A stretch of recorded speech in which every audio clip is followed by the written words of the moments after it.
I ranked every perk in Overwatch, starting from the ones that turn you into an unstoppable juggernaut to the ones that you probably forgot even existed. Now, to do this was a lot trickier than you may think. We don't really know what perks are best for all ranks because we don't have any win rate statistics to back it up. So I will be basing this off of my experience playing, but mostly off of the hundreds of hours of coaching and analysis done over the past year. For most of these, I will be joined by my coaching buddy Stefano, who will have his own coaching and playing expertise to bring to the table. Now, before we start, a few important points. Number one, it is worth noting that this was recorded just prior to Season 2 and just after Season 2 went live, so our ranking on perks that got replaced or reworked is mostly just guesswork. Number two, this is sort of an average ranking, not specifically ranked according to what's strong in pro play, nor what's strong in platinum, but somewhere in between.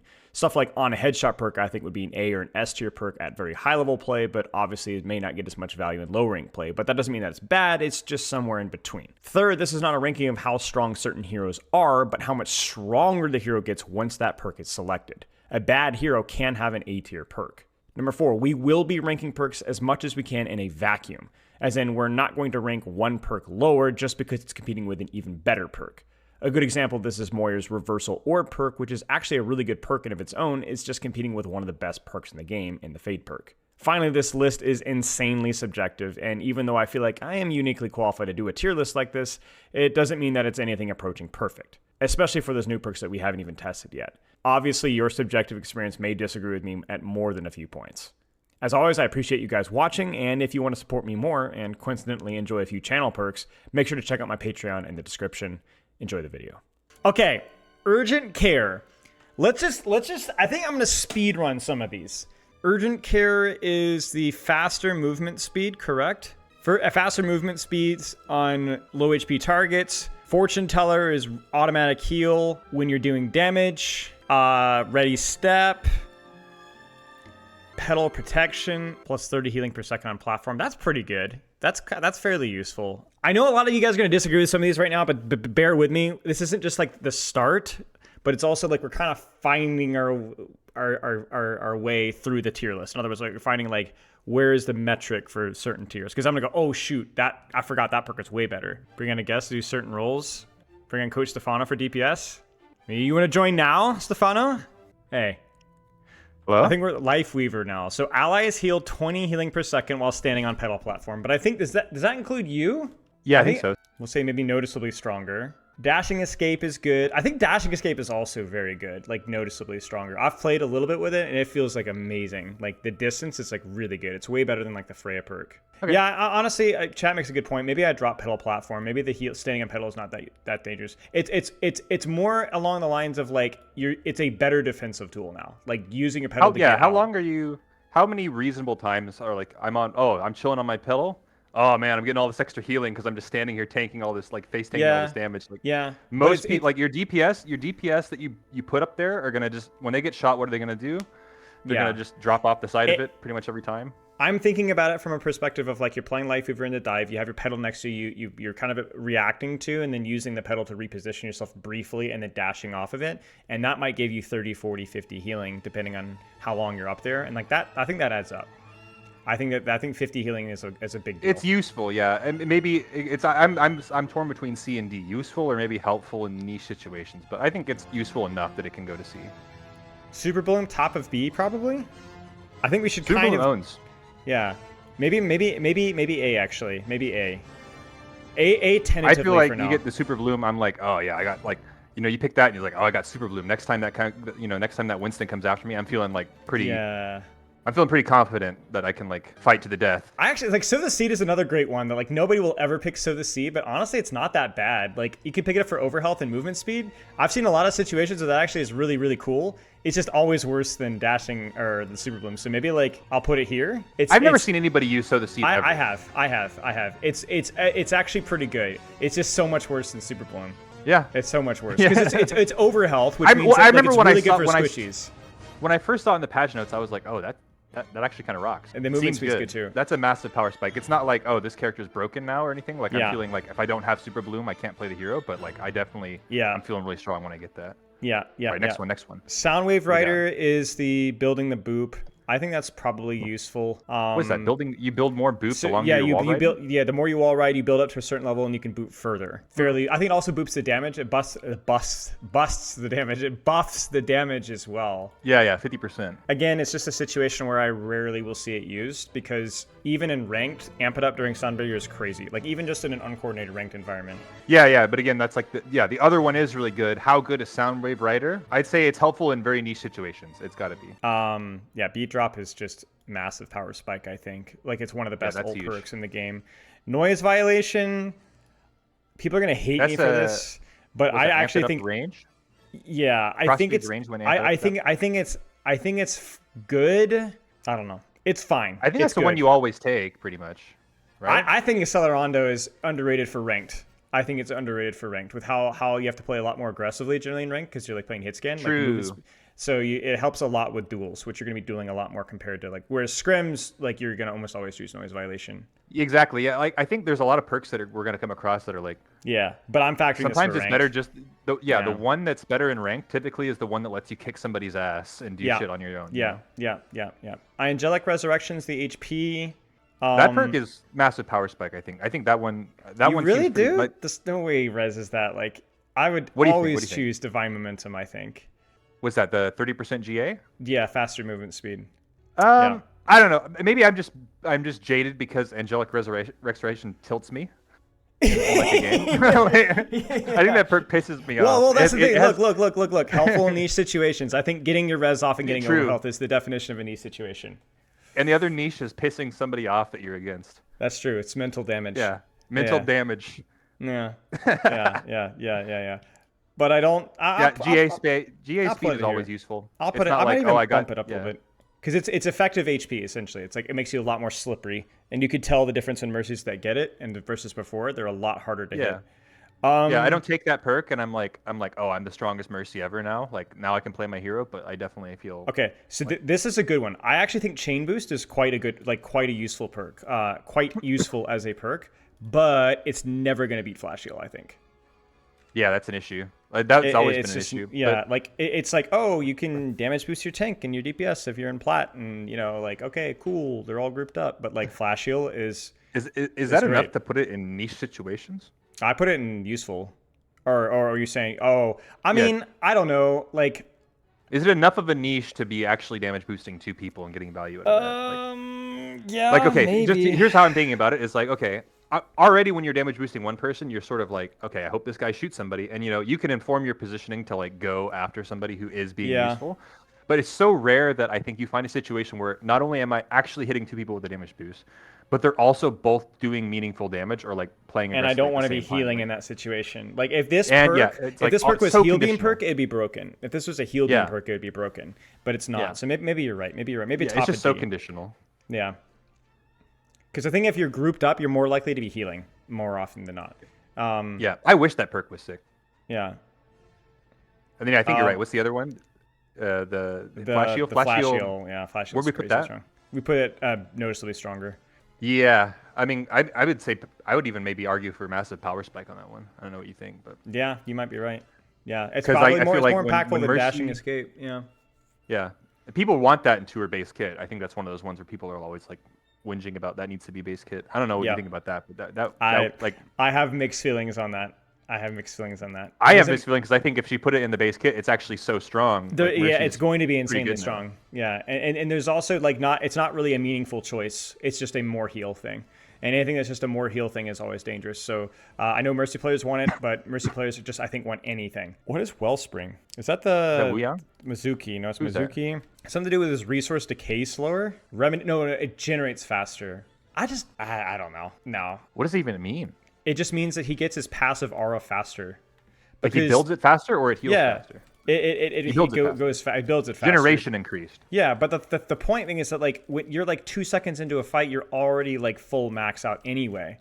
So you're doing like maybe 40-50 more healing AoE, which is obviously 40-50 healing targeted is fine. But I don't know, like I don't find it.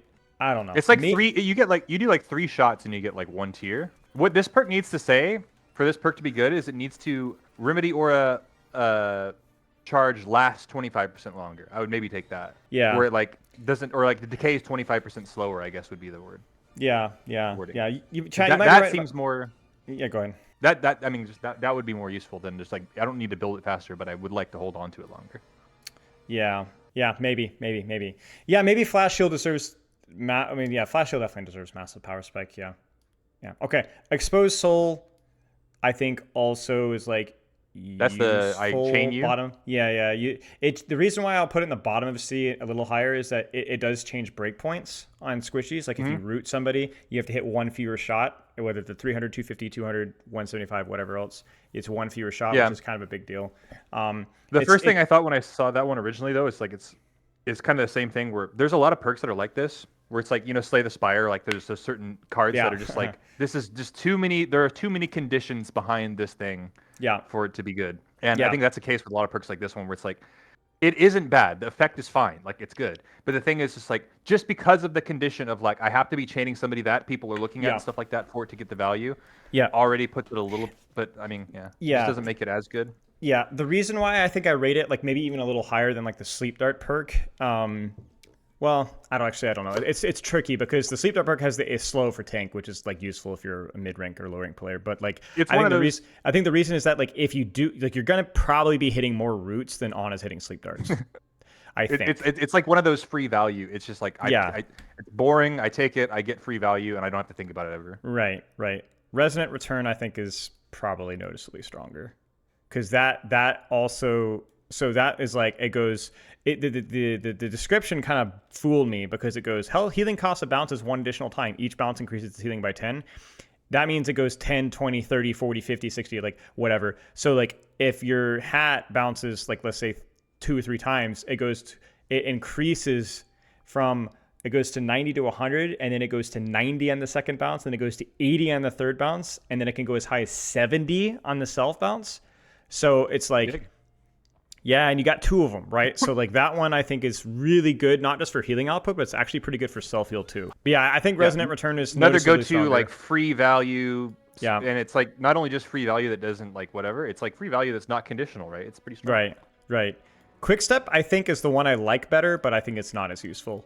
It's way more niche. So that one is the movement speed, which is really good for you. Like that's awesome, great job, but it's for allies as well. I don't know. I think I put movement speed near the top. I think it's really good for you, and I've had it be very useful for teammates as well, but it's definitely like a little bit more niche. I wish it was better, but or I wish Resonant Return wasn't quite so good, so I could use it more often. But if people ever got what they wanted with like because I know people want like, I've heard a lot of like, oh, let's make the paper thing last like a few more seconds, the recall last a few more seconds.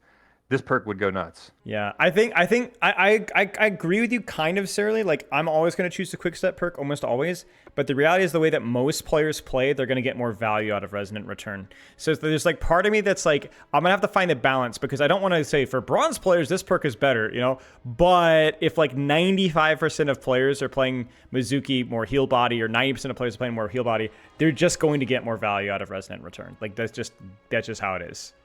Yeah, for sure. And then, I mean, if you're also like, if you're thinking too about, you can make the argument either way, but we talked earlier about like, okay, this perk kind of makes you own, and in a rake setting, it's like making you own as much as possible is good. Yeah. Which if anything, that goes for the Quick Step, because to Surly's point, like it is a big duelist thing. So this is definitely like, it's like with every tier list that we do, it's like a, let's say like, it's all the ranks considered, high rank and low rank, with a little bit more of a high rank bias, I think. Just a little bit more, but not too much, So, Lifeweaver being called a tank buster, is that a joke or is that true? I mean, technically, I think Lifeweaver does the highest DPS of all the supports if you don't factor in Discord. I'm pretty sure. Yeah. But he's a conditional tank buster, let's put it that way. Dude, I remember when Lifeweaver came out, and then people were like when he was first released, or even back in testing before he was released, and people looked at the damage and they were like, oh, look how much damage Lifeweaver does. That's like so much damage. Yeah. I mean, and if the target's completely still, it pounds. Yeah. Actually, let's demonstrate that.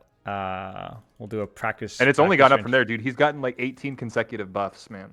Yeah. Wait. Let's see the let's do it with Super Bloom as well. Made it to Diamond. Congratulations, mate. I'll be seeing you soon. All right, here we go. So if I just go full headshots here. I mean, that's really fast. That's a lot of damage. That shreds. That's faster than any support except maybe Zen in that exact same situation. And I believe he has headshot reduction, right? Hog. He might. Yeah. He's bruiser. Yeah, he might. Okay.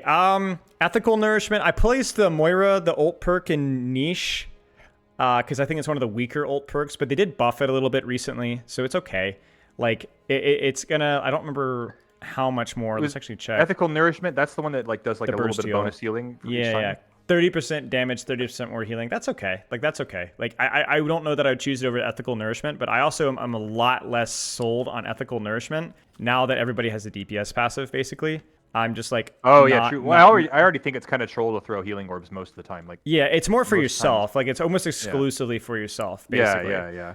But, like, you can, the best way to do it is, like, okay, so I take damage, and then I fade, and then I can get that extra 30 heal off of the fade because I've cleansed the DPS passive. So I like it, but it is a lot weaker than it used to be.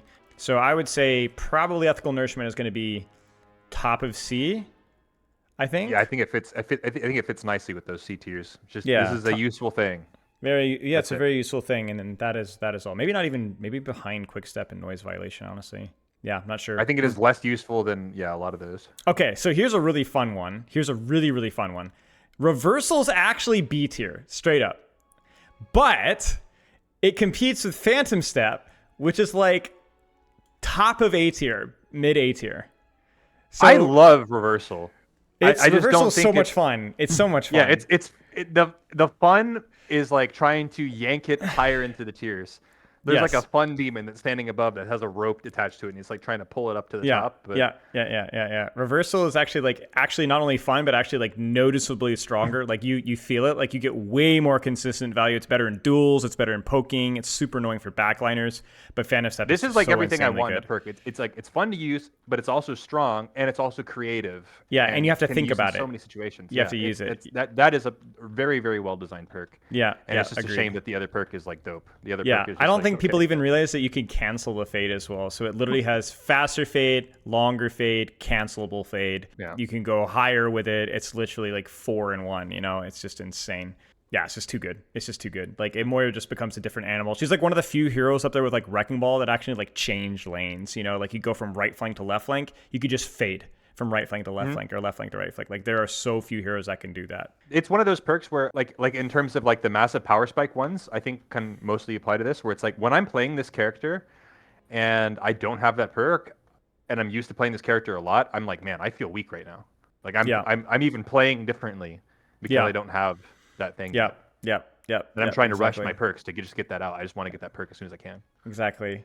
Wuyang ones are weird. Wuyang is going to be the ones I'm pretty unconfident on because so many adjustments and micro nerfs. So 10 ammo and 50 healing resource and rushing Tornus active is like useful, I guess, like that. But it's mostly because balance has just been sledgehammer nerfed so many times.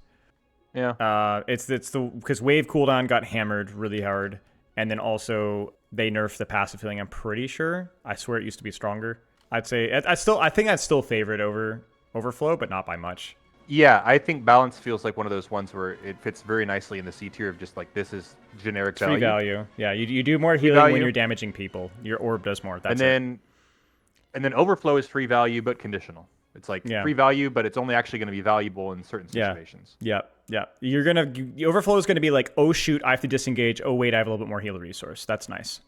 Right. Yeah. But also, like, I think one of the things that people are going to notice, this is why Flash Heal isn't like S tier for me, is that like so many of the raw healing perks, like Flash Heal, like Overflow, are just a little bit weaker than they were. Just a little bit weaker because now everybody has DPS passive. So it's not just, oh, is there DPS? Is this a DPS 1v1? Is this a tank 1v1? Is this a support 1v1? It doesn't matter. All the healing, anything that's just healing is a little bit weaker. And so like even something like Balance... It's super noticeable in game. Like, even something like Balance, which is also a healing one, is going to be a little bit lower in the list as well. So anything that's just raw damage or utility or mobility is now just stronger.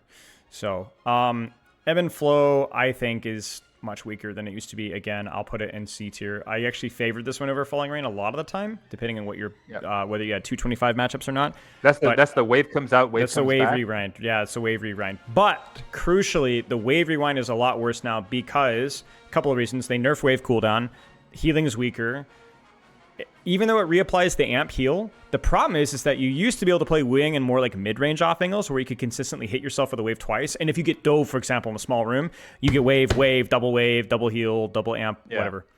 But you don't play Wuyang like that. He's 225 glass cannon, soy jack, like he's super squishy now. So it's like... Yeah, when he was healthy, you could invite people to like your personal swimming pool, and you could just dunk on them. Right. He was never super good up close, but he could function just fine up close. But now it's like your wave rewind is like almost accidental value now. So like, it's still honestly useful. Yeah, still useful. Mostly because it reapplies the heal amp.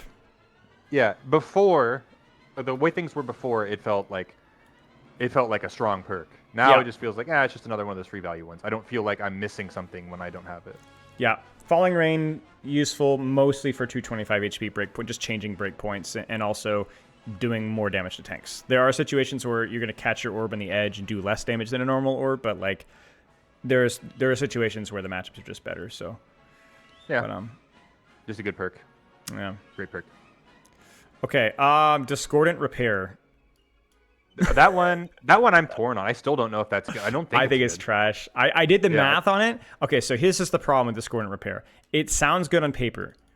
So if I get a headshot, I get 10 health on a Discord target. Yes. But remember, you are missing health. So what does that imply? That you've been shot. What does that mean? You have the passive on you, at least for the next 2 seconds. So the irony here is you're actually getting 7 health. No! Yeah. No, the DPS passive is ruining all the cool stuff. Yeah. I don't know. They don't know what to do with Zen. Honestly, it's more than 10 though. So I think he does like what is it? So 50 damage, and then that's going to be 100 damage headshot without Discord. But if you have the Discord on them, it's a little more. So 30. It's 65. Maybe. 65. So it'd be 130. So it would be 13, but that's still going to be less. It's like going to be like 9 healing. Okay. So it's like the problem is that if you do the math, like when is this useful? It can be marginally useful when you're trying to like pump out damage from range and you don't want to hide, right? But you're talking about a character with shields and a character that plays far away. That's like a super, super niche use. The other problem is that you're thinking about like, okay, 1v1s, all right? So this is let's say you're facing a Genji, okay? Let's be gracious and say that you're going to do 250, 260 damage to Genji, okay? So 10% of that damage, okay? Assuming that these are all shots landing while he is actively Discord, is 25 healing. Minus the DPS passive, which will be applied onto you, is going to be, you're going to do like 18 healing to yourself. Like 17 or 18 health. Like it literally, I don't think, I may have had 1 or 2 1v1s ever since I've been playing Zenyatta this season that has actually impacted the 1v1. That's what I'm saying. Yeah, I could hundreds. Look at I could look at like 100 Zen VODs where they have this perk, and we could just literally watch the HP bar in the duels, and I promise you, maybe 5 times in 100 games, it's gonna get something out of it. Yeah, that's the issue. Yeah, and it's not even just like I 1v1 strictly, because like you could be like, it can be more offensive mindset, like and spamming down main. But again, the number of times when you're like, you think that I'm confident to peak this because I got an extra 20-30 healing down main, it's so incredibly rare. I would play the Havana game, and like even then I was like, I could have utilized the Discord orb for peaking a little longer, but then I'm like, oh shoot, I have shields, I have heal pocket, I have a Harmony orb, a health pack right next to me. It's just so unbelievably useless. Like there's just if the tanks also didn't have DPS passive now, right, then I could see an argument where it's like this could be C tier against like I don't know, Winston's diving me and I kick his ass and I get like an extra 60 health in that encounter, but it's just not the case. Yeah, so it's not less than nothing, but it's competing with an ability that's like actually relatively useful occasionally, right? Like I think Ascendance is probably going to be. I put this in F tier, man. This is our first F tier. Yeah. Discord Repair is definitely F tier. Definitely F tier. Oh, you put it Z tier. Z tier, yeah, Z tier. Sure. Maybe Ascendance is bottom of B or top of C. But the reason why I'm not going to go higher, I know everyone's going to yell at me on either side of the equation, is because it is very niche. It's very, very good or not useful at all, depending on the situation. There will be fights where I won't use it at all, multiple fights or even an entire defense, and then it will be single-handedly the reason why we win fights, basically. Yeah. Yeah, I kind of think of it sometimes like in terms of evaluation, sort of like some of those ult perks where it's like, this perk is only helping you like 3 times per game.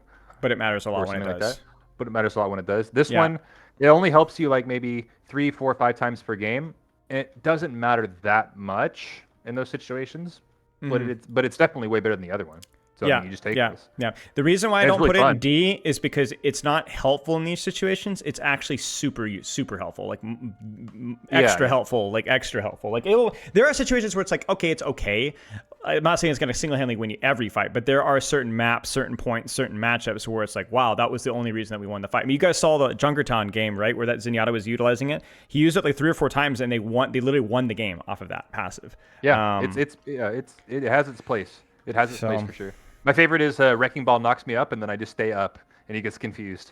Oh yeah. The other one is like when Emre's are throwing nades at me, or Pharah. My favorite one is the Pharah matchup on certain maps. Like they have to hit directs in you, you know. So, Focus Destruction, I'd say probably top of C tier as well. Like it's useful, but it is again a situational. Like you're not charging 5 orbs constantly. At least you shouldn't be. This perk bothers me because it's a perk that is designed to be a power spike that doesn't give you a power spike really. Yeah. I don't feel like I don't feel like, oh, now I got a power spike now. No. I feel a little stronger. Very, very, very minorly stronger. Yeah. Again, it will change like, okay, that alt fire had an extra orb in it once or twice a fight. It's like it's like I think the opposite of Ascendance, where it's like useful every fight, but only marginally so. Like you will never notice the value that this provides. Which the reason why it's better than Discordant Repair is that it is actually useful. It is actually useful, but I actually honestly maybe I even put it like I don't know that I actually put it higher than Ascendance necessarily. I think sounds crazy. I think it's really good. I mean, it's just that I think it's the takeable. It's like a very takeable perk, but it doesn't do that much. The only time I really noticed it helping me a lot is against like Widow matchups or something like that. Yeah. Because the main value I see in this perk is that you can charge your orbs faster. Not that you can get more max orbs, but just that you could do a quick what would normally be a 2 orb headshot to kill Widow takes less time, so you can peek her, and then you don't get this. She doesn't hear the sound notification because that sound notification for the right click is global. Like it's so loud. It is very loud. Yeah. And so Widows will know that, in high rank, and they'll avoid you. But you could very quickly just beat some guy up, or even just a DPS. Starting an engagement real quick, you're in cover from a tracer for literally half a second, and you've charged 2 orbs to give her a quick double headshot. That's pretty every time you pick an angle, you're gonna have an extra orb. I don't get how that's not pretty good because the way that Zenyatta plays is if all you're doing is charging 5 orbs, then you're playing Zenyatta wrong. Like, you do so much less damage when you're charging 5 orbs. Charging 5 orbs is like 30, 40, maybe 40% of the time when you're doing damage with Zen. Most of the time, you're spamming primary fire down main or actively shooting a shield or actively taking an engagement or spamming at head height. Like, if you're charging 5 orbs, you're drastically reducing your DPS even with this perk. The rule for charging orbs is, like, you only do it when, like, you currently don't have people to already be shooting, or like you're like hiding for a second or something like that. Yes, or you're rotating, or you're if there's ever targets on your screen, you're already just shooting them. Yes, correct. Like, it's just not worth like trying to save up for like these burst damage one shots in the middle of a fight. But anyways, the point is it's a useful perk. Yeah, it's good. I just wish it's a perk that should be like a power spike, and it's not that much of a power spike. Yeah, I agree. Like, that's a fucking major perk right there. Yeah. I think I might put Dual Harmony top of C tier or maybe bottom of B. We're gonna have to kind of shift these things around later because obviously we don't want to have like everything here. I do think Dual Harmony is good a lot of the times. Like you're gonna have more healing output.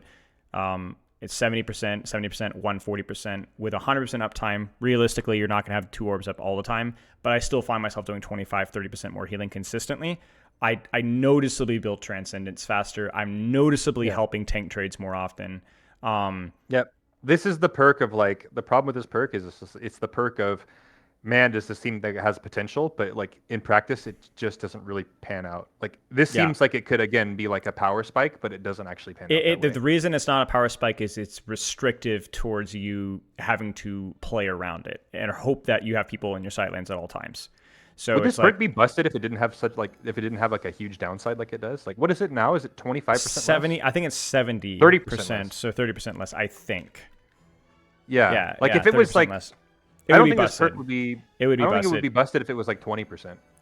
Yeah, no, I don't think so. I don't think it's necessarily like I'm fine with it being where it is. Like I don't think necessarily that Zen needs broken perks. Like having a top of C tier perk is like fine. We have heroes that are doing worse, so it's like it's chill. It's fine. There's a little bit of a downside. It just tickles me because it reminds me that we still have that philosophy of like perks with a major upside but a minor downside, that some heroes still have that, and some heroes just don't have that at all. Some heroes just be like, here's, you do 2 orbs, but you do 30% less per orb, and you have to manage it. And then you get a shotgun with a laser gun, and then you have 500 more HP. It's just like, wait, what? Like, why are we? Yeah, well, there's Super no Bloom's downside. another support major perk, and it's just like, you just do more damage with your gun now, and nothing bad happens to you. Yeah, exactly. Or like Flash Heal, you can just heal a lot now.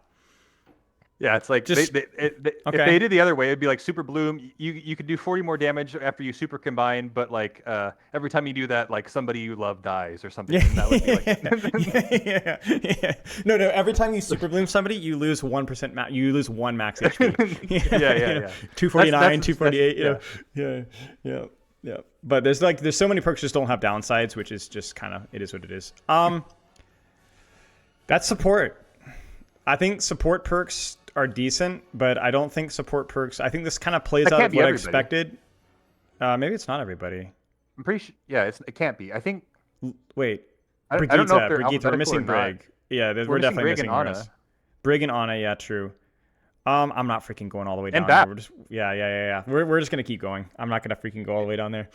And Geno. Yari. Yeah, that's true. Bunny power. Tank. Yeah, I know. Bunny power. Yeah. Tank. Yes, I know. Yes. It's good. Stuff on you. He's good. Here, I don't know. Like bunny power. It's the extra radius, which is like whatever, but it's more about the HP. Like it means that you can actually remap consistently. That's it. Yeah. Yeah, 75. Yeah. I think this is okay. The damage radius is like so negligible. It's literally just like, would you like some overhealth with your DMX, sir? Yeah. Madam. Yeah. So yeah, it's fine. I'm always gonna. It's fine. I don't even know if it goes in useful though, because like I don't like think about how many times that actually benefits you in a game where you would have died if you didn't have that overhealth. Like, did that ever matter? Yeah, it does. I mean, I think so. I mean, it was the default perk choice for a while. I mean, I don't know. Maybe we'll put it here. I think it's helpful in niche situations. I think sometimes when you're out of mech, sometimes you would have died if you didn't have this perk. But most of the time when you're out of mech, you wouldn't have died when you had this perk. Yeah. Or when you didn't have it, and you're just extended boosters. Probably like up here. It's not as strong as it used to be. They nerfed it pretty hard. And I do think that this is a perk that was definitely pro-favored. Yeah, this one helps you just do what Diva does good, which is show up to your house. She shows up to your house and she one-shots you. Yeah. And then you're on the local news. 25. So it's 10 more damage with boosters. And I mean, again, yes, it's good, but like it's definitely a perk that's going to be more useful when you get better. The average player is not going to be getting that much value out of 10 more damage. Yeah. What if bunny power also had increased damage radius? Well, I don't want. Yeah, I mean, I don't really want to like theory craft what would make the perks better because we'd literally be here all day. But yeah, maybe. Oh, but hey, victory for Overwatch in general. Baby Diva no longer gets headshot damage reduction. Let's go. Yeah, now she just gets infinite heal. Yeah. Extended boosters, yeah, it's probably just randomly useful. But the thing is, it's so little value for a lot of people. Shield system. I think even a bad Diva can get value. It's the shields and then you heal a certain percentage. I think even a bad Diva can get value out of this. Yeah, that's noticeably stronger. Shield system is definitely good. Like even an average like ranked platinum player is going to get like a lot more sustain out of shield system. Yeah, big free value. Don't have to think about very much. And the actual value, like compared to something like what we were talking about earlier, like dual harmony or something like that, this one gives you free value, and it's good. It's good free value. It's like a lot of free value. It's like, oh, look at all this value I have. I don't even know what to do with all this value. And it's free too. And the value is free. Yeah. Precision fusion. I don't know. I can never. I feel like I'm going to be so off with this one. I think this perk is chronically overrated, but I don't think it's bad either. It's just people don't know how to use it. Like people don't know how to use it. I think this perk is bait. I think that people. I think that 90% of Diva players would be better off taking Shield System in the majority of their games, but Precision Fusion is a good perk. It's just that I think it baits so many people that it almost damages the perk's value. Yeah, I think it's overrated, but it's still a B tier perk for me. Like it's still going to be insanely good in those situations with gap closing. It's going to be insanely good at poking out tanks from like those mid ranges. Like taking the Zarya duel is so much easier. Is this actually Kevin MacLeod? Like this meme music? Yeah. Yes. That was him? Yes. Yeah, you're listening to Scheming Weasel, dude. Scheming Weasel goes hard. Dude, wow. I feel like my whole life has just changed. You're gonna hear, if you listen to that playlist, you're gonna hear a lot of songs you recognize. He's like the that's why you know that song, is because YouTubers used it for royalty-free scheming music. Oh. Okay. Yeah, I think Precision Fusion's good, but I think Shield System's probably like the slightly better perk. But just basing it off of vibes. I'm delighted you didn't know this. Man, I don't know anything. I don't know anything about the world. Efficient design. What is this? Is this Domina? Feels like a Domina. I don't recognize that name. It has to be Domina. It's a shield perk, I think. It is, yeah. Yeah, restore 50 shields and activate passive health regeneration. It's good. It's fine. It's raised a family. It just wasn't a millionaire, you know, like it. Yeah, it just. Yeah, it works at the local market. The kids like him, but like her, but she's not like the best mom. You know what I'm saying? This perk works at like your local supermarket, and you know this perk's name because you've been there enough, and they're always there, and they're like chill, like you like them. And she doesn't have an arrest record, but she's not the nicest person ever. You know what I'm saying? Yeah. Well. Because it's such a long cooldown. Like, it's only going to say... Like, I've tried to make this perk work in situations when I didn't need the range. And I'm like, oh, look at that. An extra 70 shields off of my shield. But you don't get ult charge off of it. And you just basically are instantly taking damage, like 2 seconds later, either. It's just like, I don't know. Free value slop. Just throw it in their C tier somewhere. Yeah, it's like... It is a thing that you can do sometimes. Like, honestly, I might even rank it lower than some of these perks here. Because, like, it's, like, almost never gonna... It's, like, it's consistent value, so I'll rate it. But it's, like, it's consistent value and, like, oh, yeah, that's consistently useful. Like, I didn't hammer my toe at work today. Like, that was nice. Yeah. But, like, okay. Okay, I would put it in D tier if it wasn't... Okay, since this is on a tank, and it's, like, every time you use it, you're going to be getting a value out of it, basically. Yeah, and it gives you health, which is good, because you want health as a tank. Then, okay, sure, fuck it. Yeah. But, like, it's, like, the minimum value in C. Yeah. All right, extended booster or extended power. That one probably gets top of C because that's the range. Yeah, that's gonna be like, oh wow, I shot that person, and I otherwise would not have shot that person. Man, there's perks like this that sometimes just kind of annoy me. Like, yeah, it's really fine. It's super. It's annoying where it's like, how many times are you even gonna notice this perk helped you? But I mean, I see when you're supposed to take it. When I was screwing around on Domina at the start of the season. The maps, like, I was like, oh my gosh, I freaking need this perk as soon as I possibly can. Because there were situations like, I was like on Route 66 and I'm like, I can't tickle these guys. Like, imagine if Sigma, well, actually Sigma's a bad example because of the explosion thing, but like, you want it. You really need it in certain situations. It's good. No complaints. Disruptive detonation. Is that the slow? I think that one's good. That one's really annoying. Yeah, that has to be good. That one's really good at versus Rhines. It's really good versus Squishies. It's just super annoying. Super annoying. And then I think Power Move's probably like another slop C tier. It's like, feels amazing when you get it to work, and then you're like, oh, look at that. I stunned the Rhine. Maybe I could have just slowed him instead, you know? It has the damage increase, so it's like nice against like... But yeah, the wall slam would be better if it wasn't like a 14-second cooldown on the shield, you know? You just can't really set up plays with it. So I'll say it's like it's good, but... But take the other one, please. Yeah, I'd probably pick it over efficient design, I think. I think it's like probably better. I don't know. Yeah, somewhere in there. 1-2. Doomfist. And people are going to be so mad about this. 1-2 is the perfect perk for, like, I guess you could put it in C, but it's like pretty D. Yeah, it's you could put it in C. It's not even that useful as it.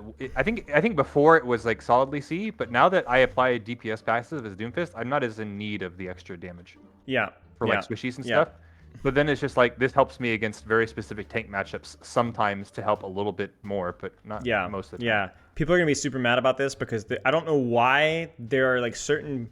I don't know what survival of the fittest does, but it's like methamphetamine. It like damages people's brain, and then they come to me and they're like, dude, no, it's actually good. If you hit a 5-man AoE slam and then use your ult and then land on everybody, you might have a chance if the month of October is close by to have 14 more HP on the 3rd round of Koth. And I'm like, bro, have you read what it does? Like, are you like literate? 25 over health from elimination grants 20, so you get 25 X health, 25 from eliminations, and your max over health is increased by 50. The number of times that you're at max over health with Doomfist is a fraction of the time that you're going to get value out of 1-2. Like an actual fraction. Yeah. What I really read Survival of the Fittest is that this. You can just read it as a perk that says when you meteor strike, you get 50 more overhealth. Yes, that's it. Yes, exactly. Basically, and it's like Discordant Repair, barely but matters. Honestly, comparing to Discordant Repair, oh man, it might be on the same tier with Discordant Repair. It's actually they're very similar actually, where it's like, oh, that might give you slightly more survivability potentially in that one particular situation for like 5% of your health, you know. It's just the number of times where you're actually, the problem with it is it doesn't get you, if it said, okay, you get 5 more over health on landing on your abilities, right? Why does this do this? Yeah.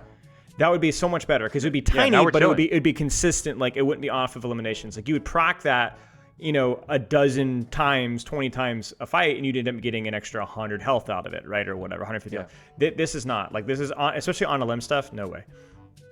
No way. Yeah, the only reason you see it so much is just because the other one is also not that useful. And yes. So I think what happens is people look at the other one and they're like, oh, this isn't that useful here. So they just pick this one by default. Sure, because it'll be helpful maybe, right? And you're like, no. My favorite game I played ever was, I was watching, I don't remember, was it Yeatle? It might have been Yeatle. He was playing Doomfist and like Grandmaster, and he had chosen Survival of the Fittest. And I was like, somebody was debating me about it. I was like, pull up the stream. And we watched the stream for 4 minutes. And I said, I want you to count the number of times where he actually gets Survival of the Fittest value at all, and I want you to count the number of times that he would have liked to have had 1-2. And within 4 minutes, it was like at least 7 or 8 times that he ran out of ammo when wall punching, and not a single time did Survival of the Fittest affect anything. Not once. Yeah. Not once. Yeah. Not even close. So it's like 1-2 is like the definition problem. Yeah. 1-2 is exactly. 1-2 is like the definition of like not useful, but yeah. Yeah. Aftershock. Probably top of. Yeah, we kind of already spoilers. We already went to this one. Yeah. Yeah, this one has to be like B tier. This is a useful perk. Is it noticeably stronger? I think so. Yeah. I mean, freaking slow is huge. Like it's pretty nice. It's nice. It makes you land your shots on a character who's really hard to land your shots. This is a really hard hero, and I think that a perk like this that makes your hero easier to play and easier to get your value off. Probably pretty good in rank. It's the shots, but it's also the punches too, right? Like your punches are so much easier to hit your punch. Not that often are you slamming a bunch of people and then trying to punch them right after because you'd be using both. But you know, it's helpful in those situations. Yeah. Good against certain, like it annoys characters like Ball and stuff like that. This is the tragic perk because I think this perk is very nice and it's something that Doomfist players wanted for a long time. The only problem is you're like spoilers from before is that you are competing. Let's just go ahead and do it. Wait. Yeah, Oh, this perk, honestly, it got nerfed. But how do I do this? Like, actually, how do I do this? Like, you're gonna have to like staircase it. You're gonna I'm just gonna have to drag it out a little bit. Yeah. Somebody's gonna screenshot this and be like, Smilo's cooked, man. Like, he's actually he's an idiot. Like, this is insane. To me, this is our first S tier perk. Yeah, this. I agree. I mean, and it's been nerfed.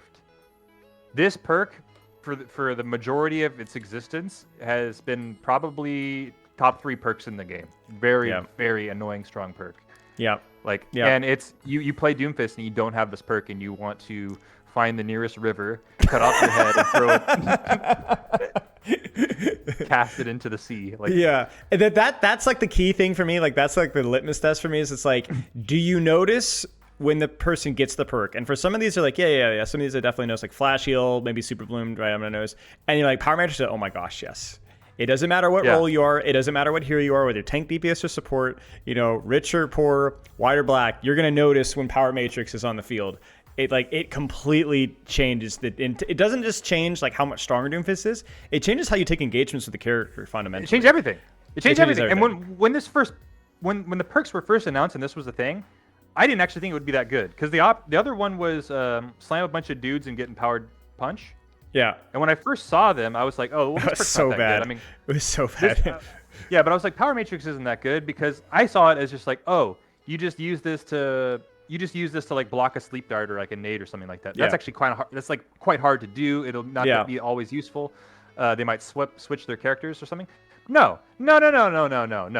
I was wrong. It eats the damage. It just goes into the void. It goes down the toilet. Like that's the big thing too. It's like you use it even versus non-CC comps because when you're slamming on Hanzo and blocking on Hanzo and he whips out the storm arrow, that's even with blocking a lot of damage that you're going to take. Yeah, and then it's like, no, you're not taking any damage at all. It's gone. Yes. And then now you have Empowered Punch faster. Okay. Yeah, it's just completely busted cooldown. Or very, very, very busted. Deep Leap. How much stronger is Hazard with Deep Leap? Much stronger. I will actually put this, I think, probably consistently in B tier. It's not just the distance. Deep Leap, you're always getting your heal now. Yeah. It's not just the distance. It's the speed. I think he travels the same distance at basically the same time. So he's just super fast. He takes the same time, but he covers more distance, so he's going faster. Yeah. Okay. Yeah. Anarchic Zeal. Is that the lifesteal? Sarah Lee is saying that this perk is actually good. This perk has been buffed a couple of times. 30% lifesteal. I don't even remember where it started. I feel like it started like... It's 21 healing per second. And that's again not counting the DPS passive, so that's actually going to be more like 15 healing per second per target. I'm just not convinced. Like, there's just no way that that's better. Deep Leap doesn't go as far as it used to. Yeah. But you can get healed off of your Deep Leap. The thing with Zeal is, like, I mean, it's at least C tier. We've had this conversation... Yeah, sorry, go ahead. Well, it's at least free value. It's at least going to be free value.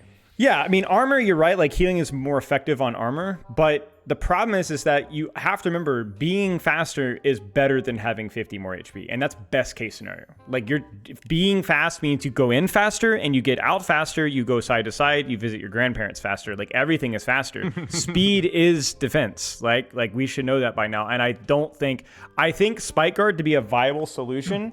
I think Spike Guard would have to have like a more forgiving AoE hitbox, like leech from targets like 4 or 5 meters away. And I also think they'd probably have to increase it, the lifesteal to like 40-50% or more.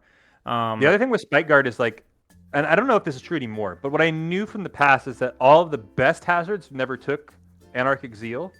They always took the other one. Now I don't know if that's true. But the point is that I think that Anarchic Zeal value goes up pretty dramatically, especially as you start dipping below plat. I think the value starts going up a lot higher. Or Could be. Pretty fast. Could be. People's mechanics become worse, and they become like you'll be more like supports don't fight back as well, and so it's kind of easier to get like multiple targets that you're kind of leeching off at the same time and just bullying the hell out of people. Yeah, it's a decent perk for that. There's definitely worlds where I could see it being somewhat useful, but I think I think like somewhere near the top of C tier, but I wouldn't go higher than that really. Okay. Fine, it's free value. I would say it's good for a minor perk. Yeah, it's kind of like what Survival of the Fittest should have been. Yeah. It's like consistent. It's like little bit it's of like help.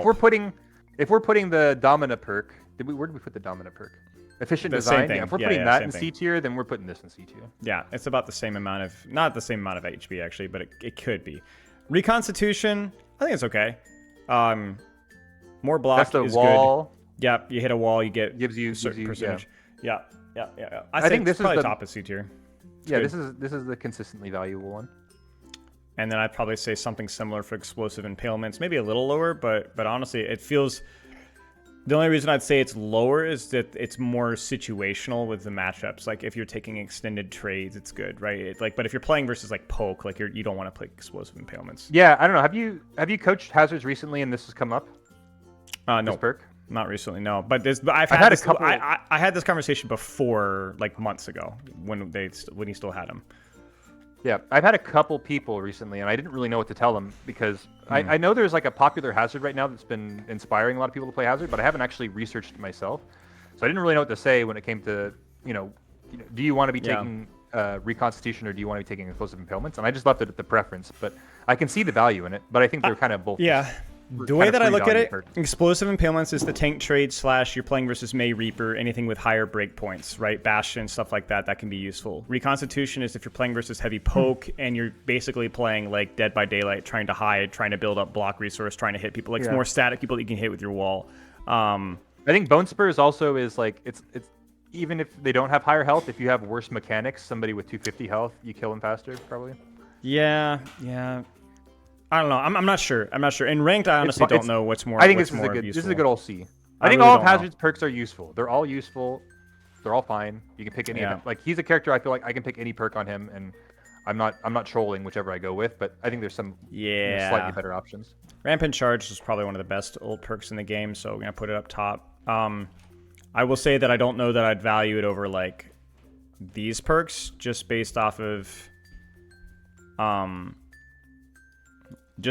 fact that it's an ult perk, right? Like ult perks are just like for example, beat perk is insane, but it's an ult perk, right? And you're comparing that to something like Flash Heal or Power Matrix and ranked, it's just not going to do as well. So I think the same thing with Rampant Charge. I'll say it's near the top. It dramatically increases the consistency and value of your ult, and you're going to win 1 or 2 fights probably per game because of that, you know? Yeah. And the cooldowns is so nice. Like if it wasn't for those it's a pretty overkitted, honestly, for a minor perk. It's a little strong. It is, Because just the Unstoppable seems like something that would be on a minor perk. The other parts, and they've done a lot of those perks before, which I don't like, but they're perks where it's like, hey, get Unstoppable while using your ult. And then it's like, I hate perks like that, which are like, oh, I'm picking this because of the matchup I'm in. I hate ult perks, honestly. It just becomes super all or nothing, you know? Like I think there should be like some sort of consistency with the ult perks where it's like maybe they're all major perks or something, or maybe they're always up. I don't know, but there's just something up with them. I don't like them. They feel really hard to balance because it's like both of these perks are insane and really can be really frustrating to play versus. But it's just to compensate for the fact that she doesn't get a perk until she builds an ult, right? And then the other weird timing thing too is like, I don't know what it's like with all the characters, but a lot of times you will get your perk after you build your ult. So you might be in a situation where you want to use your ult to win the fight, but you're like, oh no, I don't have my perk yet, and you lose the fight. Yeah. And you sit in your ult, and so it's like the timing is really, really, really weird because you often get the ult and perk right about the same time, but the timing can really screw you over.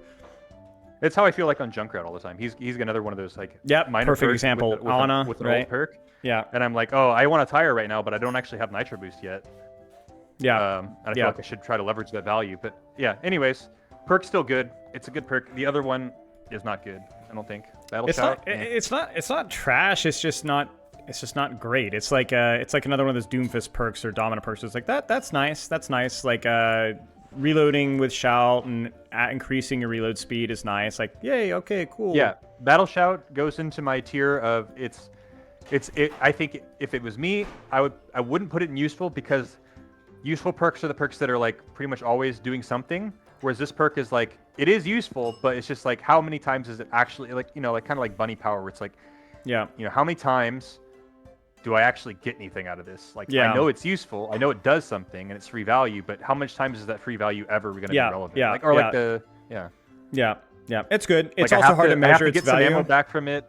My teammates also have to get, and I don't really know I don't know the situation with their ammo necessarily. It's just, Yeah, it's definitely one of those RNG thing where it's like you're not going to notice the value either because of the AoE like team reload speed thing, which could be somewhat useful, but you're never going to know what you did, whether it was you or not. And I also probably think it's like one of those perks that like could be actually a little stronger in 66. Like a lot of these perks are going to be stronger in 66. Like the Coalescence perk is stronger in 66, Battle Shout, Chain Boost, the Balance perk, maybe even Survival of the Fittest is actually not F tier in 66, but obviously, that's something to consider. Some of these perks I'm thinking like Double Harmony in 66 is like so hilariously broken.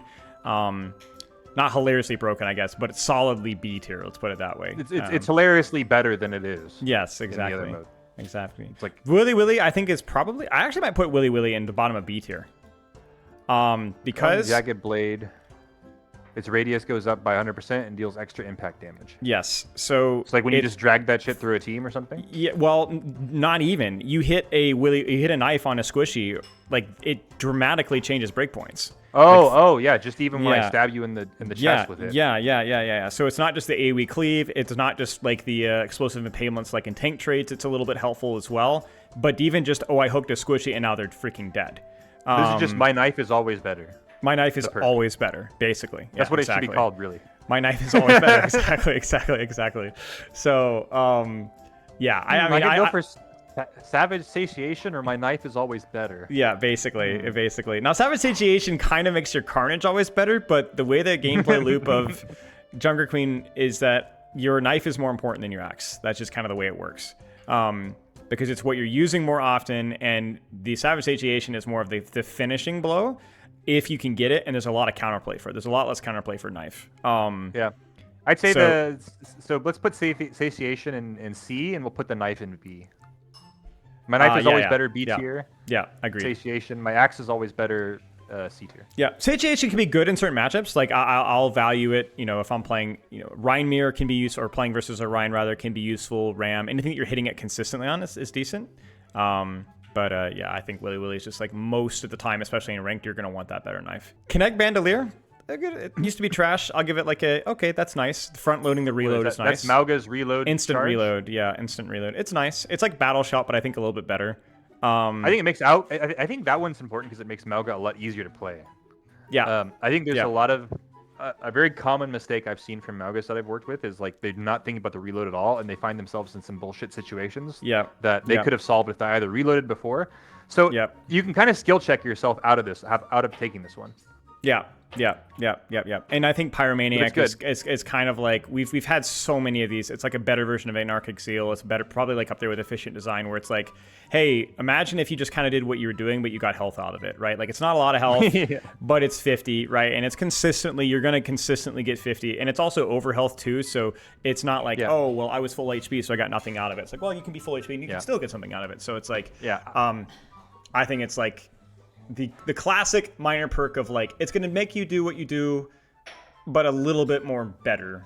And I'm fine with that too, because it also shifts some of his sustain away from his healing. It's only a tiny bit of a sustain, but it's okay. I have a rant to go on about that shit when we get to the DPS, DPS heroes. Okay, Firewalker, baby. Okay, here we go. I love Firewalker. Firewalker is going way up here. I might put it in mid A tier, as in it's definitely going to be one of the perks that you notice more so than almost any other perk. Not in Power Matrix tier, but like, holy crap, you are going to notice as when the enemy has it, when you have it, like you notice. Like enemy Mauga has Firewalker, and I'm like, oh god damn it, like oh no.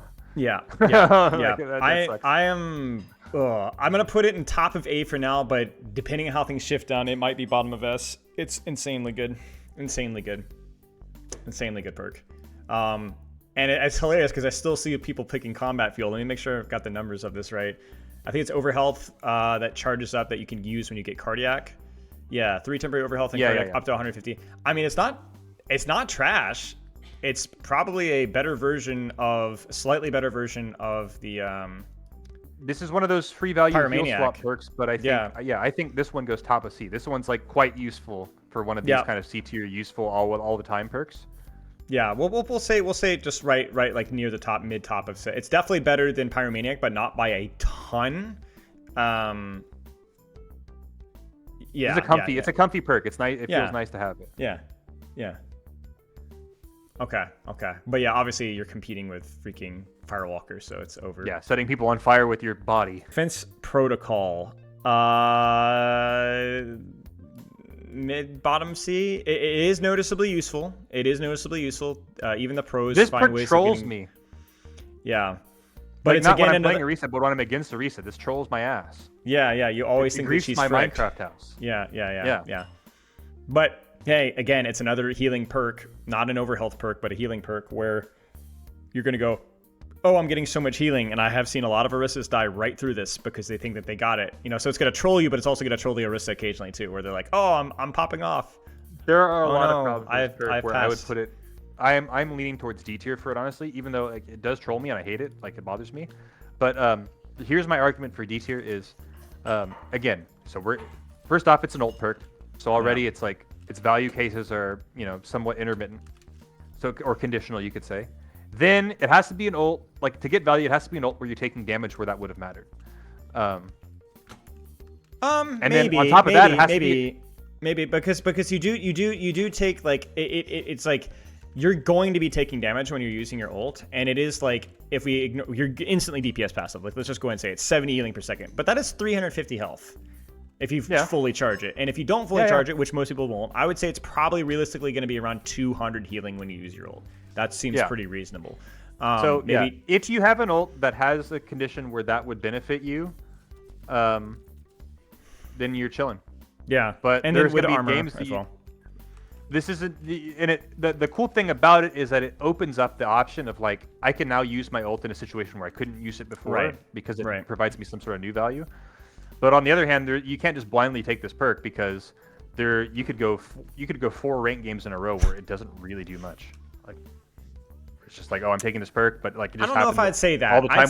I would actually say that because it actually heals you for a substantial amount, rather than any of the other like the Doomfist perks or even like every time you use your ult, you're basically getting around 200 health. Okay, I think that's very useful even after the ultimate, right? The reason why I don't value it higher is because it is an ult perk, though. Because it's going to be every, like, 3 fights that you're going to get an extra 200 health on one of your engages, right? Like, that is, like, the definition of niche, right? It's useful niche, but, I mean, and to your point, like, not every single one of those ult fights will that health actually matter. Most of them, I would say it will, but it's not always. So it's useful, but there's conditions on it. You could put it in C.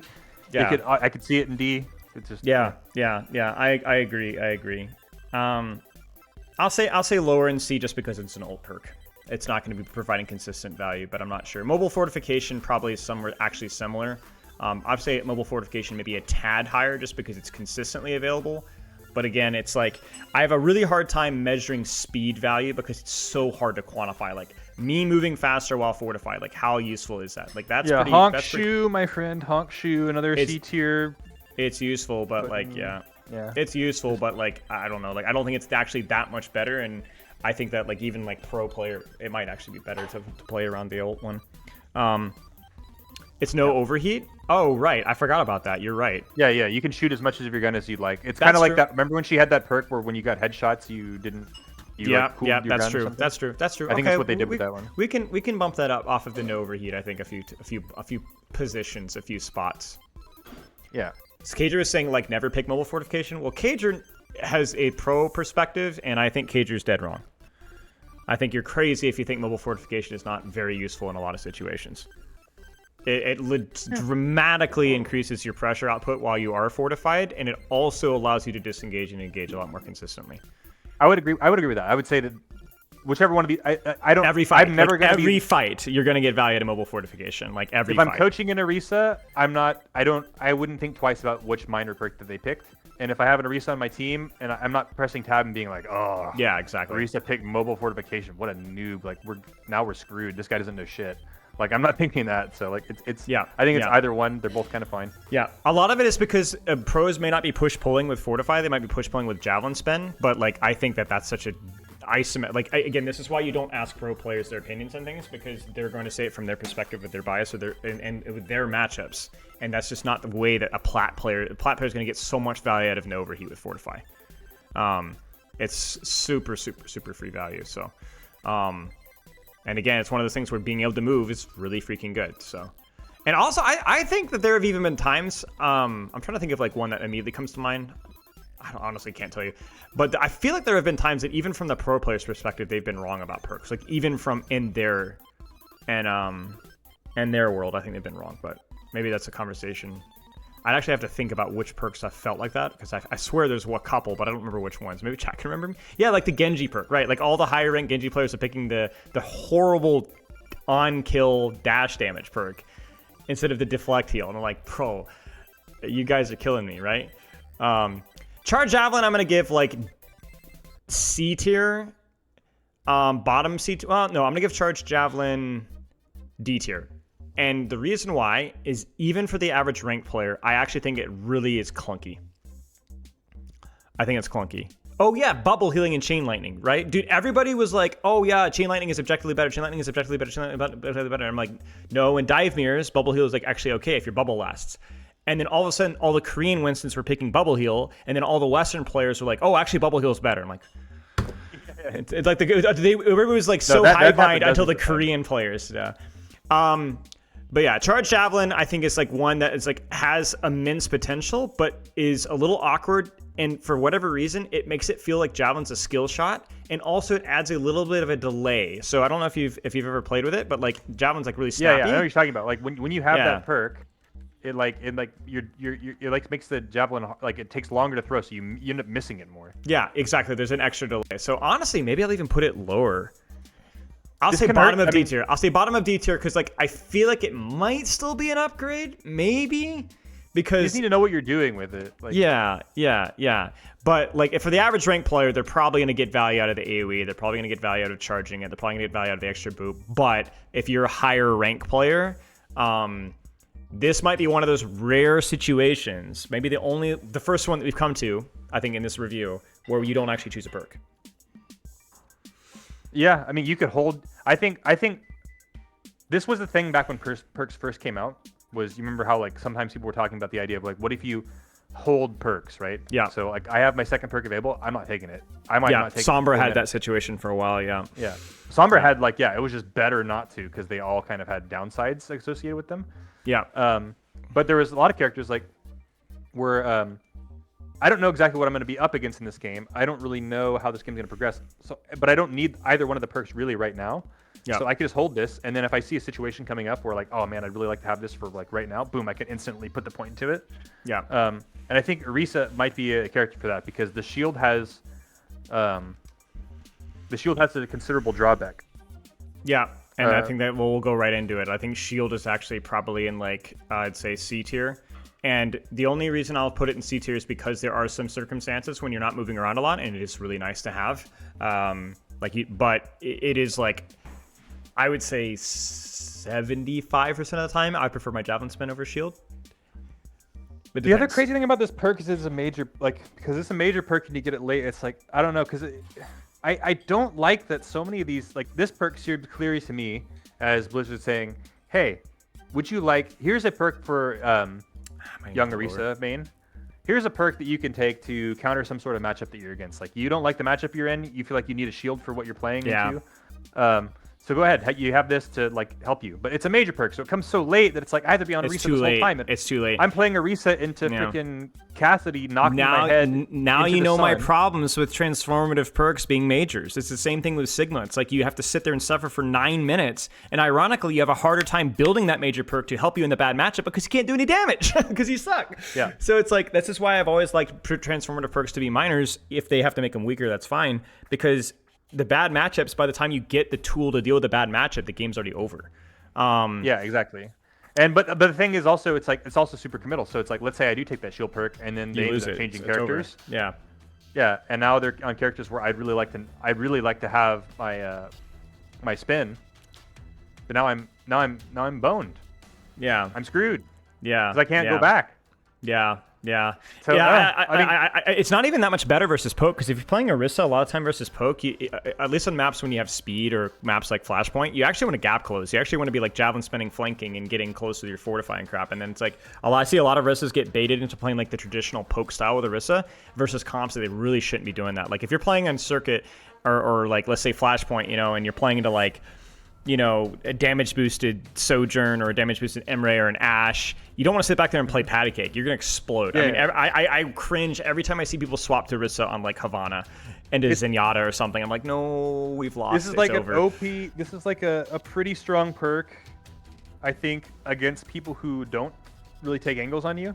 Yeah. And you can somehow get like if you're playing against players like that and you're like, oh, like let's say you're just a ranked player. I don't care what rank you are, even if you're diamond. Even if you're masters, and you notice that the enemy team has a severe weakness in the fact that they don't take angles, they just don't. Yeah. Then that's how I might make the rationale for the perk like this is actually like just analyze your opponents, not the heroes they're playing, but how do they play? Because they'll probably play like that on other heroes too. Yeah. But like this thing just gets owned by. There's just so many traps that you could fall into with this perk that it makes it scary because it could actually actively hinder you so badly. Same thing with charge javelin. When it's good, I think it has like maybe B tier worth of value. If it's in the perfect situation, it's just super inconsistent. It's just you're playing with you're juggling knives. Yes, so, I hate when I juggle knives. Yeah, I will be careful. So where are we up to? We're up to Ram now. We just finished Orisa. Ramattra. Yeah, Matthew. Void Surge. Matt. Ramattra. Void Surge. Good perk. More damage. That's just his gun hurts. Yes, his gun hurts. His gun hurts you now. Yeah, honestly, it's like Junkerqueen's Willy. Like it's like perhaps I should rephrase that. It's like it's like your button. The thing you do does more now, so you can. That's good. it's like Hazard's Deep Leap. It's like all of these things. It's just like you just do better with the thing. You know, like it does more damage now, forever. Yeah, yeah. Although this one's pretty strong. It's kind of like it's bordering on power spike levels of strong because it's sort of like Super Bloom a little bit, but a minor perk. Yeah. The reason why I will put it in feels A nice.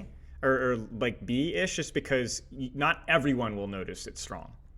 It's more of like some matchups like you're just not going to hit enough shots for you to really notice because it's not consistent enough. Like it's projected. Also, people just waste this one. I don't know what is the like. People don't understand how much damage it is. I think. Yeah. If you're not like a you're not like a ram Tank's going to enthusiast. notice this. Tank is going to notice this for sure. Right. Basically, Yeah. and then that's mostly it. But it is a noticeable, relentless Good. form. Is that a Z tier? While Nemesis form is active, eliminations extend the duration by 1 second. Win harder, I guess, when in Nemesis form sometimes. But like the thing about it is, it's like it's so bad because you don't even necessarily want to be utilizing this. The vast majority of the Nemesis form value is through blocking, and if you get a kill, you get 1 more second. If you get a kill, a kill. This is more broken with, obviously, Annihilation because of the way the timer works with Annihilation. Yeah, right? with your ult, it's kind of nice. Yeah, with the ult, it's kind of nice. But the problem is I won't say Z tier. I think I'm thinking maybe D tier. But it's like, it is a win more button with an ultimate that already isn't super great at finishing kills. And I think the only reason why I might put it in like bottom of D tier is because we're thinking about like the average ranked player where this ult might get more value, you know? This is a perfect one for, I think, somewhere in D tier. I mean, it's probably low D. It fits very nicely with all these other ones. Yeah. Sometimes this can help you, but the only conflict I have is like, is it sometimes useful or is it rarely useful? Because it might be rare. Like when it's rarely useful. It's definitely rarely useful. But the only reason it's more useful and for is because everybody's clumped up in low rank, so you can pop Q and get a couple. You can get some nice duration increases. But the problem with that is that like if everybody's clumped up to begin with, you don't really need the longer duration because Annihilation freaking lasts forever anyway. That's what I was going to say, is that it doesn't, like, when you're having a big pop-up Annihilation, it's already going to last forever. You don't... I mean, look at this. Like, you're I'm gonna, not even... Like, obviously, yeah. like... With this perk, you'll, like, have more Nemesis form after the fight is already won. Like, it's not... Like, oh, yes. Yeah, now when the enemy team is all dead, I can have more Nemesis If form. Survival of the Fittest gets F tier, then so does Relentless form. Yeah, this is a good old effer. Yeah, for sure. Nanite Repair... I They've think tried to make this good. Yeah, I mean, it's just competing with one of the best perks in the game. So it's like, I would say Nanite Repair is like mid C tier. Like it's going to be useful. It's actually like a decent chunk of healing now. Like even if you, obviously it's a little bit weaker with the heal passive, but 75 health per second. And then how long does this freaking thing last? Like 3 seconds, 4 seconds? Like, I think it's 3. 3 seconds, yeah. So that's like 75. It's going to be 225, and then minus the DPS passive, it's going to be like 150 healing, right? That's not nothing. Like that's a lot, and Vortex is frequently within the vicinity. So I would say it's never going to compete with Vengeful Vortex, but like if you compare it to like, again, a lot of these other mid-tier, C-tier perks for like, especially like the tank sustain, that's a classic, right? Like Defense Protocol, Nanite Repair, Anarchic Zeal. Like I think Nanite Repair is as good as any of them. Maybe even better than some of these. Yeah, that's fair. It's a lot. We haven't got healing. the DPS yet, chat. No. It's a lot more. Yeah. It would be easy to put, like, I see this one as being worse than C tier, but the thing is, it realistically is. It's just I'm always taking the other one because I think the other one's probably B tier. Yeah, I think the only reason why I won't put it higher in C tier, even though it's like a lot more healing than something like Pyromaniac, is because it is reliant off of you vortexing your... You have to use it. Like Pyromaniac just rewards you for doing already what your character does. Right. Whereas this one is like, I have the option to use this in a different way. Right. Like every 3 times you use it in low rank, maybe you'll catch yourself, or every 2 times or 4 times, right? Like you're not going to get 150 healing every time you use it. So, and if you're in a situation so desperate that you need to throw it on yourself to just heal from it, like, and just like block slop, like most of the time in that situation anyways, it's not going to help you win that fight, but it could maybe. Yeah. Yeah. Okay. Vengeful Vortex probably A tier, probably A tier perk. Maybe top of B. The only reason why I won't go higher is because it does have like a pretty decent skill curve, and like most players are probably not going to utilize as much as they could. But I still feel like A tier is like Low A tier is fine. The thing with Vengeful Vortex that makes it really strong is it's not just manual, you can do whatever. It's also 50 more damage. It's just 50 more damage, and like you hit that on a squishy, and we go from doing 70 damage for 3 seconds, so we do 120 damage. Now you won't get the full 120, but it's like massive breakpoint changer for killing squishies. Like it's just massive. So more control. That's more one of those. It's one of those perks where like when I don't have it, I'm definitely noticing that I don't have it and hoping like I'm like working towards it. Like man, I want to get that perk. You could see the gap. gap. I have that perk, I'm gonna feel better. Because you'll see B tier is like, they do the thing that they already do, but they do it better for a lot of these. And then there's like Vengeful Vortex where it's like not only do they do it better, but you could do it in different and better ways, right? So it's like it's like flash heal, mercy heals more, but also like you just get a burst heal, right? Like Phantom Step, you can fade, it's better, but now like literally like opens up the world with what you can do with fade or what you can do with overrun. So I would have liked you would have Phantom Step in that Oasis game there. Yeah, I know. Trust me, I we didn't have it yet. Had it as well. Yeah. Or did if you had it, you would have it. I did have it. I don't think you had. I think I don't think you had it. I don't think you had it when you got helixed. I mean, you might have, but I don't think. Oh no, not when I died on the coast. No. Yeah. Okay. Crusaders Fire. Which one's that? That's Fire Strike reach charges on stuns. Pin or slam, basically. I would say probably like C tier, bottom of C tier. It's okay. Maybe honestly. I might put it more near the bottom. I'd say bottom of C tier. Bottom of C tier. Yeah, it's a fine perk. It's useful. It makes your shatters more lethal, but I mean, most of the time, if you're landing a good shatter, they're already lethal. Yeah, but sometimes I it do. Fixes that. Yeah, agreed. It's like an ult perk primarily, and it's not a very good one, but it does change break points to where it's like, I mean, I've coached a lot of Rein, and you have too, and so it's like the number of times where I'm like, if you'd had Crusaders Fire, that would have been a kill, basically. Like that does happen like pretty frequently. Yeah, I'd say so. So it's good enough to where like there are going to be certain maps and matchups where I am going to choose it over the other perk. Yeah. The other perk isn't exactly amazing, but it is like something that's I think underrated. But the other one's like his they gave him the shield health regen again, and it's on minor.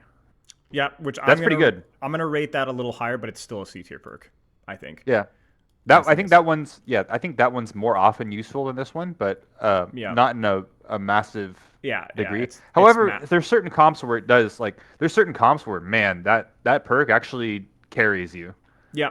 Like it reminds me a little bit of Ascendance, kind of with Zen, where it's like, I really wish I had the perk in this situation, right? Really wish it goes from being very useful in niche situations, and sort of useful in most situations.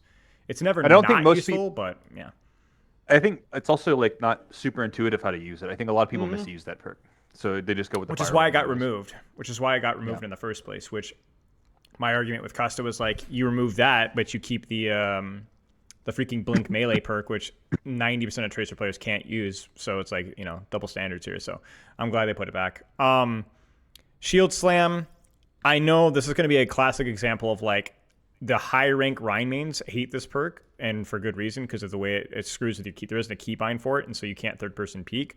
But the average Rein player is still going to get a lot of value out of this. So I'm actually going to put this one up there. This perk, I'd say that I've heard a lot of that shit, and I think that people are just being whiny. I think what they want is they want a better Reinhardt perk that is more fun or something like that. And yeah, they could improve it, or they could change the bind or something. I mean, it would be pretty easy just to put it on like R or something like that. But I don't think this has the downside people pretend like it has. I feel like it's third person peeking. It's third person peeking. It's just annoying. This perk, I think, if we ignore the annoyance, like if you don't have the third person peek, this perk is B, and so I'm gonna put it in B.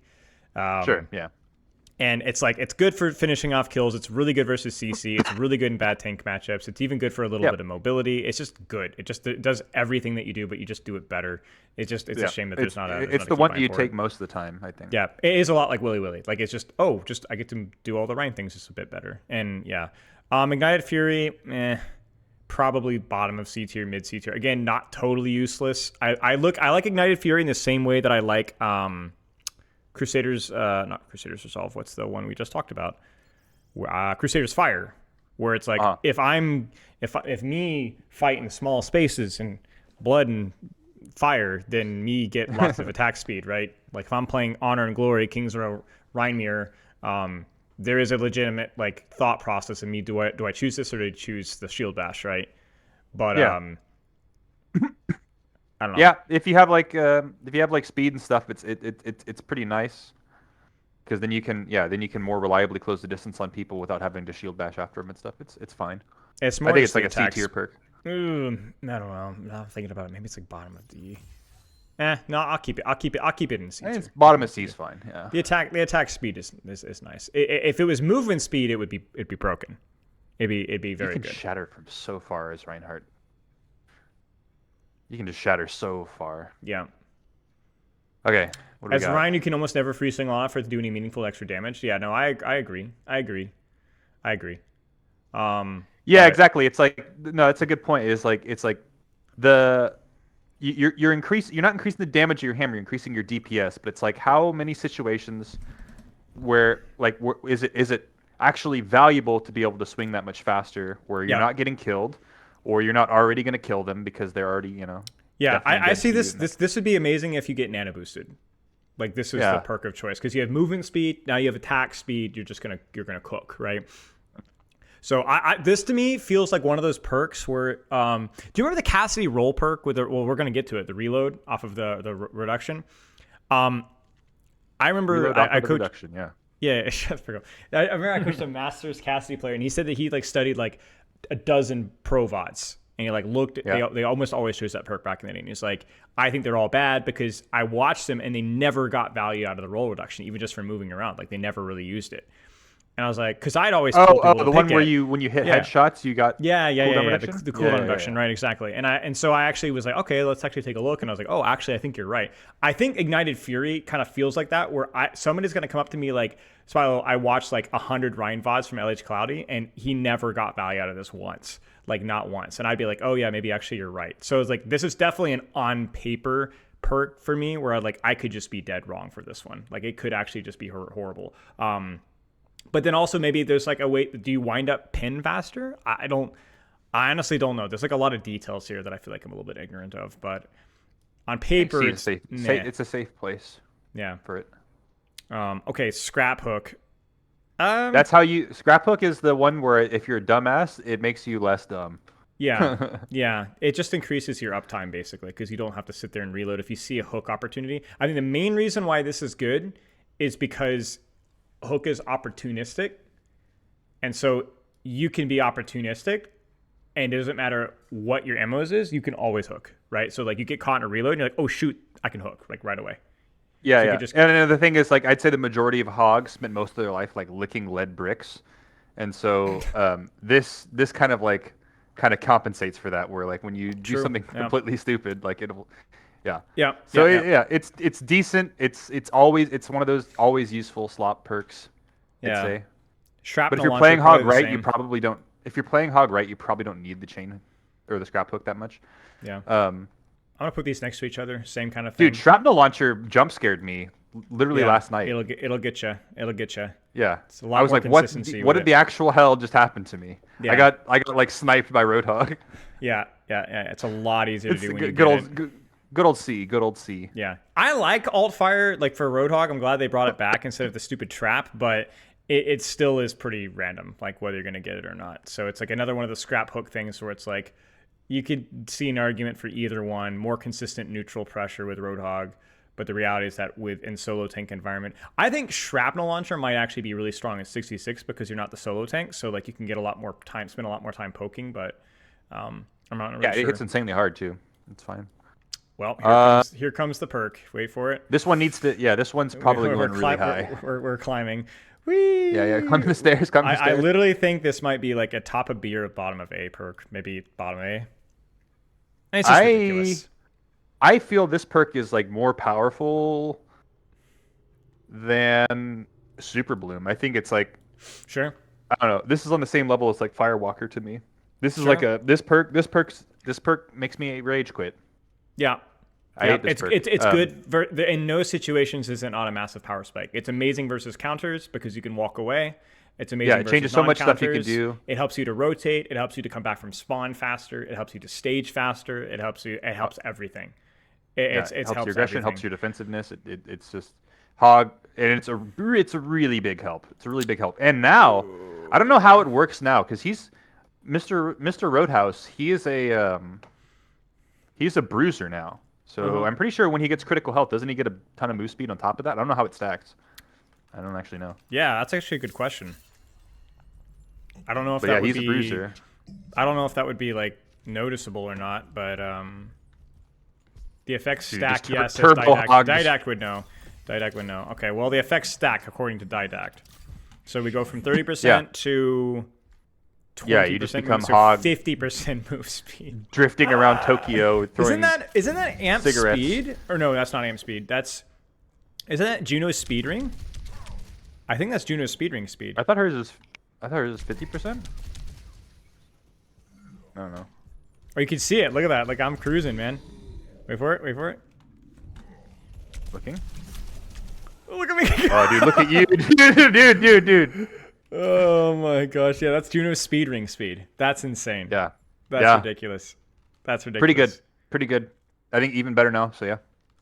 Yeah. I'm top of A, and the reality, chat, is that like we're probably gonna end up bumping some of A into S because I will want something that resembles a bell curve. So we'll depopulate some of these, but for right now we're basically perfect right now. We have one in S tier and one in Z tier. Yeah. But what I'm saying is like we could probably move like 5 or 6 of these up, move 5 or 6 of those down, and then go from there. But for right now, it's fine. Pulled pork. It's like, I mean, it's good. It's good. You just do things that you do more. It's just competing with one of the best perks in the entire game. So it's like this is this is definitionally a C tier perk. Yeah, I think it's just like a perk that you grab that does and more overhealth, so it feeds less ult charge. I feel like honestly, I'm a little bit disappointed. Like looking at these now, I wasn't thinking about this much, but I'm a little disappointed how many, especially tank perks that we've seen now that just do this, that just do like. Do what you normally do, but get some health for it. This is boring. This is what I'm saying about like the whole like perk thing. Where like we're still like so half cooked. Like we've got so much more work to do. Like we have a lot fewer bad perks. Like we have way fewer like perks down here. I think like objectively. I mean somebody has to be down here, but so much in terms of like design creativity. I think that there's still so much more. So. All right, who's next? Connect Cycle Sigma. Sugma. That's the blocking with my. He goes and he goes afterwards. Yeah, I agree. I actually think this perk is okay. It's good. They had to nerf it. I don't think people remembered it because it was way too OP. But it's still like it's actually ridiculous how little damage you need to eat for a significant cooldown reduction. I'll demonstrate it. Like you need to eat like 100 damage. And you're just like, oh, I have my accretion back. Like it's really quite strong. I think the other perk is probably more consistent because. And more consistent in matchups because, you know, you're not always playing like a lot of poke damage. But again, we're talking about ranked, right? Like ranked, there's going to be a guy with a gun basically everywhere. It's like America. There's always a guy with a gun, you know? So it's like you're going to use your accretion, you're going to eat a fire strike, and then you're going to be like, oh, I have accretion again. So, kind of nice. Yeah, nice. So I'd say it does this. It just, you don't have to think about it. It just makes your abilities more powerful. That's just terrible. Are you over at the rocket dummies right now? Yeah, I'm at the rocket dummies. I don't want to talk about it. Like, that's it. And there's like 3 seconds. Like, I ate like 100 damage. It's just 3 seconds. And if you eat a lot of damage, you just get it right back again. Hyper regeneration. I get just probably the better perk in terms of just consistency. But honestly, I do think this perk is overrated. It's not that much because people overrate Sigma's DPS. It's actually really bad. Like, you get very little more shield off of it. And that's if you hit every shot, you're going to get a noticeable bit of... It's more along the lines of if you're getting cleave, if you're hitting multiple if you're getting targets, cleave value, if you're getting problem with Doomfist. Yes, exactly. Then it's decent. Then you're getting some meaningful shield. But even then, it's like not that super strong, but it's a C. I think it's a C. Most everything in C is like fine to take. Like you're not trolling if you take it. Again, it's like you're just not going to really notice it. Like you're not going to be like, oh no, he had hyper regeneration. Oh no. You know, he just sits there with hyper regeneration and I lose. Blizzard. Yeah, exactly. Whereas if you literally go to B tier just a little bit, you're like, oh yeah, I could definitely tell when he's got that. You know, right? Oh shoot, he has that. You know, so hyper strike. Oh yeah, that's the melee. You're definitely going to notice this one. Ass. Yeah. I think this one's top of C tier, bottom of B. That's another one you'll definitely notice it, but not everybody's going to notice it. And the reason why you're going to notice it, and I think this is one of the most important things, is that it actually does more damage. Did I even choose the right perk? I did. So we've got like, you know, your 40 melee here. You got your 40 melee, but then you got your pretty easy to build, even just from splash, and then you give him the old hiya. You know, so I mean, look at that. That's like 80 damage. That's 80 freaking damage. It doubles your melee damage.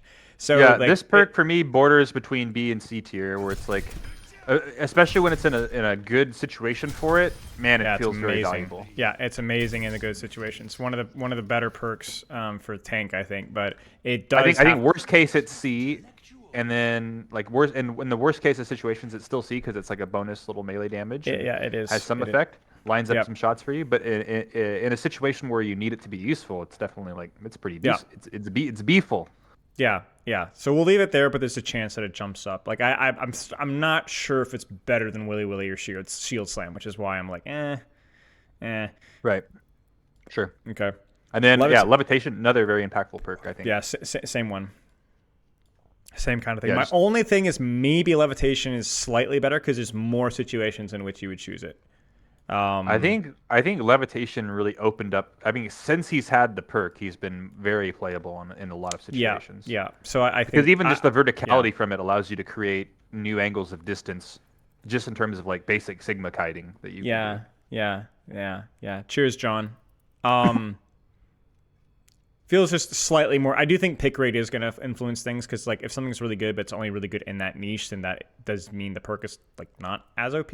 But it doesn't mean that it's like trash. Like there's some of these perks that are like I wouldn't even necessarily change, but they're just niche within the niche. So yeah, this is like the generic one that's good pretty much all the time, whereas the punch you and float you is like good a lot of the time, but not always. All right, I will admit this is a C tier perk. Electric Charge. Who are we on? We're on Winston. I will admit this is a C tier perk. It's good. Did you hear me ranting about this one? No. Oh, I've heard you rant about it before. Yeah, I didn't really rant. I mean, I don't have a big rant on it, but yeah, it's just that, I think people think this perk does more than it does. And it doesn't do nothing, but it doesn't do that much. Like, I think people, in their head, they look at this perk, and it feels like this perk would be doing a lot, but realistically, it just doesn't actually play out doing much, basically. Like, when you're playing your bubbles, the best thing it does for you, in my opinion, because people picture this as like, oh, I'm shocking people and chasing them down and stuff, and resisting boops. The best thing I think this does for you is make you take less damage when you're like bubble dancing because that's it. Yeah, exactly. Yeah. But people don't know that. So they don't use that for that effect. But it's actually, but it doesn't. See, that's my problem though. Is like I actually think that speed. Like my theory is that I do think you get the value of speed even if you don't notice it, right? Like if I'm chasing, if I'm even my bubble breaks and there's a Roadhog shooting at me and I'm zapping that Roadhog, I am convinced that you're taking 40 less damage. Or 50 less damage, it's just such a weird it's such a weird like indirect value that you get from this perk that is not at all what you think it would do, but it does do it. I'm trying to think of like what we talked about. I swear we've had that conversation about a couple of perks where it's like it's hard to quantify the number of engagements, but I'm quite confident it is going to. But the question is just like, which ones, like maybe shrapnel launcher is a good example where it's like, you're going to be hitting more one shots or doing more damage from range, but you just don't know exactly how much. Like, would that have been a one shot without the perk or with the perk? I don't really know. But I do think that like it's a perk that is consistently minorly useful basically every time that you do anything. It's just, it might not be like earth shattering. It's just going to be, okay, that's nice. This perk is useful because it allows you to maintain a chase and also 90% of your camera to avoid headshots every 10 frames. I can't tell if Sarah's I love it. When I 90% my camera. Yeah, that's a big fan. That's a big fan for me. That's what people should be doing.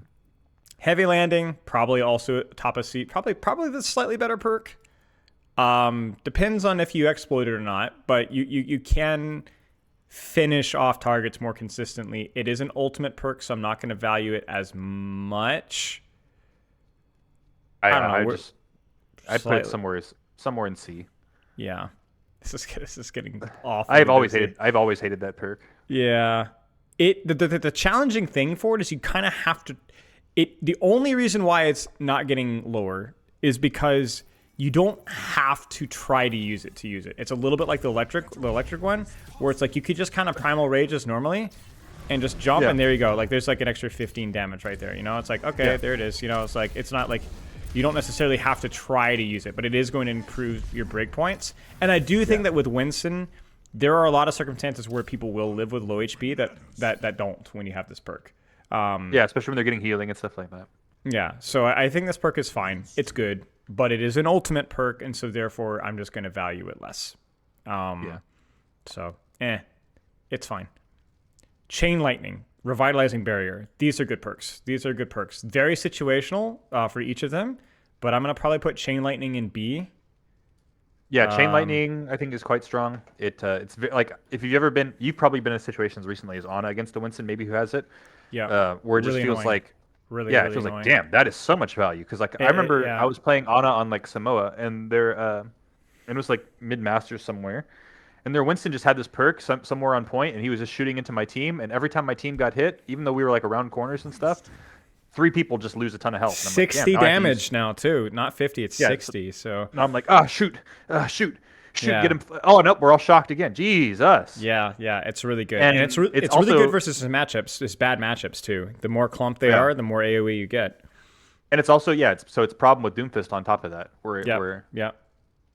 Big AOE value, and one person can be in. That's the annoying thing with one person is basically a little lightning rod.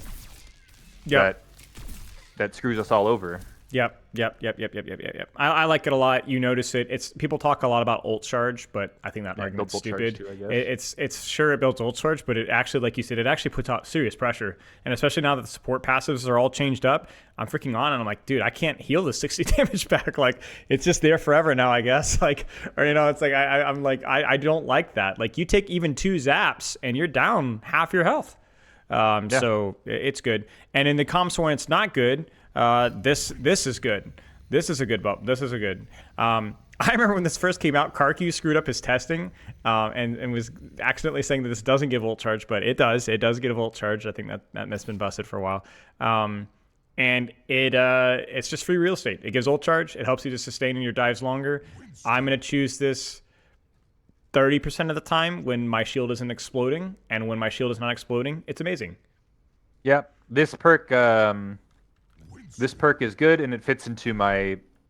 It's building up my energy for a rant that I need to go on when we get to DPS that I was mentioning last time we did this. Oh boy, it has to do with these healing perks. Okay.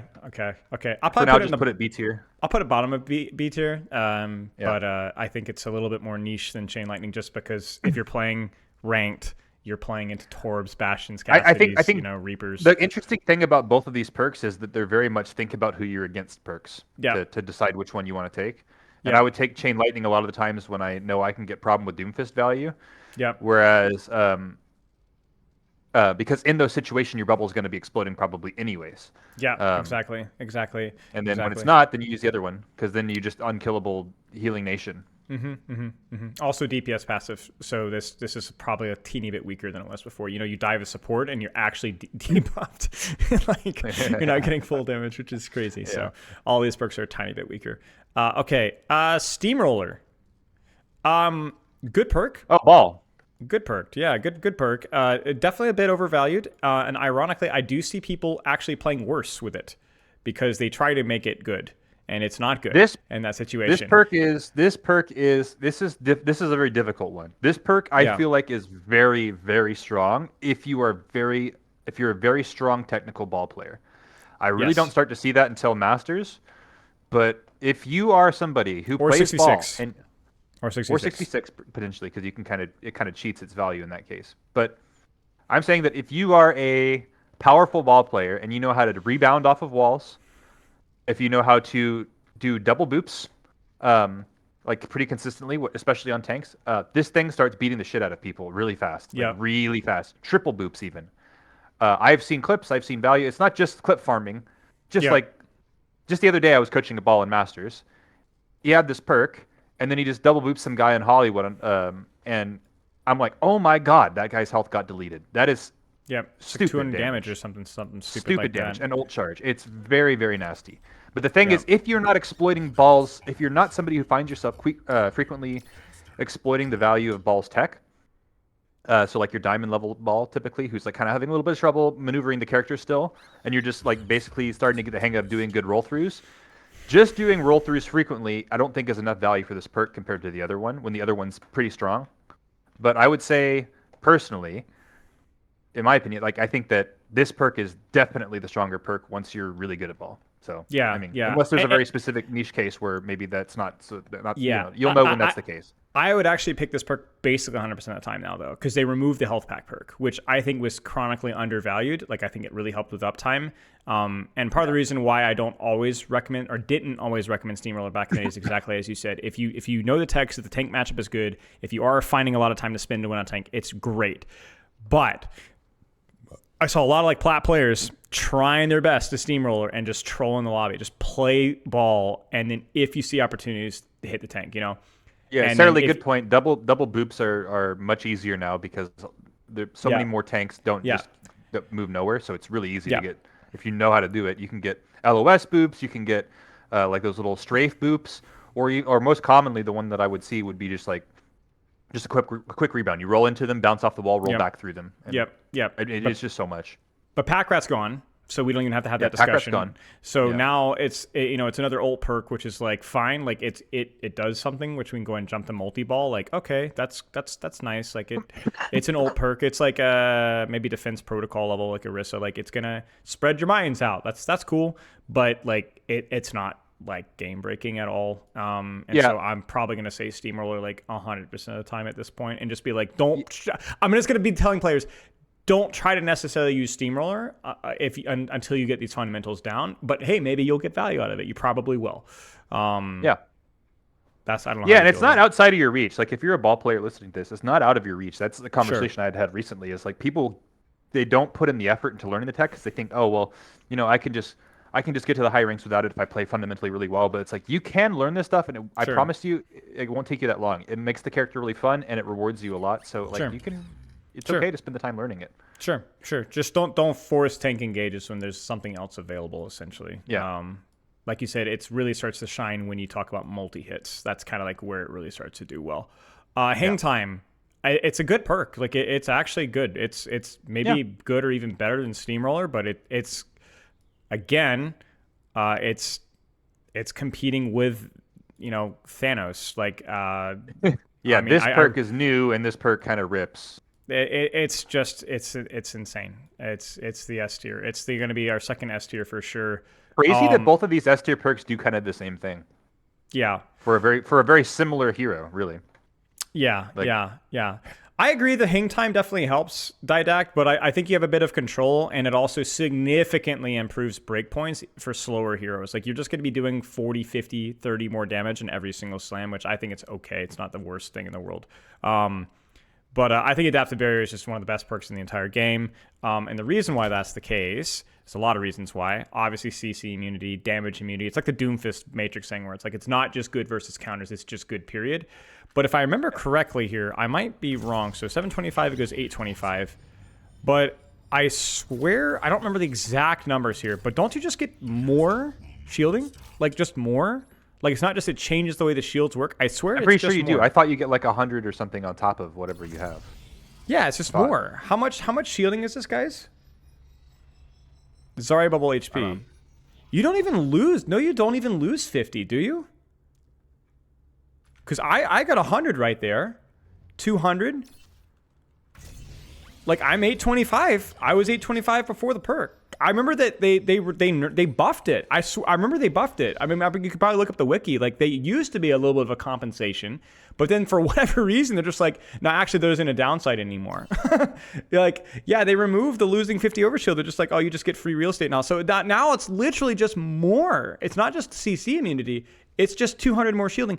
And the other thing too as well, that people don't forget about this, the other thing too is that it's not just 200 more HP or 200 more shields. It's 200 shields that doesn't give ult charge. Yeah. So you don't you shoot that and you get nothing out of it. Like you get nothing. That perk just does way too much. I don't know. It'll probably be nerfed. I don't know. I'm still surprised that they buffed it because it was like objectively like just insanely good. Yeah, you can body block with it. It's just so good, and it's not a parry. Like that's a 1.5 second parry. When I was talking with I think it was the Group Up podcast, you're joking about like, oh, but you wanted the parry. I was like, bro, can you imagine playing Sekiro with a 1.5 second parry window? Like how funny that game would be. Like, yeah. Dude. You know, it's not even close. So it's like it's just a big old. It's like Power Matrix. It's just Power Matrix. Good perk, amazing perk. Wait, you also get a cleanse. Right. You also get the cleanse. I didn't even think about that. So, like, cleanse, obviously, with ball is... You got to stop or I'm going to throw up if you keep going on about this perk. I swear to God. Yeah. The more I hear about it, the sicker I become. This perk is disgusting. Okay, Spotter. We'll move on. It's good. It's nice. Spotter is Zarya? Yeah, it's okay. It's value. This is actually quite nice in scrims and stuff like that, but I worry that this perk baits your ass in ranked because in ranked, exactly it's not that good. Exactly. If you had one feedback to give to every Zarya player in the history of the universe that you've coached in ranked, it's stop looking at your teammates. Do more damage, right? And so this is definitely bait for sure, but it is still good because it's movement speed and it's obviously passive heal. So maybe with that in mind, we'll drop it to a little bit lower just because it is bait, but it is free real estate. It is good. It's just shouldn't change how you play. It's solidly C tier, and we I don't need to hammer on about it. You understand, like yeah. When I see people pick this perk, it's like, oh, well, this is basically the problem is you're trying to justify this perk's value, and you're constantly bubbling teammates. It's a little like the tank one with Wrecking Ball. It's like a steamroller, right? It's quite rare that you need to bubble a teammate as Zarya already. Like most people do it when you don't really need to, and that's a hard skill to develop. But this perk basically turns off your ability to develop that because it's just making you spam your bubbles better in 66 for sure. This is not a 66 list, otherwise this would look very, very different. But absolutely better in 66 because you got. And the thing is, my opinions on jump ups. I think jump ups is an excellent perk. I think it's a very good perk. The reason why I'm not rating it higher is because I think the vast majority of ranked players will not get any value out of it.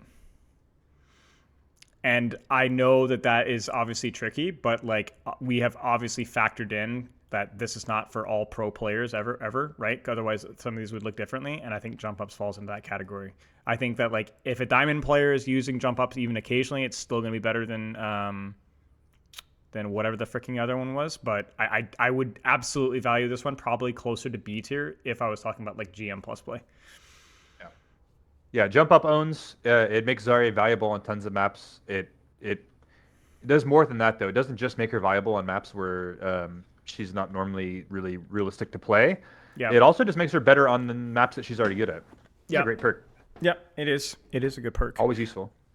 Energy Lance. That's the cleave one, right? The Pierce. They buffed this. Yeah, it's an any charge now, I believe. Yes. Particle beam just pierces enemies. That's better, and it's also better at the ranks that we're talking like for the. Yeah, it's good ranked. So lots of cleave. Problem with Doomfist, right? Like you can problem Doomfist. You can problem with Doomfist people, and it makes your ult stronger as well. So it's kind of like an ult perk because like you can solo kill people in your ult a lot better. Yeah, like their whole team really. Yeah, I'd say solid C tier because there is going to be a lot of situations when you don't get value out of this perk like at all. Like literally, the entire game could go by and you couldn't use it. You might not use it a single time. Exactly. But there are situations where it is going to be like noticeably useful, and so I think solid C tier. That being said, I think extra oomph is just free real estate. It's just more charge all the time. I believe it also pauses your energy decay as well. It's going to be. I can pierce you all with my beam, or I can take the perk that makes you die. Right, and it's just every single time you use a bubble, you're getting more charge. It's not a lot of charge, but it is noticeable. And as bad as the alt fire perk was in terms of strength, like it was too OP. At least I like the idea that it kind of encouraged you to use your alt fire. But why would I ever do that? Why would I ever do that? When I could just pop a bubble and build charge. And also pause my charge decay as well. So it's even more than the charge that you're actually getting. So it's just a free, consistent way. Even if they don't shoot your bubbles, doesn't matter. We're gonna get an extra dozen charge, and a dozen charge over the course of a team fight goes a long way. So this basically turns your bubbles into things that generate like, I don't know, like 30 charge on average to like almost 50 charge on average. Yeah, very consistent. And again, it's that bubble, like the literally charging, the pausing the charge decay as well is a big deal. It's the same reason why the alt fire perk was good too. It wasn't just the charge, but also stopping it, like freezing it. Yeah. And the best part about this too is, like, I don't think people realize this, but I can be doing this and I could be bubbling a teammate and still doing damage, and I'm still getting charge out of it. So, yeah, this perk threshold that takes you from 45 from one bubble to 60. Oh, that's right, because you can actually. Well, maybe I can demonstrate that really quick here, actually. So, it basically means 45, I believe, is the peak for charge. So you can go. So you can bubble here, and then. I mean, yeah, right there. Like, I'm not even fully min-maxing it, and there's my. I'm now just, I mean, you got 50 charge, and I wasn't even min-maxing it. 50 charge from a single bubble. So, yeah. So it also changes. So, yeah, very, very good perk. Again, it's not quite to the point where I'm going to be like, oh my gosh, he's insane. But it's going to be like, that steamroller moment where it's like, you are going to notice that, ow, this guy's hitting really hard all of a sudden. And it is going to be from the perk. That's good. That's really good. I'm thinking bottom of B, honestly.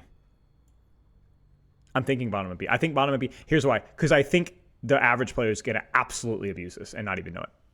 They're going to get it. I think it's really strong. I think it gets value all the time, but the value it gets is disproportionately strong compared to a lot of things that are already in there. Pharah perk. Pharah. Oh, DPS time. Let's go. Yeah. Barrage. Maybe have we got through all the tanks? Have we missed a tank? I mean, we've done every tank.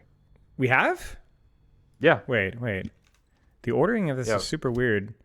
Yeah, I don't know exactly how they determine the order. But yeah, you're right. We did every tank. Wow. Okay. Cool. All right. GG tanks. All right. I have to pee in a second, but I want to hear your damage rant first. Your damage perk rant. Okay. The quick version of the damage perk rant is it's more about healing perks in general, perks that provide passive heal value, just like the ones that we've been putting in C tier this whole time. Yeah. But even more so, I am displeased by seeing those on DPS heroes. I don't like it. I don't like Vendetta's overhead healing on her slash. I don't like Cassidy's roll getting heal. I don't like Emre's infinite healing from his gun. Why not? Etc. Etc. Etc. I don't like them because I don't feel like I just don't like the heal creep that it provides for those characters. I think they're very valuable. There's a whole bunch of reasons. Interesting. I haven't thought about that. Oh, Jarl Red says there's another obscene part about Ball Shield perk. I want to hear you puke really fast. Is that you are completely boop immune, not like Zarya while being bubbled. But yeah, go ahead. It's so overkidded, man. It's so just much. Everything. Yeah, you get literally everything. So that's that's what it should say when you go click on the perk. You get literally everything. You get gain everything. Immediately obtain everything he sells. It's the Lord's parasol of this game. Yeah, exactly. That's what. But yeah, so they've been consistently adding more and more DPS perks that allow them to heal themselves in some way, and I think those perks I think they're super toxic. I don't like them. Okay, fair enough. I don't like them, and they tend to always be really good. Yeah, fair enough. Yeah, I think the ones that you mentioned, they're generally like pretty freaking good. So before I leave, I've already placed Drift Thrusters, but I'm not sure what your thoughts are. In my opinion, like this perk is like good, but it's definitely like one of those like pro play perk things that is actually like pretty decent in rank. But again, it's just one of those like, well, it's an ult perk, so it's not that good. It's an ult perk that just reduces the chance that you die in your ult. I look at it the other way around. I don't know about you. I look at it as like, I kind of want to put it with heavy landing. I look at it as like you're more likely to get kills out of it. That's the way that I look at it, because you could pursue more. Yeah, increases the chance you get kills and reduces the chance that you'll die in your ult.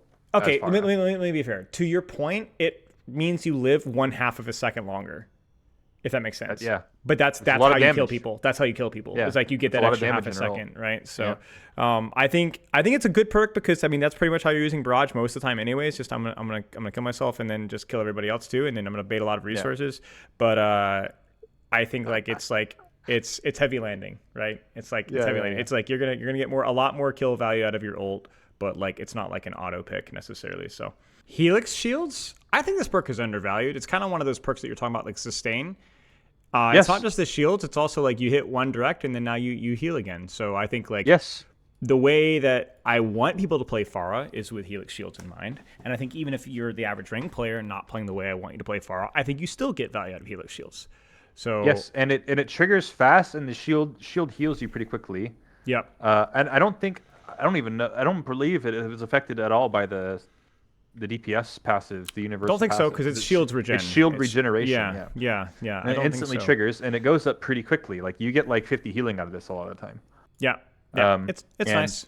More sustain equals good. More sustain equals good. It makes me want to go on a Pharah grind again. This perk. It makes me want to go back and play her again and get value because every single time I'm like, oh wow, this feels super. You could do all sorts of ratty stuff with it. Fuel stores. That's you use a movement ability and you get more fuel, right?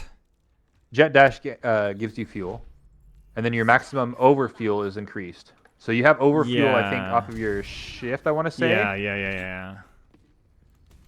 That seems so. Yeah, this one's weird. Jet dash is the one that's like the right click, which is the short range one.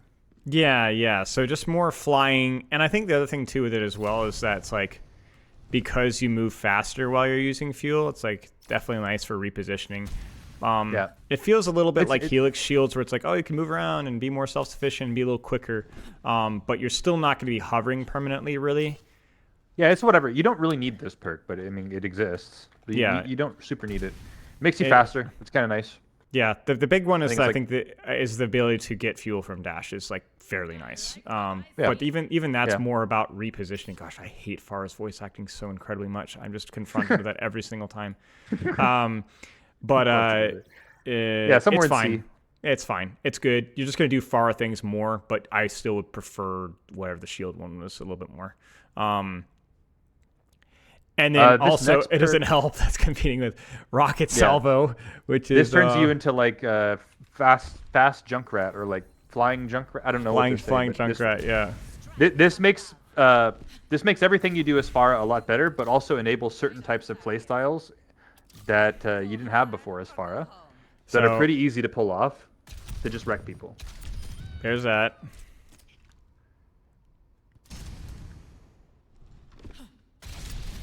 It's just insane. And I missed a rocket there too. Like obviously training range moment, but it's just like, oh, dash. Wham! Like it's like, and look at that, it's 200 freaking damage. That's just ridiculous. Yeah, go Junkrat a guy. You could just go Junkrat some fool and say like, hello, my name is Flying Junkrat. I mean Pharah, and I'm here to defeat you. So without I'll surprise you. Yeah, the thing is, it's like without even the practice range nonsense, it's like every single time, like at least twice a fight, you're gonna have a super rocket, and even if that rocket doesn't hit, it's still a ridiculous amount of damage. So it's not like the most broken perk of all time, to my knowledge, because this one is gonna be another one of those. I'm guessing because nobody plays Pharah. I have to put this in like top of B tier. I think. Yeah, it's better than C. It's like it's the same mentality behind a lot of C tier perks, where it makes some of the thinking you do generally stronger and always useful. Yeah. But it fits into the noticeably stronger, where it's like this is like one of those, but it owns. I played one game versus a Pharah that was utilizing this, and she didn't even have a damage boost, and it was awful. Like it felt like a Pharah had damage boost basically. And if you're playing, the thing with Pharah as well is like, I don't think people realize this a lot, is like the way that you're playing Pharah nowadays is like you are going to be hitting more directs because you're not playing 55 meters away spamming down, you know, like that would be different. Ironically, this perk would be worse, but with you getting your hands dirty in any way, shape, or form, you're just going to hit more. You're just going to hit people. So, yeah. Anyway. Yeah. It's a good perks on her. Yeah, good perks. Smolder, that's the Anran. We're on to Anran now, so that's the longer burn duration. It's good. It's good. Sure. I think the argument is that it's like, oh, it's not that good because, you know, you're fanning the flames until they die, and so like you don't really care about the burn duration. But that's like super one-dimensional way of looking at it. Like a lot of times you're going in, you're going out, so you'll take the extra 20 damage. You know, anytime you set anybody on fire. That also applies to your ultimate as well, I believe. How much DPS it does, I don't know. So Ignition does 10 base, so that's 15. So yeah, it's an extra 15 damage basically every time you set anybody on fire, whether it's with your fan or whether it's with your abilities or even with your ultimate. So it's like I mean, you're going to set somebody on fire, disengage, they're going to take 15 more damage. You're going to ultimate, that target's going to take 15 more damage.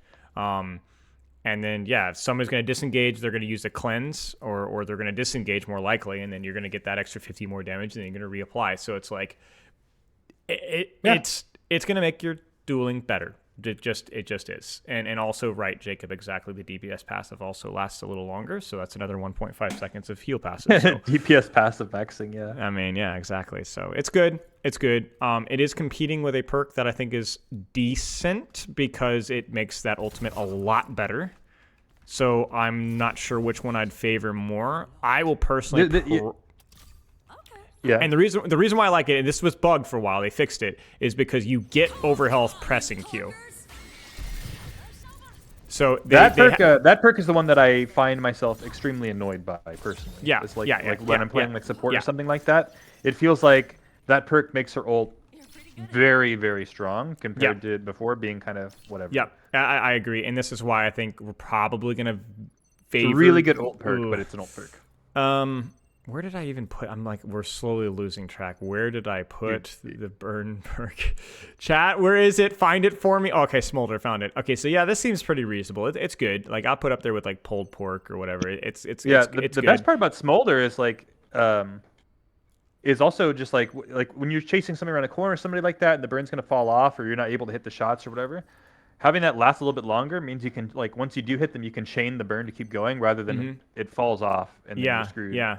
I don't know which one I'd favor more, to be honest. Like, I think Heat Shield is one of the better ult perks. It's still an ult perk, so it sucks, but it's one of the better ones that we have. Yeah, it makes me sad because it's an ult perk, but the thing is, I feel like it's one of the best ult perks. That perk really annoys me. How many ult perks do we have up here? Beat Drop is up there. Beat Drop. That's like it. That's it. I think that might be it. It might be the second best ult perk we have, which that feels about right so far. Yeah. That feels about right. Like I do think it's one of the best. So yeah, I think definitely better than a lot of the other ult perks we have below. Better than Heavy Landing. Better than Drift Thrusters. I think.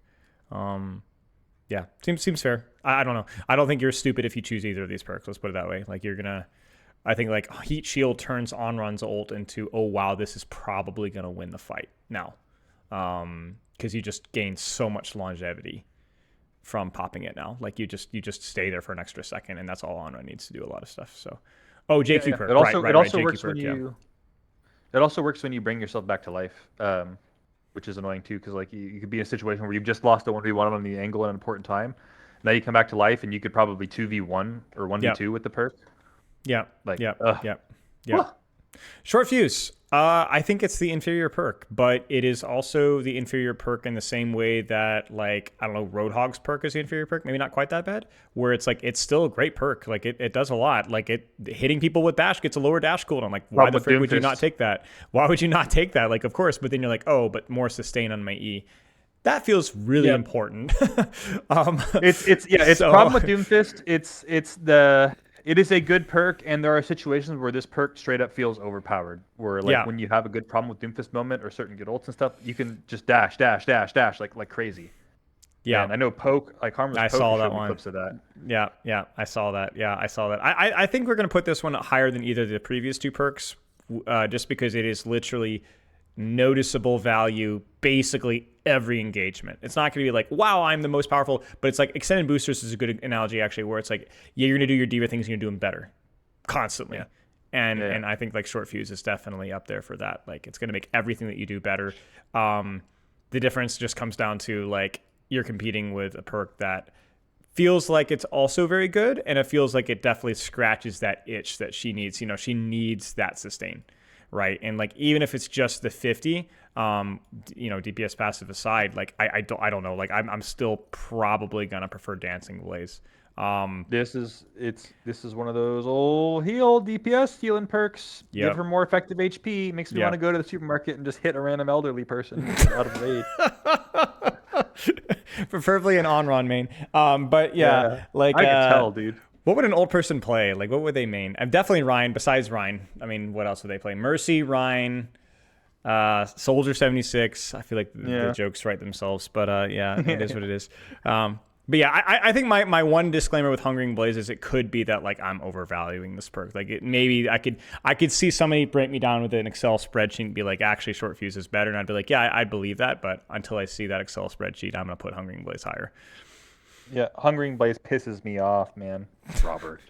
Yes, it pisses me Robert. off. Hold on, I'll be right back. Just keep Okay. going. Welcome back. I will keep going. I'll keep going.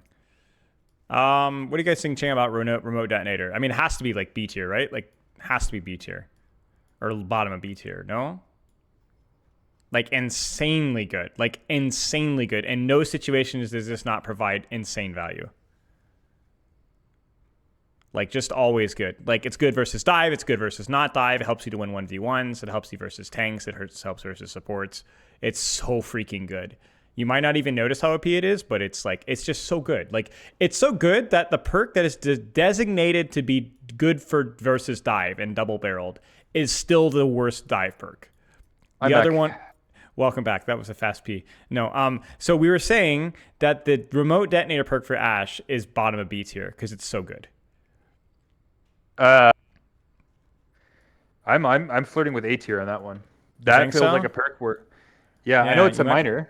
But it's like it's a minor perk, but like honestly, that's one of those ones where like you notice when you don't have it very strongly. You notice when the enemy has it like constantly. Yeah, you might be right. It allows her to land impactful dynamites from way longer range. And way shorter range too. Like you don't have to be looking at it. Like that's the thing. It's like if you've coached an Ashe before, and you're like, oh my gosh, I'm being dove by Genji, the whole matchup just feels so much easier. Like so much easier. It makes dynamite insane. Yeah, it makes even if you're not that good at dynamite, it makes it awesome. Yeah. But the thing is, it lets you. It's not just a skill replacement button, because there are perks like that where it's just like, oh, it makes the character easier, but it's kind of bad. This perk allows you to do a lot of stuff you could not do before, like dynamiting people around walls and stuff like that. Yeah. If you catch them by surprise on a flank, you can literally just headshot and dynamite them at the same time. That used to not be possible, and now it is. So it's like, it's good when you're under pressure. So it raises the ceiling a lot, as well as raising the floor. Right. Where is double barrel? Increases your consistency everywhere. It doesn't matter how good you are at Ashe. Yeah, it's funny because I was saying like it's so good because double barreled is like the anti-dive perk, and it's just a worse anti-dive perk than remote detonator, which is funny. So I'll probably play that around there. I mean, it's fine. I think the biggest problem with double barreled is how hard it is to use because the window is really small. So I think this perk is okay. It's useful, but I think the reason that it doesn't get used a lot is because the window is really punishing, and there are a lot of like, what's the term? There are a lot of terms for it to work, like a lot of conditions. Conditions. There's a lot of conditions for it. So yeah, you actually conditional have to do versus damage. The dynamite thing is like always really good. I would go solidly A tier, maybe mid or low A tier. With double barrel to stuff. No, with yeah. With the remote detonator. I'm gonna keep it on top of B for now, but like I think that we can move it around. Around. Yeah, that perk. The only reason is because I think the ceiling of this perk is like what we're talking about, and again, we're talking about heroes like ranks that may not always fully exploit. No, but that's the thing is the floor, dude. Yeah, I know. I know. They can't shoot their dynamite, and all of a sudden they become landing dynamite every 13 seconds and building Bob. And but we're competing with like some really good perks here. Maybe we'll reevaluate. Because you could argue that maybe I'm looking back at some of these beat drop perk. I'm like not sure if I value that at top of B. I don't know. It's so hard to judge. We did that one really early. Viper, Sting, frick, man. They've done so many changes to this. Her major perks are so forgettable. The one is like bigger radius. The other one is like you do like a little bit of bonus damage if you hit 2 scope shots in a row, I think. Yeah, 25 extra damage. That one's annoying because it changes breakpoints sometimes. And then it also reloads 1 ammo. Yeah. Which is quite convenient. And these are fine. They throw the ammo in there and be like, hopefully that makes this perk better. Viper's Sting is like the kind of the default choice because it's just going to help you do a bit more damage and help you with breakpoints. So we'll probably drop that one and top of C tier, mid C tier, somewhere around there. It's good. It's nice. You might notice it occasionally. I think these both perks collect themselves into C tier somewhere. Yeah, I'm going to value Airburst a little bit lower, even with the ammo thing that she has now, because it's like I rarely see the radius mattering Even the problem with Doomfist with like the AoE, it's like you're still not gonna be hitting like that many more targets than you would otherwise. Yeah, most of the time when you land a good dynamite, it's already hitting everybody. Yeah. Yeah, so it's like, yeah, occasionally it's probably more about the ammo, but even then it's like I don't know if that I would You can just read airburst as like sometimes in certain conditions dynamite hits an extra person. Yeah. Yeah. Top of you put it in B tier, yeah, but like look at what it's competing with. It's competing with extended boosters, short fuse. Like these are all really good perks, so it's like I think it's pretty fair as is, but I don't know. Viper, I think people have a point where yeah, go ahead. Where Viper Sting actually, I would say, is quite noticeable. I feel like that does feel quite strong when I have that one. I think we'll bump it up higher. We'll bump it up higher. But I think we're kind of seeing that C tier is a little large right now, like a lot of large. So we're probably going to see a lot of C tier moving up. Yeah, and the other thing I might say about that Viper Sting though is it might trick you into thinking it's better than it is, just because it's something you have to actively engage with and think about. Mm-hmm. I mean, you don't have to, but it might feel more valuable than it is that way because it's very dopamine rewarding and stuff like that. Viper Sting worse than Dynamite? 100%. Yeah, 100%. Oh yeah. The reason Ashe is a good character in the first place is because of Dynamite. Dynamite is what makes Ashe good. Okay, configuration reload. I mean, I know Tech is gonna be like, well, actually, I'm sorry, Tech. This is probably an S. This is an S tier perk. This is an S tier perk. It is single-handedly why Bastion is still relevant. It's insane. You get a nade is Bastion, especially in higher ranks for the most part. Like it's like 55% of its value, and like it's just you get more nades all the time. It's ridiculous. Like it's actually, I think it's definitely one of the top 5 perks in the game for sure. This perk fits all. I think it fits everything we need for in the category of like. I think this texture like S tier. Hey, Tetris. When it comes to S tier, it's like, yeah, this perk is insanely good. Like it it completely redefines like what you can do with the character. It feels super awesome when the enemy has it. You know that it's everything the other ones do. So yeah, it fits in there. Yeah, I will say that the other perk is the one that I typically go for in like collegiate, for example, like when I'm coaching those teams, because of what you can do with this perk and because of how people play from like a planning stage. Yeah. But I think that in ranked, I would say most of the time in ranked, you're going to be just owning with the grenade perk. Yeah. And it just is so much value. It's so I do think it's one of the better ult perks. Yeah. I might even value it over. I would put it in B tier personally. I think that this perk, put it in B tier, because I think that people, when you have a Bastion, people get obsessed with the Bastion, whether it's ranked or whether it's scrims, etc. And having a button that just says, instead of me dying, now you die, or like I live way longer, is very powerful. And you just see some crazy shit happen with this perk. Yeah. I think I'll put it slightly above even Heat Shield, right around Heat Shield. I think on run that seems like where it's like, wow, that perk is noticeably better now that I've got the ult. So it's like I think it basically turns your ult into a whole different button. Yeah, which is interesting. It's kind of like you just tank basically. You can just tank or you can flank. You can tank or flank with this perk, which is insanely valuable. It's like it's what the perk allows you to do. Whether you're able to get the kills with it or not is what wins you fights. So you jump in the backline, you pop ult. You're going to win the fight just by that action that you can do successfully now, right? Or you can absorb it like you were saying in your collegiate thing. Like you can absorb any amount of pressure, basically. Like how much is it? So often it's a lot. It's like 300 overhealth. It's at least 300, right? Like what? They press the all-in button on Bastion, which they do all the time. Yep. And you just press this button, and all of a sudden, you normally just win the fight because they invested. I love this perk. I wish the innate perk was a lot weaker because I used to, when I played Bash, I loved this perk. The amount of fun plays you can do with it. But it's I'm pretty sure it used to it's existed forever, and it used to compete with something that was a lot weaker. I remember being excited by this perk because I remember being at Spotlight in California, reading the perk description and reading that perk and being like, "Oh my gosh, this is going to be insane!" I remember where I was when I first read this perk. That's how much I love this perk. But configuration reload is nade on turret form, nade on leaving turret form, and nade on leaving ult form. So it's like it's just you get like 3 or 4 more nades a fight. It's just insane. It is not an OG perk, no? Are you sure? I swear I remember Agent Meerkat, thank you for the sub. No, I'm not sure. Which perk is the ult perk, I swear. Ult perk? I feel like ult perk was always there. Wait, am I like, is this the Mandela affecting myself? Is that what that means? The Mandela effect? Like, am I like misremembering? No, ult perk I think has always been there. I think nade perk wasn't there. No, not the nade perk. Yeah, the nade perk I don't think was always there. Nade perk used to be like you bounce, you do less damage to yourself or something like that, and you bounce further. Wait, let me see. 2025. Ult perk was there since season 9 because I'm pretty sure I was. Yeah, it is OG. It is OG. You look at the wiki. Look at the wiki here. February 18, 2025. Yeah, because the original one was a knockback where you can move around more. Yeah, it is. It's OG. Unless you're misunderstanding, but yeah, it's OG. I remember. Okay, yeah. I am indeed not Nelson Mandela.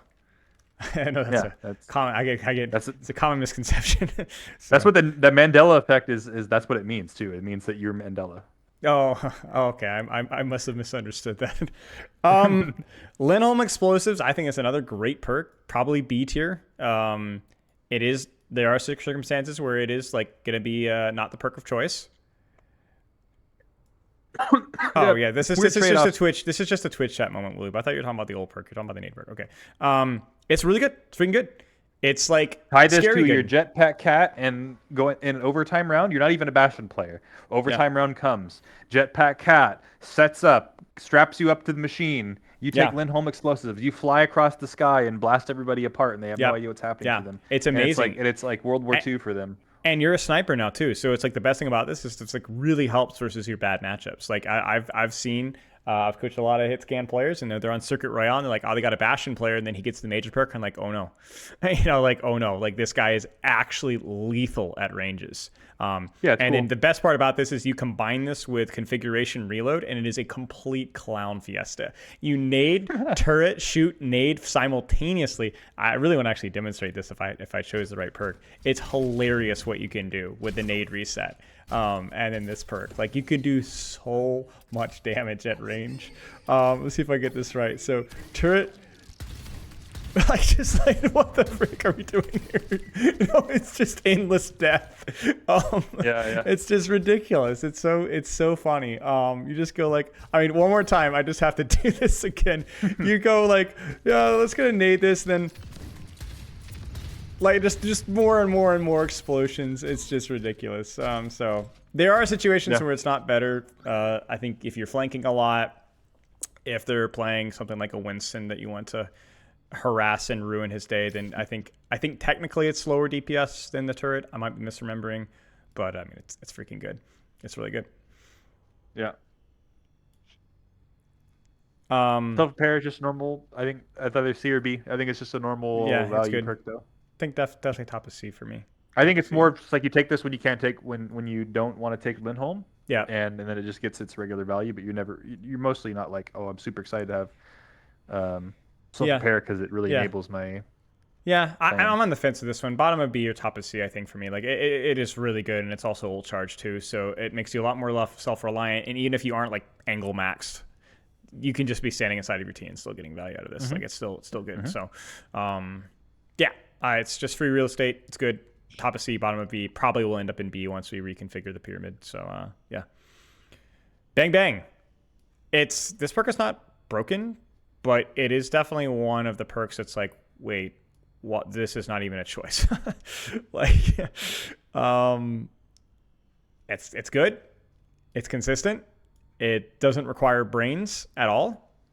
And it's competing with one of the worst minor perks in the game. So that's it. Yeah. More damage, more range, changes breakpoints. That's it.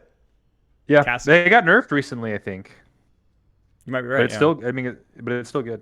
Yeah. The other one is, what is the other one? Is it movement speed or it's healing? It's healing on High Noon, right? Yes. Yeah. Ult perk. A bad ult perk at that.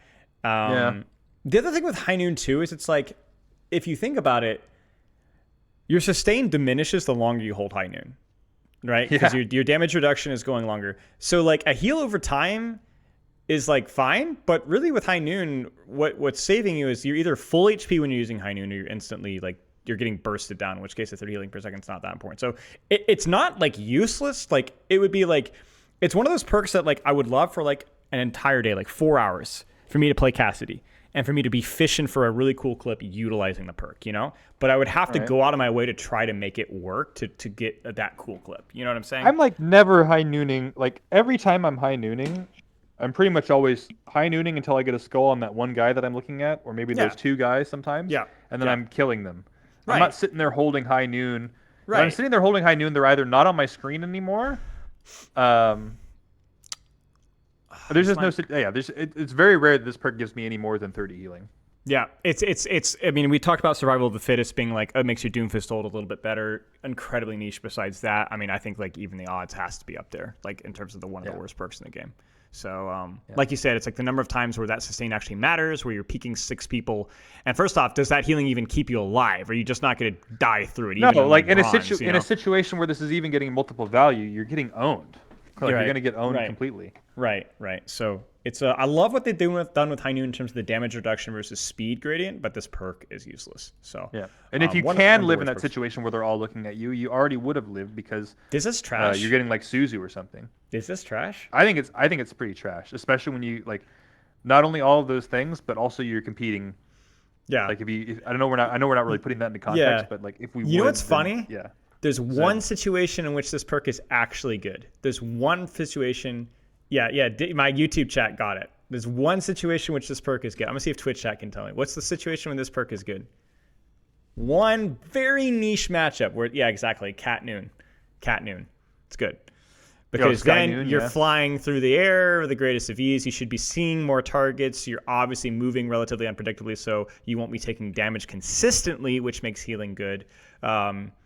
So it's not a must pick for that by any means, but it would make that play a little bit more useful. But like, man, you're digging deep to find a way to use this perk, you know? Yeah. Getting primaled, that's not a bad shout either. That would be useful as well. But again, like the other thing too is like it is another one of those healing perks, right? So it's like if you're getting primaled, you're getting 21 healing per second, not 30 healing per second, because the DPS passive's on you. And it's only one big old fricker in your face. And so that's you might get an extra 50 healing off of that. And that may or may not be the difference. But that is like, again, really fishing. So yeah. Rolling roundups. This is one of those perks that's like, it's good, but it's objectively like almost always the worst perk. It's good if you're playing into a really annoying Winston. Let's put it that way. When you want that fan to hammer. It's just more. It's just more self heal slop. Just boom. Yeah. I'm a DPS and I give Cassidy his effective health back. It's healing you all the time. Yeah. It's a healing perk, so it's a bit weaker, but I mean, it is like, how much healing is it? It's 15 health for each bullet reloaded, so it can be up to 90, probably more like 60, 70 most of the time. It's just great. It just gives you your breakpoints, like your old breakpoints back a lot of the time. It makes you livable, like everything that a squishy hit scan wants to have. Yeah. So it's very nice. You're competing against Silver Bullet. Yeah. So it's just I'll pull it up here. I think. Yeah. I'm actually drop Bang Bang a little bit, but it's like it's 70 health on a hero in a 1v1. That's pretty nice. I think this perk's quite strong. I think Silver Bullet's quite strong. So one thing, sorry to interrupt. The one thing why I think that this might not be quite as strong as people think is because when you're in a 1v1, this is when this is strong. This is when you're in a 1v1, right? Not when you're just poking down mid. But the problem is when you roll in a 1v1, that's not always around using your entire clip, right? Like you might do like here and you might roll here, in which case you're getting less heal out of it, right? It's because you're using it for a dodge or you're using it for an iframe, right? So it's like for the damage reduction. So like that's my one, like I guess caveat is that you're not going to consistently get 70 health every time you use it in a 1v1. You might get 30, 40 depending, because the timing of the roll is more important than the healing. But I still agree it's good. It's good. It's just competing with one of the better perks in the game. Yep. Silver Bullet's good. Silver Bullet's good, especially when you have like damage boosts. I think A tier.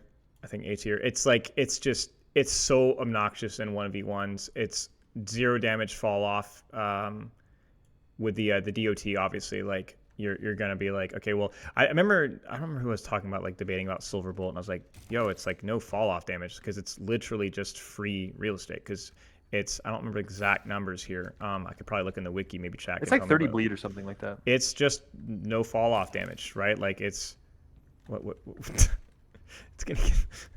You having a problem with that? It should be giving me perk charge, but it doesn't do. Sometimes it doesn't do that. There you go. Okay. Oh, yeah, because you had your ult already. Yeah. Oh, 70 bleed. Okay, well there you go. That's great. So yeah, Is it 70 bleed? Yeah. Okay, let's actually. Is it based off of if you get a headshot or not? It's the same as a bullet extra. No. So I will do that. I mean, yeah, that's 70. That's 70 freaking Jesus. bleed. 70 freaking bleed, and there's no fall off on that. I didn't know it was that much. Yeah. And obviously refreshing on roll. And if you want it, you can refresh off of your high noon as well. But I mean, yeah, it's broken. I remember liking this perk, being like, oh, that's kind of interesting, a bit of a trade-off here. I hated Fan the Hammer. And then I still remember I played a ranked game on, man, what hero was it? I don't remember which hero it was. It was about a. Were you against the cast? Yes, I was against the Cassidy. You were playing Bridge. Jacob remembers. You remember too. Yes, it was Suravasa. You guys remember. Okay, well, that's actually, I can't think it's creepier that I remember the map or the fact that you guys remember the map. It was indeed you were on Suravasa. It was first point outside near the Mega, and you were on Brig, and you got. And that entire game, they had a damage boosted Cassidy. Yeah, you had a mercy pocket. You guys remember this happened not too long ago versus when I was playing Emre. It happened on Atlas as well. I was ranting about the rank resets, but damage boosted Cassidy, and I'm like, oh my gosh, this is the worst game that I have ever played in Overwatch history.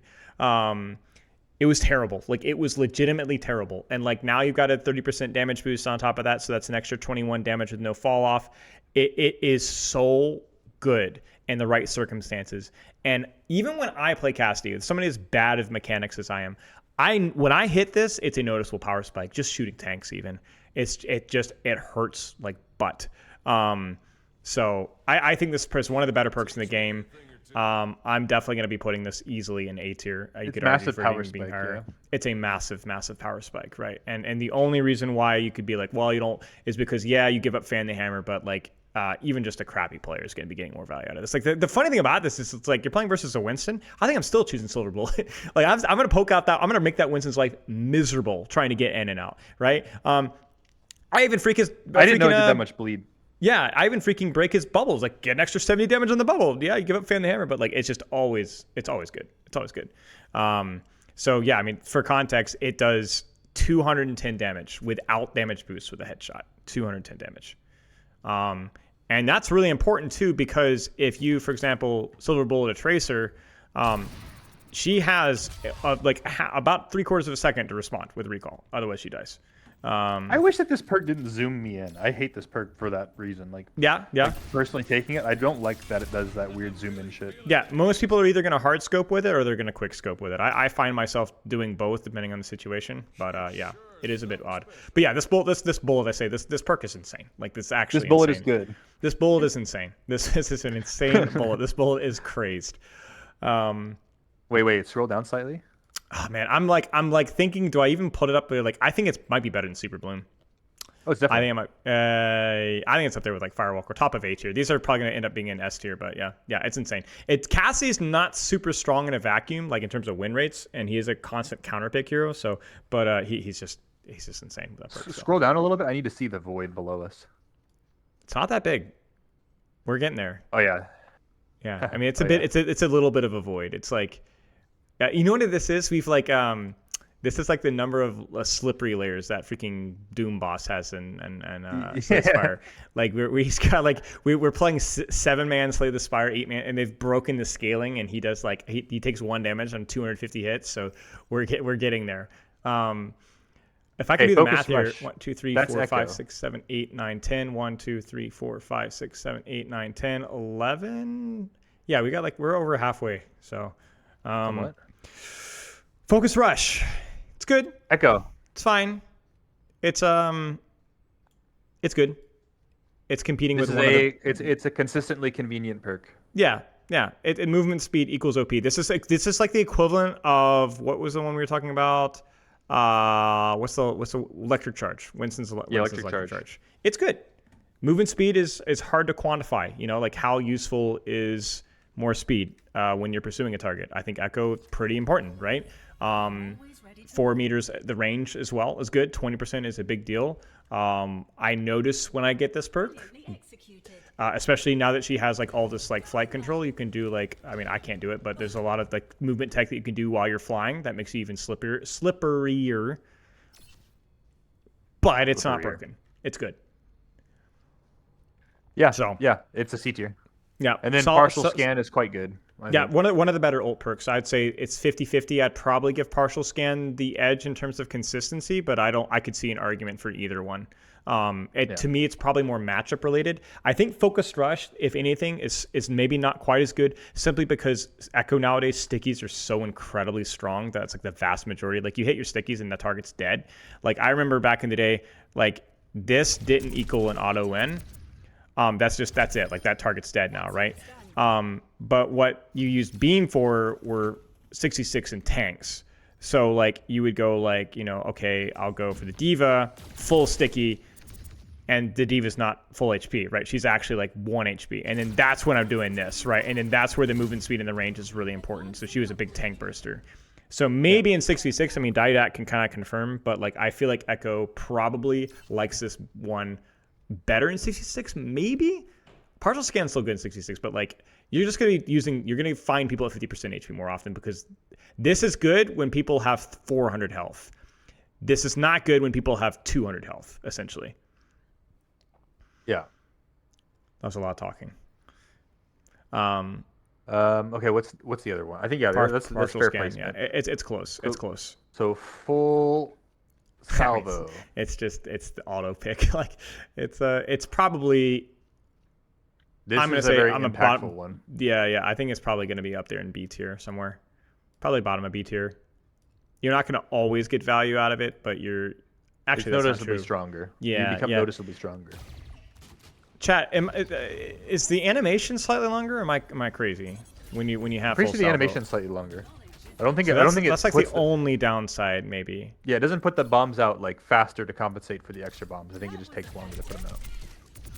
I don't know. It doesn't look that much longer. It is longer? Okay, so it's longer by a tiny bit. So there's a tiny bit of a downside, right? So that's really the only bad thing I can say about it. But like, I mean, for crying out loud, like this is all we need to see, right? Like, practice range bot moment, yeah, but that's just it's so much more damage. Like you remember the Diva HP, right? And even with armor here, like it's like another 50-60 damage on this character. So the animation is clunky, but it's just.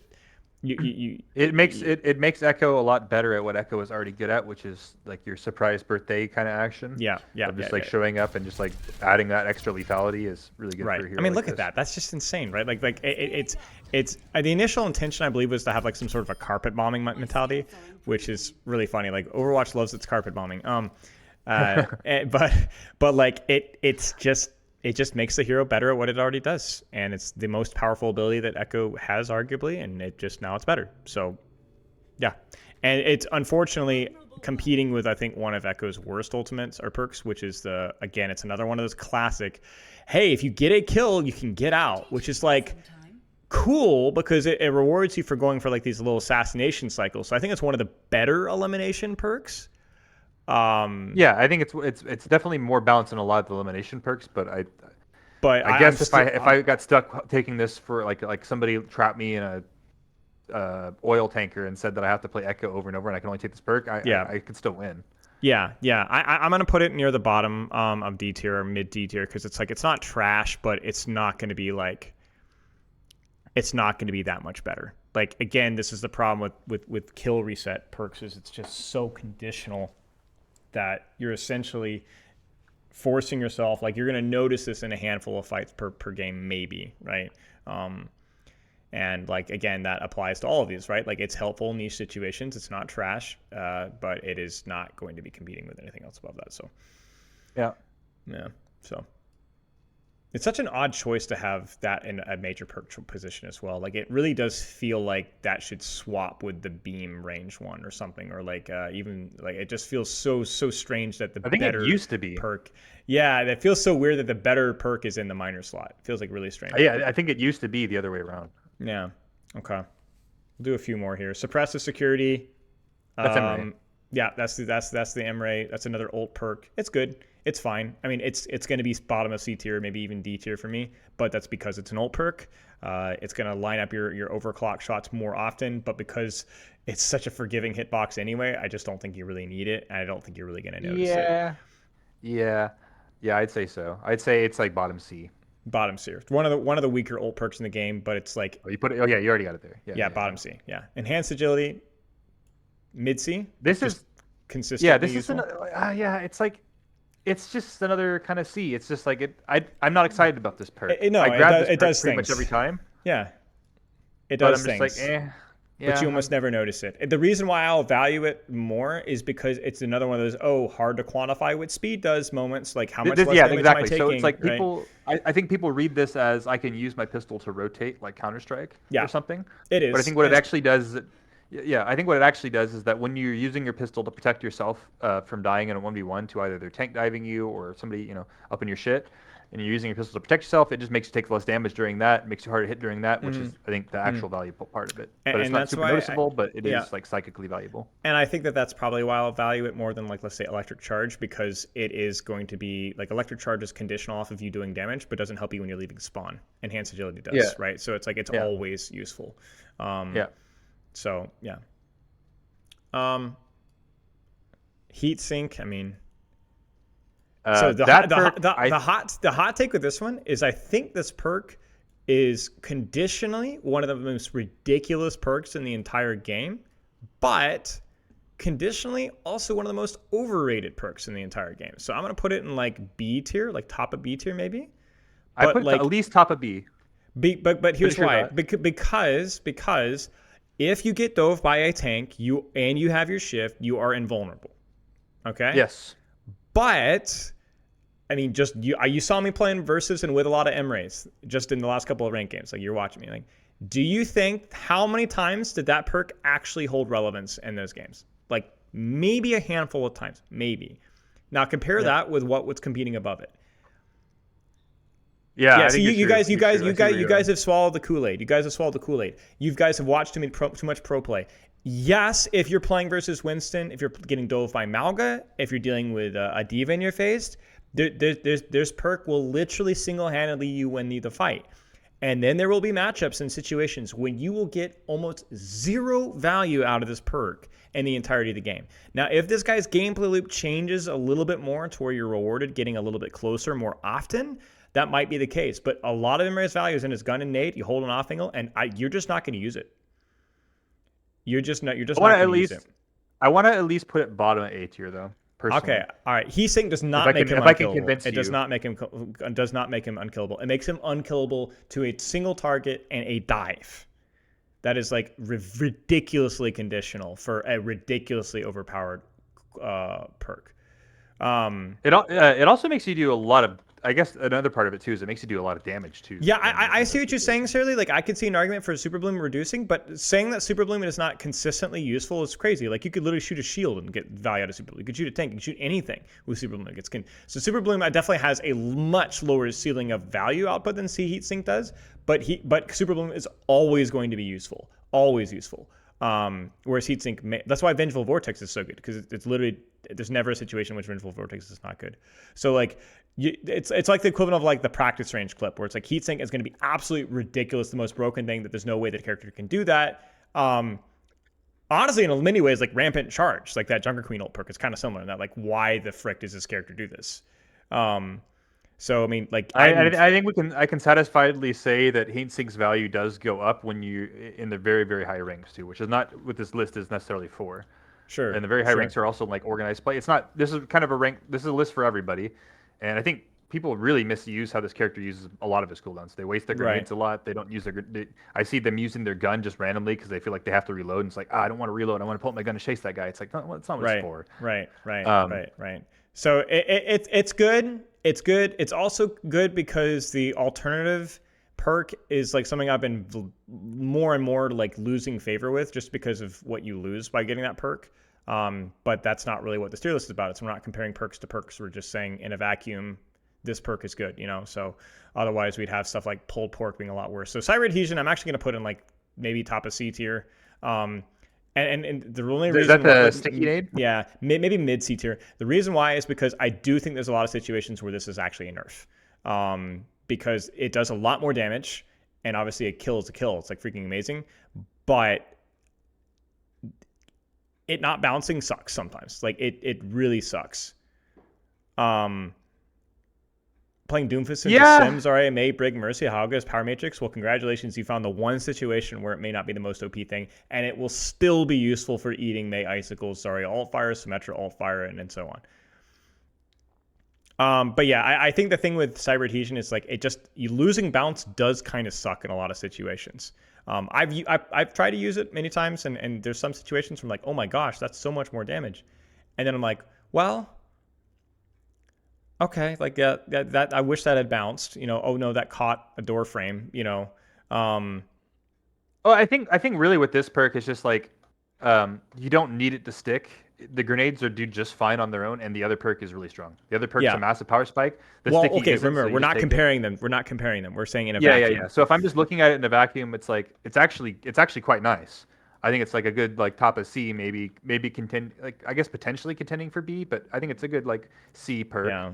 I'll put it in C, and I'm not going to put it higher because of how many times I'm going to want the bounce.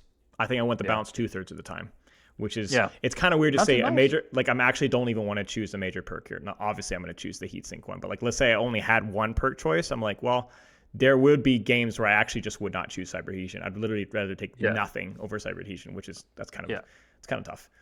No, unfortunate. Poor Emre.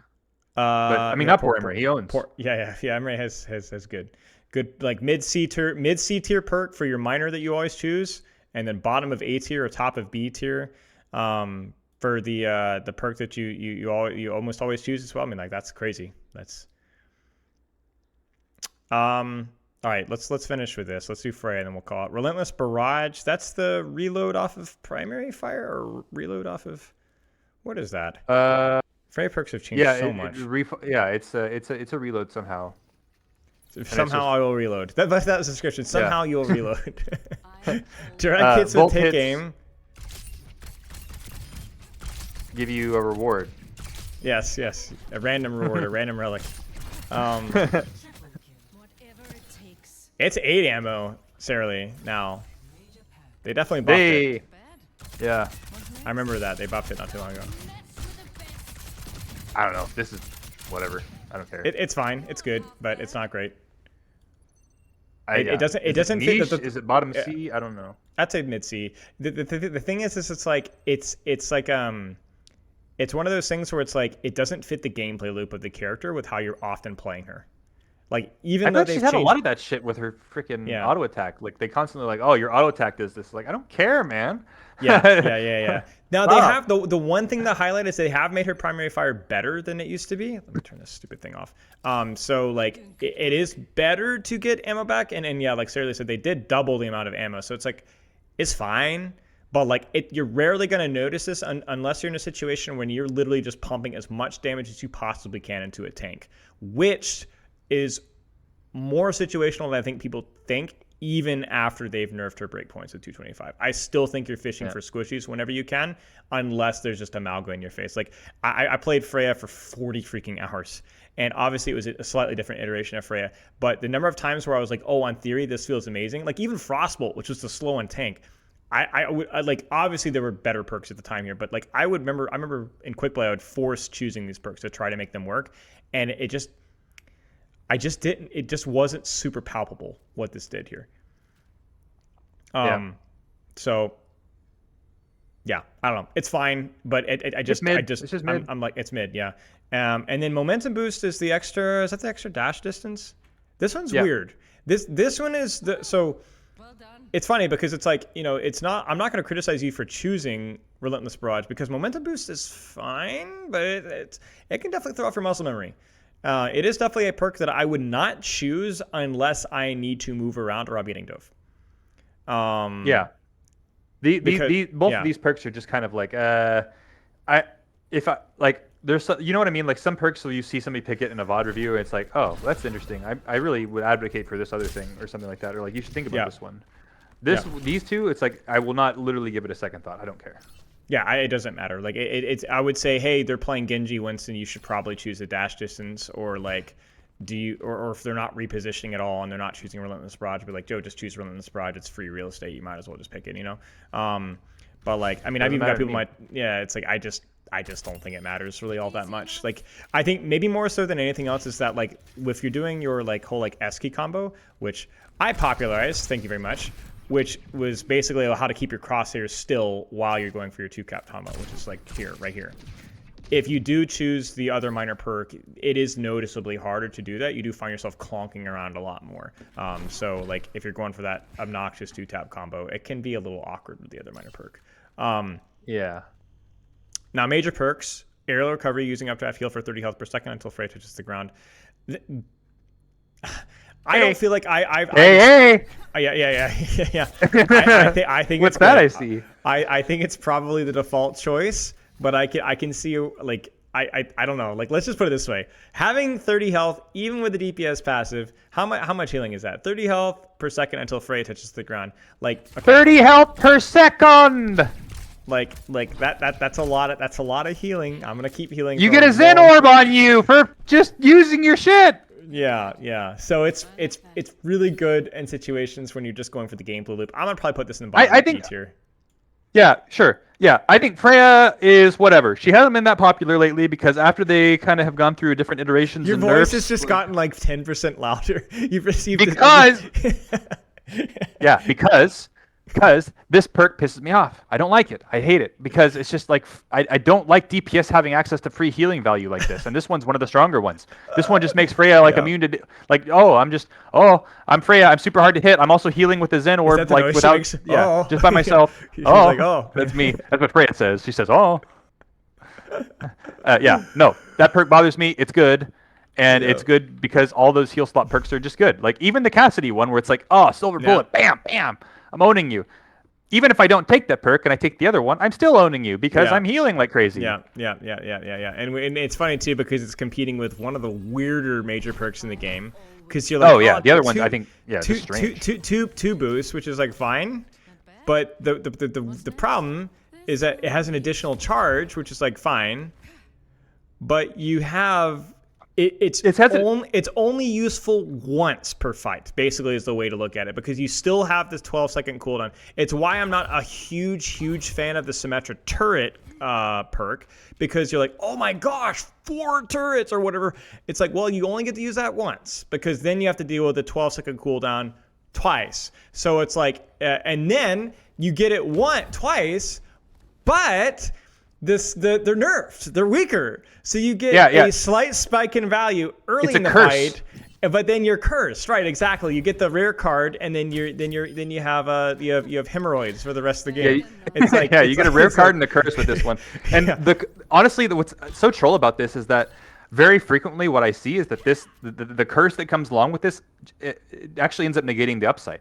Because I have 2 charges now of this, except because the charges are so much weaker, I almost always have to use 2 charges of this. Right, exactly. So, crucially, it's like the way architecture in Overwatch works is it's like breakpoints are really important. And like it's really important that you get that breakpoint right. So if I'm going here, it's like I could just barely make it, but you'd be surprised at the number of spots that you can't make because of that slightly reduced distance. So I won't say this is a negative. It's still a free real estate. Possibly, but I'd actually, honestly, I might put this in F tier. I think it's one of the worst perks in the game. I would not be opposed. It's one of the worst perks in the game. It is one of those perks that you're going to look at and be like, do I even want to choose that perk? Which is a huge problem. Huge problem. And I could see an argument for trash tier. It's probably going to be the worst of the F tier because it is conditional. It's hard for me to figure out. It's hard for me to imagine situations where this will be. You guys want it Z tier? All right, fine. I'll cave to the peer pressure. I'll put it in Z tier. Yeah, it's fair. Z minus works because again, rarely useful. What am I hoping? They needed it to be. They needed a cooldown reduction for this to work. They needed this to be like. I know that they're scared about like the permaflight, but this needed to be reduces cooldown by 2 seconds for this to be functional. Permaflight would only be OP if you could take that stupid freaking healing perk. Yep. With this, which you can't. Yep.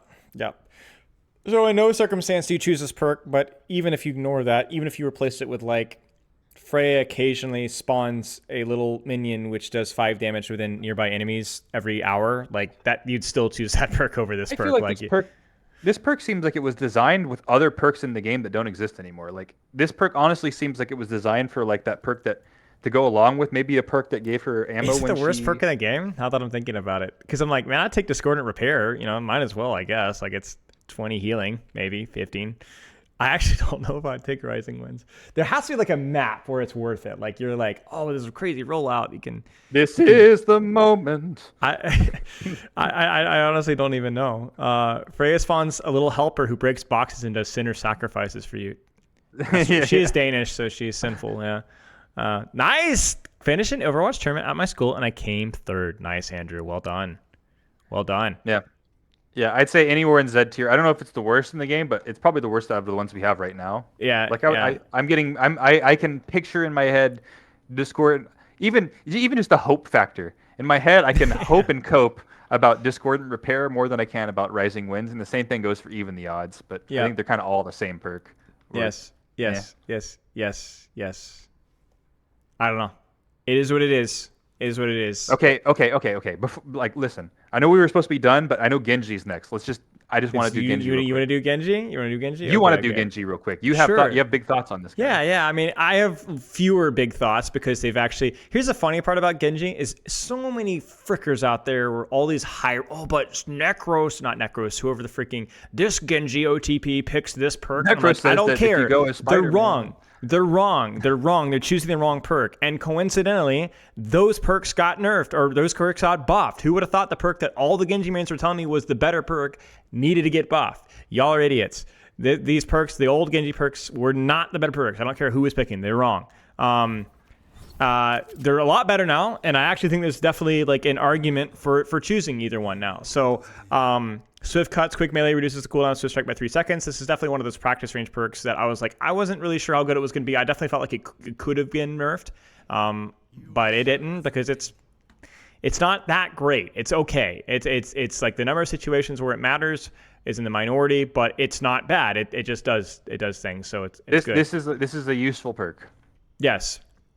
I know that there's going to be that one Genji main that's going to be like, are you kidding me? This perk is overpowered. You should see the things that I do. And I'll be like, what rank are you? Oh, Diamond 4. You know, it's like, I mean, legitimately, like they might be GM. Like you should see the things that I do. You can do some crazy things. I know Harmless Poke likes this perk a lot, and he's done some cool things with it. But even the clips that Poke has sent to me, I'm like, that was cool. But you could definitely tell he's like trying to make the perk work. And I'm like, well, you didn't have it's fine. It's fine.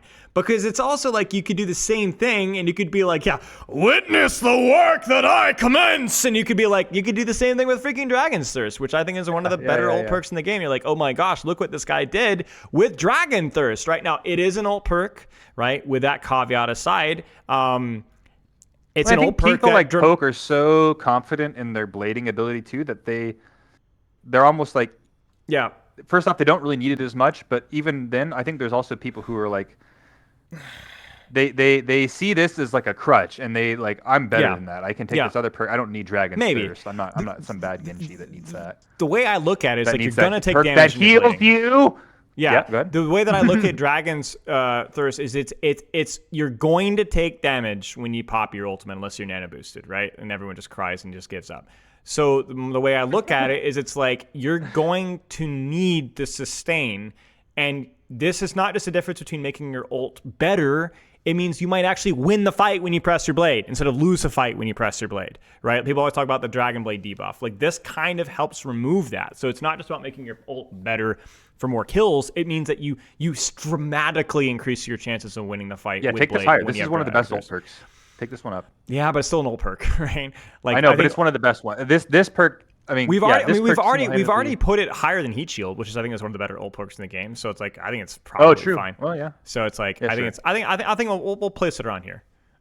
This perk, that perk. This was one of the first heal slot perks that started pissing me off because it used to be that when I was Genji, when I was Zenyatta, I could just like fight back against blading Genjis or whoever I am, right? I can own the blading Genji. It is now the case that he just can't, especially if he's nanoed. He just unless he's antied, he's going to kill us all, and I can't hurt him. So with the DPS passive, it's like 25 healing a swing, basically, which adds up rapidly. Like even getting 2 swings off, 3 swings off, like dramatically changes breakpoints and finishing off the kill, which is a big deal. And people always talk about like the one target Dragon Blade, right? Well, more often than not, it's gonna be the case. But yeah, it's like if you're getting Dragon Blade wet noodle, well then you're going to swing that wet noodle around. So the more you swing the wet noodle around, you're going to get 25 healing, 25 healing, 25 healing, 25 healing, 25 healing. Lifesteal is not affected by the DPS passive? Yeah. I did not know that. Yeah, just like the hazard one, Okay, well then there you go. Even better, right? There's your 33 healing, so that's even better. So 33 healing is insane. So yeah, I mean, I think this perk is fine. I think it's good. I think it's one of the better ult perks. I definitely notice when I don't have it. And you also definitely notice when they don't have it too. And I think that's like, for me, for an ult perk to be top of C tier, it has to be like, oh wow, they have that perk now. That's for all the other perks that aren't ult perks, that'd be put it higher. Like you notice when Heat Shield's online, you notice when Dragon Thirst is online. Yeah. Now for the really, really fun one. So Blade Twisting, for those of you guys that don't know, was an extra, if I remember correctly, an extra 25 damage went on post-elimination. And I don't know who was in. It was like if you got an elimination or something. Yeah, I don't know what truck hit Genji mains to think that perk was good. Not only an on-elimination perk, but an on-elimination perk that does only 25 damage and 25 damage over time just ridiculous. Like this was one of the worst perks in the game. It was hyper-conditional, and it was one of the worst perks in the game. I'd say bottom 10 easily. And yet so many Genji players picked it and competing with, I would say, one of the top perks in the game. Not top 10 by any means, but certainly the top 20, top 25 perks in the game, which was the deflect heal. Now, what does meditation do? I can't remember. 35 healing per second. I can't even think about what it does. Oh wait, it heals you as a DPS again? Yes. 35 healing per second. Now deflect, for you guys don't know, is 2 seconds. So this is about 70 healing minus the passive, which most of the time is going to be on you. So more often than not, it's going to be about 50 healing. 50 healing. If you have taken damage, it will be on you. Yeah, it's very important. 50 healing goes a long way. It's a lot like the Anran perk. Now, you won't always be using the entirety of your deflect duration. That is a caveat that I know somebody in that chat is going to be like, actually, yes, I know, but it's still free real estate on every single cycle. And even though the cooldown on deflect is a bit longer, trust me, I'm not a big fan either, it's still very good.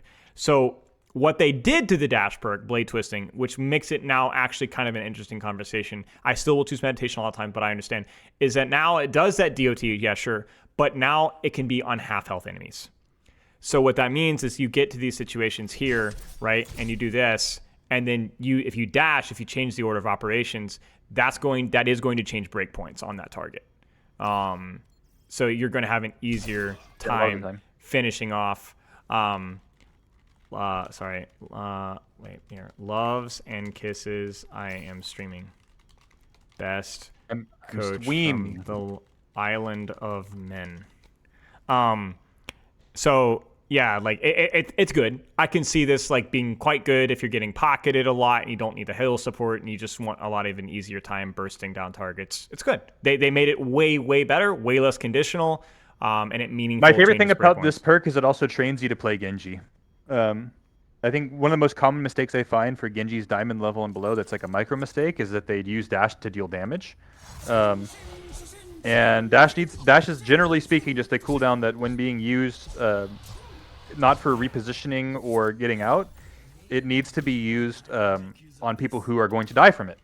That's how a lot of Genjis get into trouble, is they use dash on people who aren't going to die from it, and then they just get stuck, and then they die because things don't go as they planned. It needs to be on like people who are like how those bots look right now, where they're basically going to die 100% from the dash. And this accelerates that case, so that it also trains you to like seeing it, which I really like, because it's like I like that the perk makes you better at the game. Sure. If you're trying to use it. However, in terms of its value, I still think that honestly, personally for me, any perk that heals a DPS. I'm immediately, if it was my list, I'd be throwing them all in B tier. If not higher. I'm definitely going to be putting, I think, meditation in top of C or bottom of B. I think probably bottom of B would be my choice. The only reason why I'm hesitating is because the deflect cooldown has been increased, and that sucks. So I'll probably put it top of C. Like that's up there with like Bang Bang. I think that's pretty reasonable. Like that makes the character dramatically better in 1v1. Same thing with Hungry Blaze, right? Meditation also works during Blade too, which is cool. Yep, that is cool. And then I'd probably put the blade twisting one probably like mid C tier, maybe mid C tier. It's much better, and I don't think you're stupid for choosing it. Like there are situations where it might be useful, like all the time. It doesn't actually do that much, but it does. It is useful. It is useful. So you're going to notice it multiple times per game, which is going to be nice. So. I like double dash perks last season. Yeah. I think it's good. I think it's good. There's lots of situations where if you're getting any sort of heal pocket, like it's going to change breakpoints. It's going to change how you're taking engagements. And yeah, if you got the melee perk along with that, then you're going to get that. Might even get 2 dashes in a. I'm actually kind of curious, like if you got your dash melee perk, we can get some practice range clippage going on here where we can like go, hey, I dash in melee a couple times, dash out, and there's my little DOT there. So I go in there, I'm going here, okay, and like here, bop, and like, oh, and then now I dash again, and you can do all sorts of silly things with that, I'm sure. So, yeah. Sonic Disruption is Hanzo hacking health pack. What do you guys think? I'm gonna move a little bit. We'll keep going here. TK, thank you for the sub, dude. Appreciate it. Probably like okay, yeah. That's C tier probably. It can be useful when it's useful. You know what I'm saying? I'll put it there. I'll put it there for now. Skibidi Riz. You know what I'm saying? Dragon Fury, is that the attack speed? I think that one's probably better. I think that one's definitely like probably top of C, bottom of B maybe. And there's one particular interaction that makes it super broken. It's Storm Arrow. Obviously, Hanzo's not super oppressive, but like Storm Arrow with Dragon Fury is kind of ridiculous. Yeah, it's kind of ridiculous. Like you can. So for context here, it's fairly useful outside of Storm Arrow as well, but it's obviously not super useful. So like, that's like good. Okay, But then you're like, if you go with primary fire into Storm Arrow, your Storm Arrow is like a machine gun. Basically. So let me try and demonstrate this with ping. It just shoots super fast. So I do think this one is like not massively better than the other one, but it can do a good job. It can do a job. I'm going to put it in probably bottom of B. And then let's just go ahead and look at the major perks. R to ready an explosive frost arrow, slowing enemies hit by 35% for 2 seconds, or ricochet, Sombra split into 5 shots, doing 33% damage, and bounce 1 extra time. I don't really know here. This is like, frankly, I'll exit and rejoin.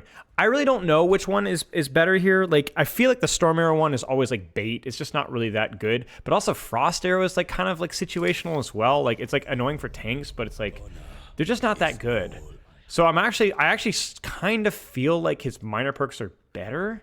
But this is also, I've not experimented with anyone. So someone in the comments can be like, you stupid fool, this is actually good. I'm like, maybe you're right, but I don't know. I'm probably going to put Frost Arrow bottom of C tier because there is a world where that can be useful on tanks, but Scatter Arrows is just kind of cheeks. So yeah, Storm Arrows, Scatter Arrows, I've gotten D, bottom of D, Frost Arrow, bottom of C, but that's mostly ignorance. I could be wrong with this. Yeah. Okay. It seems like you guys kind of agree, and I'm easily swayed by the majority, so we'll leave it there. Yeah, Frost Arrow definitely feels pretty niche. It's just another input in a 1v1 that you don't really want to press unless it's a tank, in which case it's just like, okay, it's annoying. It's good. Mine Recycling. Now this one, okay, I've been sleeping on this one. I don't think it's good. I think it's okay. There are situations when this one is actually good. In a vacuum. Remember, we're not comparing this to the other perk choices. We're saying in a vacuum, if you had to choose Mine Recycling, how good is this perk? And I think this perk is okay. I don't think it's like the top, but it's solid. And the reason why is because of 225 HP breakpoints. Obviously, it can matter in 250 breakpoints as well. Like occasionally, just summon takes some chip damage. But basically, getting a reset on your mines matters a lot when you are fighting versus a Echo, Freja, Pharah, Sombra, Tracer, ironically 275 HP or 300 HP targets because you have to hit them multiple times, so you're more likely to finish with a mine. freaking Sojourn, Widowmaker, Kiriko, Mercy, Moira. So you guys get the idea, right? Like, so basically you have a grenade which does 130 if I remember correctly. 125, and then mine that does right. So it's 245 exactly. So you're more likely to get that reset. And honestly, it's quite good. It's quite good. The problem with it, and the reason why I'm like, I'm like not super, is because it is competing with a perk that dramatically increases his ult. It's one of the best ult perks in the game, in Nitro Boost. And honestly, guys, here's the thing. I've coached not a lot of Junkrat, but a decent amount of Junkrat since this has come out. There have been situations where I've been coaching like with Master, Grandmaster, Diamond, even Junkrat players, and I was like, yeah, actually, sure, mind recycling makes sense here. I will probably pick Nitro Boost 80% of the time. Maybe Lucio agrees, but I'm gonna be okay with mind recycling in certain situations. I'm gonna be okay with it. The only reason I would say mind recycling isn't higher is just because it is very situational. Okay, frag cannon. Lucio, I'm glad you're here, mate. What do you think? High C? Probably his best perk, maybe? Maybe his best perk? Oh, you say high B. Okay. We'll definitely so we'll put it in B tier. Basically the perk of choice. You basically always choose this perk. There's no situation you choose the other one. But even if you ignore the other one and in a vacuum focus on this one, it's good. You're going to notice it. It is a little less strong than it used to be, simply because they did buff his base projectile speed. Yeah, okay, so low B. Okay, cool. Then we're agreeing here then. Nice. But yeah, not losing this the ammo count is nice, true. So the projectile speed is less important, but the losing the ammo count. Okay, yeah, cool. Cool. Low B seems good for me. Definitely noticeably improves. Bon voyage! Bon voyage! Woohoo! Where does he go?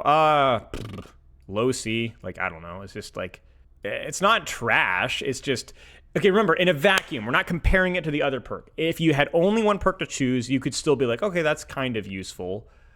It's just, I mean, look at the surrounding. It fits, right? Maybe even lower than Exposed Soul, actually.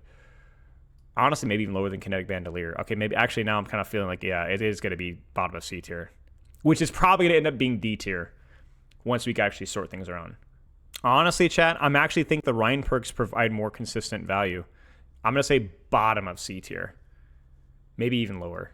You've tried to make this work so badly, it's so useless. Okay, you know what? Fine. If you're the expert here, I'll drop it into, what do you think? Mid D? F? Really?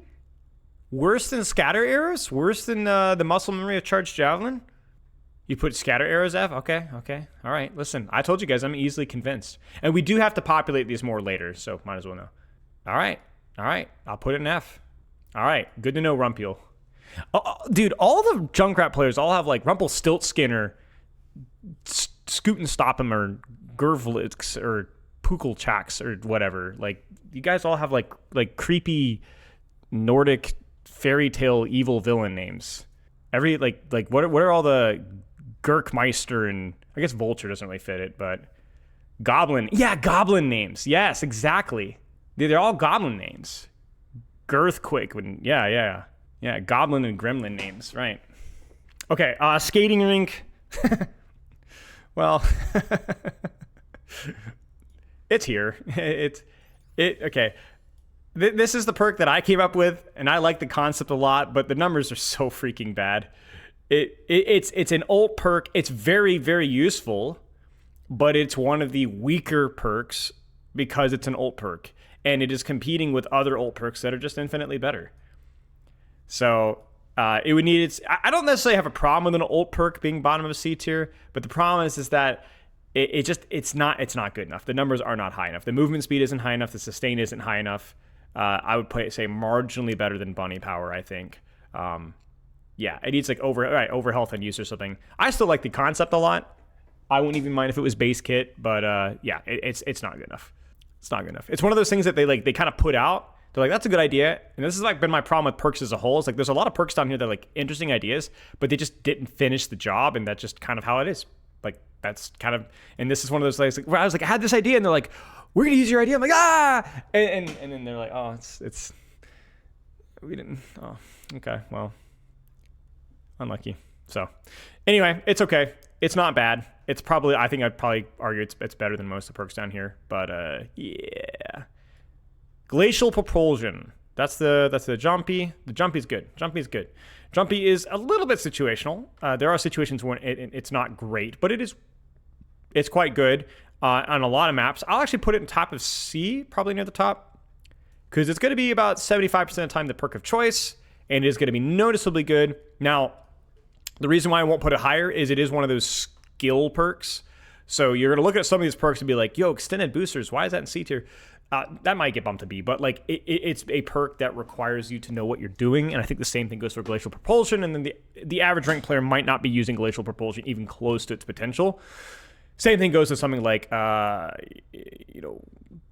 Hyper Strike or Steamroller, right? Which is why Steamroller is not like A tier. But yeah, it's fine. It's fine. It's good. It's just not going to be exploited consistently as well as it could be. Deep Freeze, also a mid C tier perk. Situational can be very good. I hate this perk, like from my soul. There's a distinct hatred towards this perk. And it's just very inconsistent in its value. It can either be like really freaking good.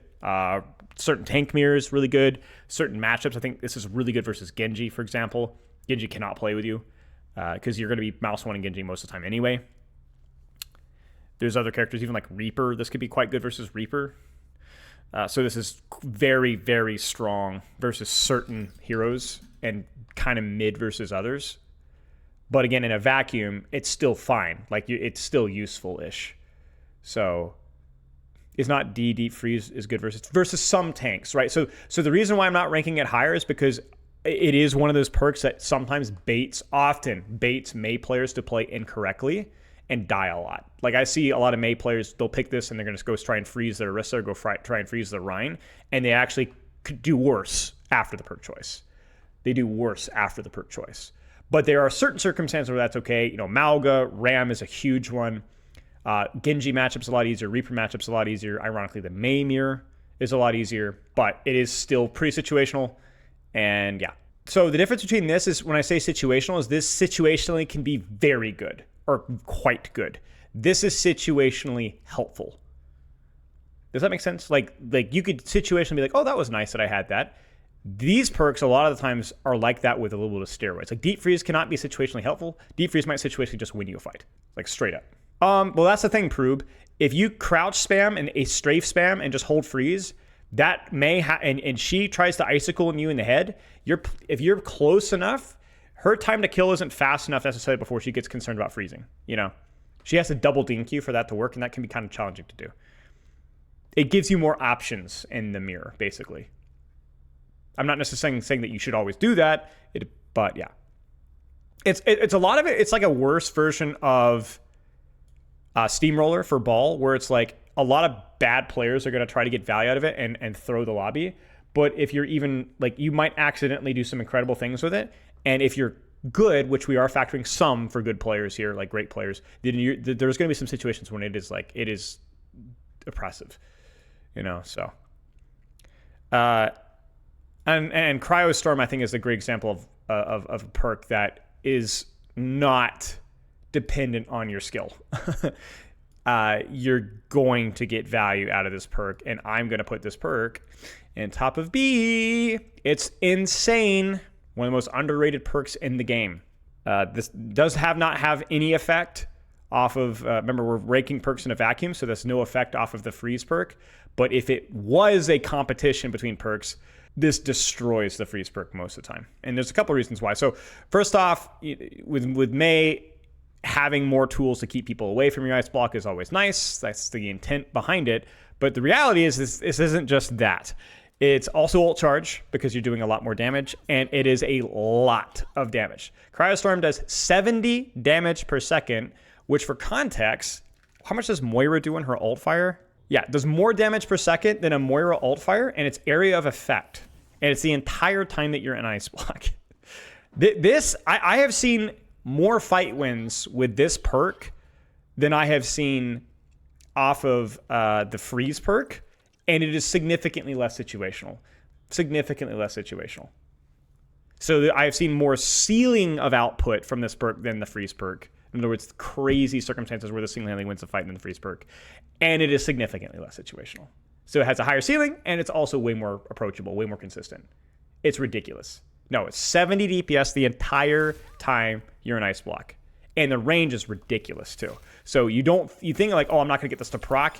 You're probably going to get a little bit of value out of this basically every fight. Like, I'm not going to pop off every fight, but you're going to get value out of this basically every single fight. Look at that range.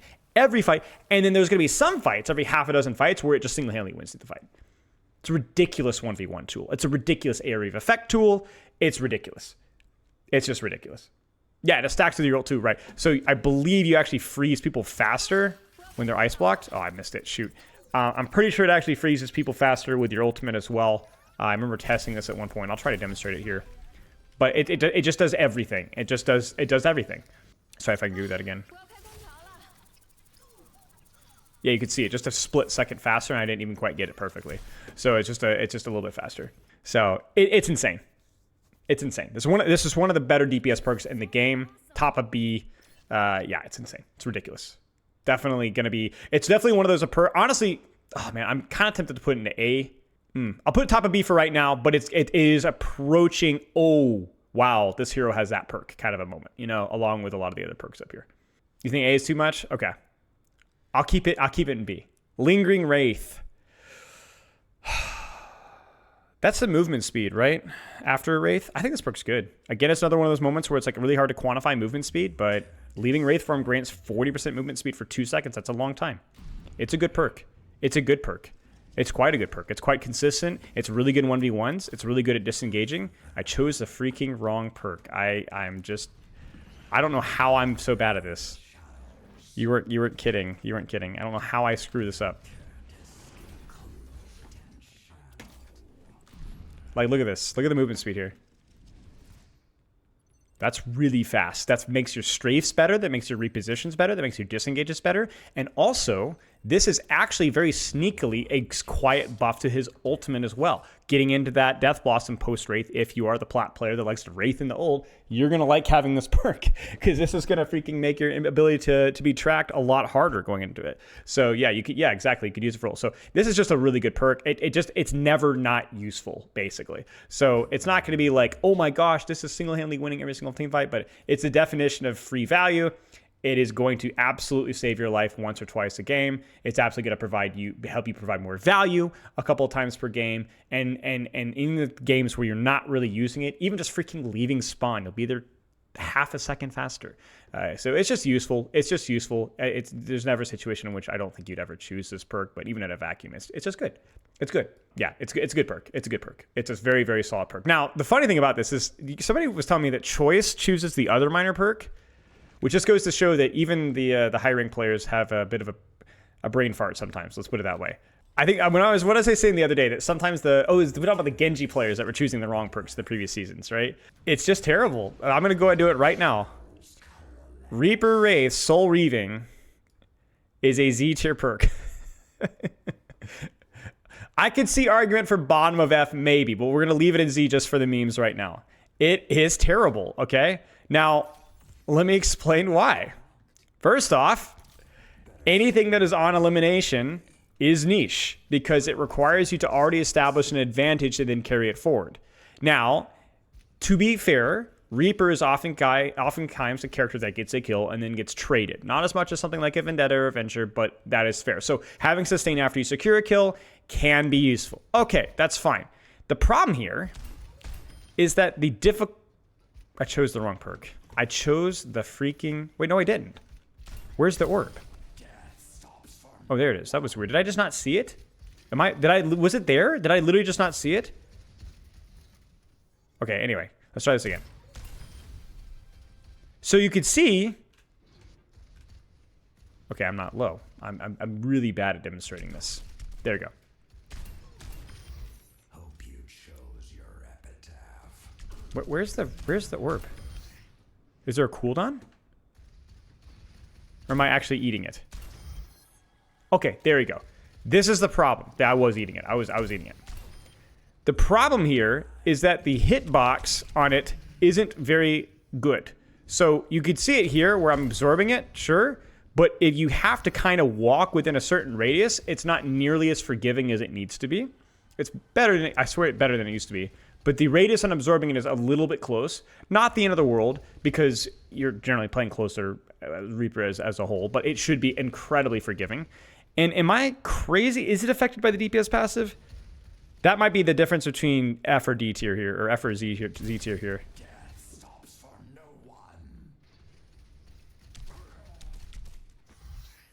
Doesn't look like it is. Doesn't look like it is. I don't think it is.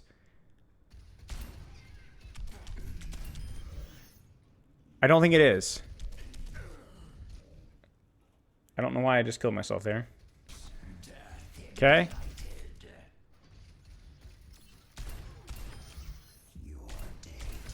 Okay. Gimme, gimme, gimme. 202.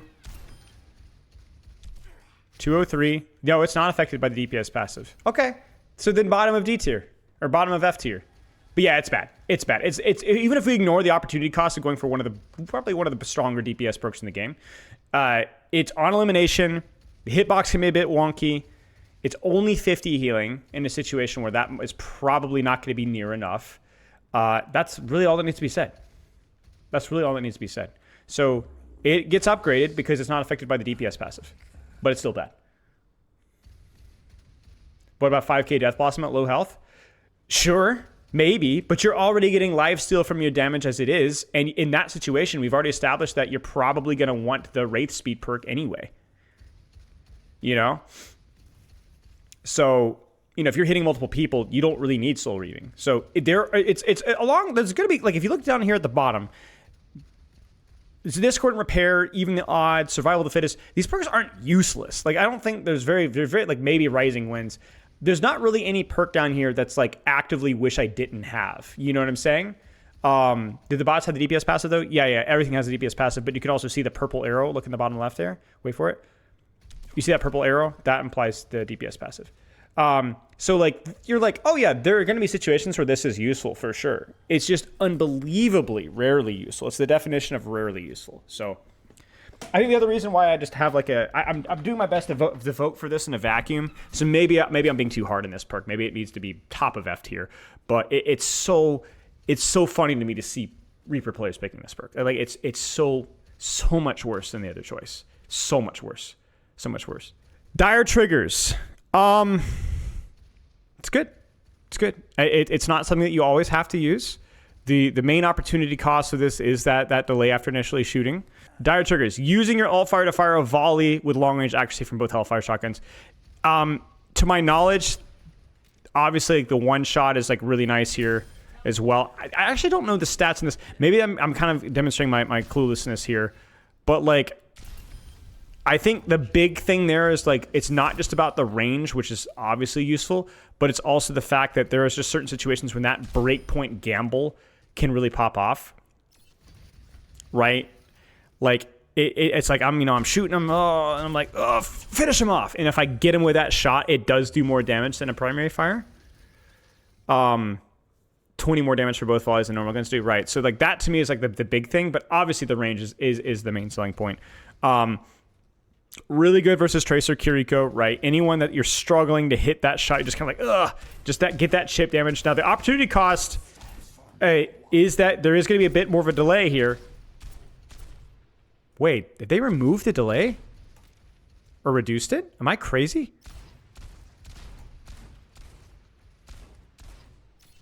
Ooh. Okay, so I kind of like the delay from a design perspective. I like that you had to choose. I guess you could say that it consumes 2 ammo, though. So there's a bit of a cost. But that's a big buff to this perk. Okay, so from a design perspective, we can have a debate, even though it uses 2 ammo. I don't know if I like that. However, that's a pretty darn big buff. Yeah, and if you use it 1 ammo, of course. Right. Okay. What do you guys think? Wait, where did it go? Oh, dire triggers. Okay. Top of C, bottom of B, maybe? Probably B. I think probably B. I'm trying not to look at chat just yet because I want to develop my own opinion first. Although I do these collaboratively for this very series. Shield Slam, there's no way that's not. I think Shield Slam should drop a little bit, but also, like, man, yeah, maybe mid B. Maybe mid B here. Yeah, Chain Lightning, Willy Willy. This feels right. Levitation, Disruptive Detonation. Yeah, this feels right. This feels right. Yep, good perk. Yeah, wow. I forgot about that. That was a little bit ago, right? I remember reading something about that months ago. Now, the funny thing about Dire Triggers, and I think probably the reason why you haven't noticed it, is his other mage perk is quite good too. In fact, it was so good. It was one of the best perks in the game for a very brief period of time.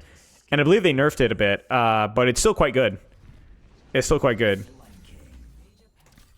It is the super fast teleporter. And I like this perk a lot. I love it. This is a noticeable buff. Super fast. The reduced range is definitely worth the upside. It does feel situational. Some maps you prefer the longer TP, and some other maps you prefer the Dire Triggers too. But I think this one's probably low B2, to be honest. I think this one's the same. It's not nerfed. It's just a major perk now instead of minor. Oh, okay. I remember it was a minor perk, but I did think that they also nerfed it, but I guess they didn't. So to be honest with you guys, I think this is probably low B as well. Maybe even mid B.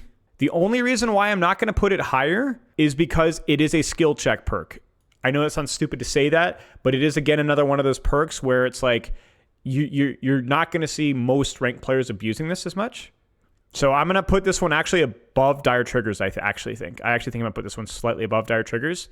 It could, if this was like a pro tier list or like a champion GM tier list, like how much stronger is Reaper and GM with this one? I mean, it probably low A. I mean, this he was played in pro play like with this perk. And it wasn't just, because of a Zarya meta. It was actually like Reaper's perk actually meant the Reaper being picked. You know what I'm saying? It was funny. It was like one of the first times I've actually seen Reaper in a vacuum is the reason why he was not just because he was synergizing with something else. And it's going to be really interesting here because if they add Dire Triggers to base kit, if you get Dire Triggers and you can still choose Shadow Blink, bro, this character is going to be insane. Like the Wraith Form perk, Shadow Blink, and Dire Triggers, he's going to have like a 53% win rate or something. Like he's going to be insane. He's already pretty decent. That's my exact thought. Like I feel like he's going to get freaky. He's going to get a B tier perk in his base kit. It's going to be the same thing with freaking Mercy, but Reaper, that's crazy. Yeah, insane. Okay.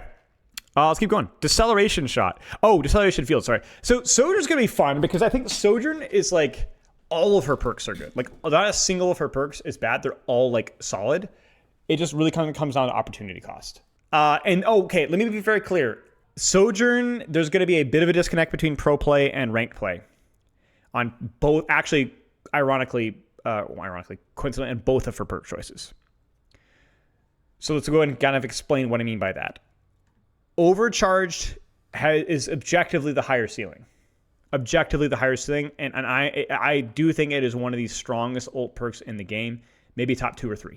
But the reason why it's not going to break B tier for me is because with a 225 HP character and the average rank player, you're not going to like win every fight you press Q. Even with, right. You're not going to win every fight like you are with most pro players. So I'm still going to grade it as it is one of the strongest ult perks in the game, up there with Beat Drop. But again, Beat Drop would be, if it was graded around pro play, it would be like an S tier perk, right? It's not something that the average player is going to win every single fight with this perk. And because it's an ult perk, it's just infrequently valuable, okay? So moving on from there, I actually might even rate it a little lower. Moving on from that, this is especially hurt with her being 225 HP because you do get put under a lot more pressure when you press ult now. This perk was, did she have, am I crazy or did she have this perk and 250? Man, I'm not, So August, right. So from February to August, she had her cake and she could eat it too.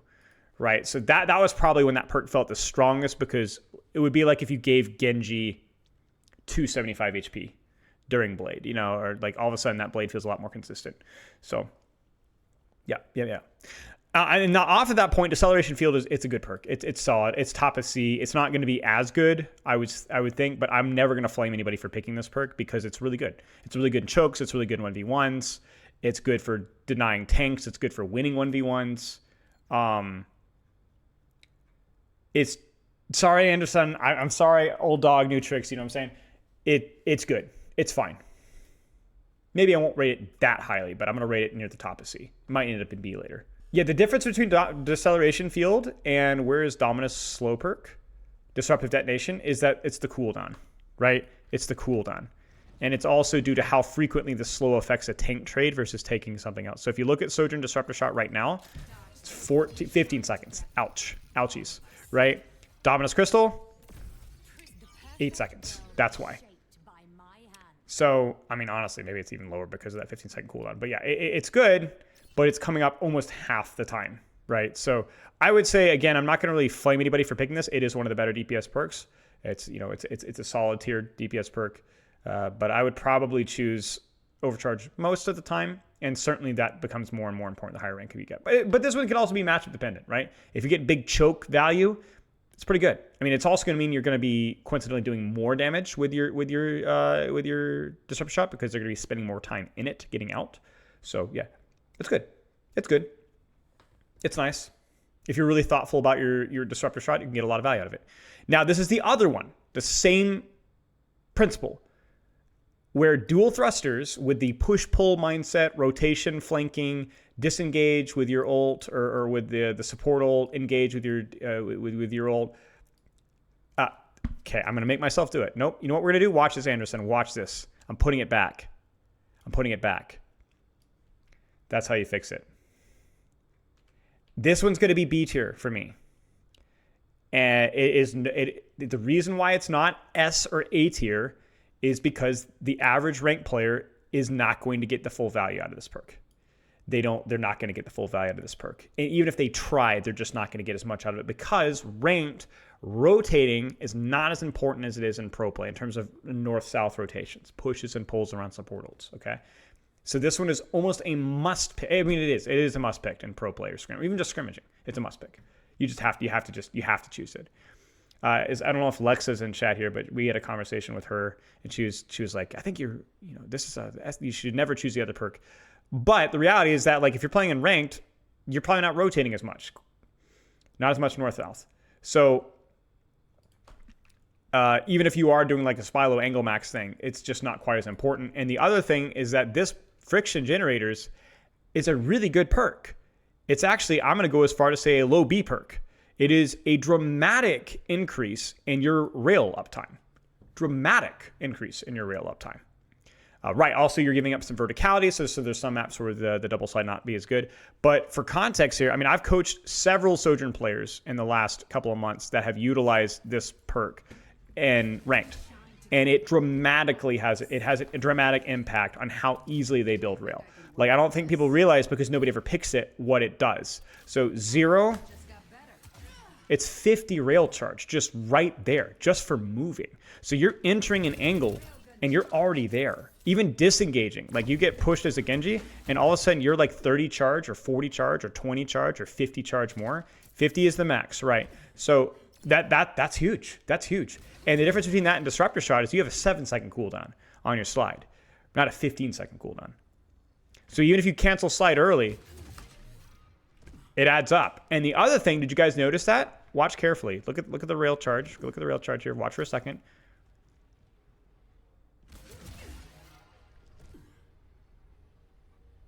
Stops the delay. It stops the decay as well. So it's good. And it retains the original verticality as well. So I think this perk is actually one of the most underrated perks in the game, not because people think it's trash, but because people just don't think about it at all. We're all used to watching Sojourn pro play. Everyone's going to always pick dual thrusters, obviously. But if I'm playing Sojourn in ranked, I'm actually picking friction generators 40% of the time. And if I didn't have competition with one of the better DPS perks in the game, I would pick it 100% of the time. There's very few perks that I'd choose over friction generators. Like, it has to be a crazy perk for me to pick it over that. It's one of the better DPS perks. Yeah, right, exactly, Sarah. Like, you're not going, oh, frick, they're not on Mauga. I can't build rail. You know, it's like, oh, I can just build rail when I rotate. I'm leaving spawn. Like, guys, you coming back to a fight as Sojourn, like, you're coming back from spawn. 5. I didn't even know why. I didn't even have to do that. Like, even with decay, I'm basically going to be 90 rail before the fight starts. And there's even gimmicks where you can, while you're waiting for the enemy team, you can just go, if you're not playing and rotating. You know what I'm saying? If you're not playing and rotating, I can just keep 100 rail permanently. 100 rail. Yeah, right. I underestimated the decay. You know?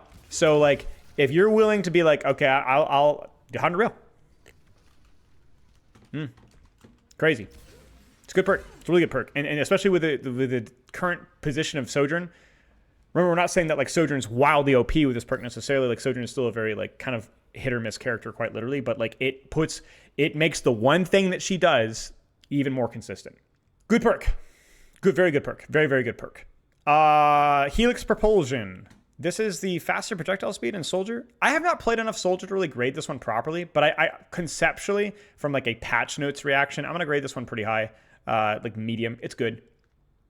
It's the weakest aspect of Soldier, and yet a very important aspect of Soldier is Helix Rocket, right? And it's going to make that Helix Rocket that much more consistent to hit. So I'm going to probably put this one mid-C. I like it. I like it. I think it's a good perk choice. I think it's one of the best new perks that they've put out there. Like, that is a lot faster. That's a lot faster. So, I don't just like it from a design perspective. I think, you know, Helix being a little bit more consistent is nice. But, like, that's just, it's a good perk. It's a freaking good perk. So I'm, like, looking at what we're competing with here. It's competing with perks that are situationally very strong. I actually might bump it up a little bit. I think it's going to be better than some of these because it's situational very strong, sure. But it's also just situation. It's consistently useful. I'm going to probably rate it above Swift Cuts. Probably going to rate it above. Yeah, I'd say maybe right around there with like I'm starting to run into perks that are like consistently useful. Yeah, I'm going to put it here. I'm going to put it there. Yep, I'm going to put it there. Top, slightly above average in C. Slightly above average in C. Good perk. Good perk. And then Tactical Salvo is, nah. It's okay. It's not garbage. It's like Skating Rink. It's like, oh, that's a cool idea. It's just like, not that great. It's fine. It's not trash. But it's competing with a pretty solid minor perk. I'd say no. I understand what you're saying. Like, you can spam your burst cooldown. But I think that, like, the most important way to use Visor is a dueling to apply pressure from mid to range long. So ironically, this minor perk would be better if you could also choose the other minor perk. So I don't know. Like, I understand what you're saying. Like, you can just spam. I'm not convinced. It's good. It makes the ult much better for sure, but it is still an ultimate perk. It's like Skating Rink. Oh yeah, that's definitely good. Solid. But I don't think it's as good as some of the other ultimate perks that we've had above it. Like, I'm looking at it here. Maybe I'll bump it up a little higher. Like, it feels like defense protocol material, right? Where it's like, you're going to get 300 whatever healing out of your Orisa ult. That definitely is going to change how you use it a bit. But it's not going to, like, single-handedly win you 10 trillion games. Like, partial scan from Echo, I think, is probably a bit better. That seems right. I think people also forget as well that you can headshot with Soldier's ult. So it's like, in what situations do you not want to be aiming for headshots? That's when this Tactical Salvo really, really pops off, right? So, I don't know. I could be wrong with that one. That's just my impression. Major. Agility training sprint speed is increased by 20%. Reload can be performed while Stern is active. I mean, it's really good. It's really good. Nice. Soldier says, nice. Nice. Wait. I remembered Anderson. Probably B tier. Bottom of B tier. It's good. It's really good. Really good. Yeah, like it's amazing. It completes the character in many ways. For me, the reason why I'm not going to put it in A tier is because I'm not convinced that you go, oh my gosh, that Soldier has agility training. Wow, what a massive power spike. It is, wow, this is a power spike and this feels amazing. You see what I'm saying? I think people overvalue this one just a little bit because of how it feels, but not necessarily in terms of how it performs. Most heroes can't catch, I'm sure, but if you're playing versus a ball, or a Tracer Sombra, like I still think that matchup is still going to feel. So I will say noticeably stronger, but you're not going, like, we're competing with Dashing Escape. Maybe I'm overrating a little bit, to be honest with you. Maybe we drop this a little bit here. All right. We'll put it in high B. We'll put it in high B. I'm not putting it above Remote Detonator, I don't think, though. Yeah, broken a new Queen Street. Exactly. Other perk, they finally figured it out. This was when Stim Pack is a great example of this is what I want from them from perks. Me, selfish man. Certainly find it more noticeable than Super Bloom. Yeah, I think Super Bloom's gonna drop. I understand that. Yeah. We're definitely gonna have to go back and fix some of these. Where they finally like progressed multiple iterations of the same perk. Move cap coach. Frick. Fine. But like they made it better and better and better and better and better and better. And now it like actually feels like it's in a perfect spot, right? Where it's like, this actually feels like a cost. Like you have to make a decision depending on the situation, where it's like, am I rotating like crazy, in which case agility training is objectively better? Am I not rotating like crazy? Then a stim pack is objectively better. Because it's the ability to heal on the move, sure. And the attack speed's insane. So like, I don't think stim pack is as good. I think I'm gonna get value out of rotating more, but 30% of the time, it's good. It's perfect. It's like a really well-designed little bit of a choice here, I'll probably put stim pack up there with like Hungering Blaze, Nitro Boost, somewhere around there. Probably right above Lingering Wraith. Yeah, it's good. Yeah, it's amazing. You can shoot mid animation. It's great. Not right now, GKB. I'm sorry, mate. Can we get upside down cam? I don't know how to do that. Can I do that? Did I just break it? No, it's fine. There. Thank you, YouTube chat, for the best suggestions. But yeah, Syntax good. These soldier perks are great. Encrypted upload. This is another great example of pro players being absolute dribbling morons. And the amount of Sombra players when there wasn't a Sombra meta, but there were some times when Sombra was being played briefly. This is like a year ago. Maybe not a full year ago, because obviously this perk is not that old. 6 months ago, whenever. Hack can be used while invisible. Successful hacks increase the duration of stealth by 3 seconds. It's not that you can't get value out of this. The obvious value of this is that you can hack somebody, bait their tension for a second. So like, this is how you use this perk the easiest way. You can use it for rollouts. Yeah, I know. To stay in stealth for longer. But this is kind of how you use this perk. Let me grab it really fast. Stefano's coaching right now, so he can't. So what you do is you do this. You go, whoop, and then you go for the burst after, right? So like, it kind of gives them like a little bit of a, whoa, watch out. But the problem with that is that's not always something you really want to do. Like, you don't want to be like, hey, I'm here. Hey! Right? And also, like, the situations in which that hack extends your stealth is like nice. Like, this is not a useless perk. It's like, oh yeah, that's good. Like, like I said, it's going to put it in like C tier. It's fine. It's just not that crazy. It's like, it's not necessarily going to change your fight every single time. And so there's even when you're using the perk to its full potential, which is going for the hack and then getting the burst combo afterwards, it is still like, there is still an opportunity cost of like, is that really what you want to do? So there's probably a detail in here that I'm missing. Like, there's a way to do this. But that's kind of my point, is that there's a detail. It is not a consistent form of uptime and playtime.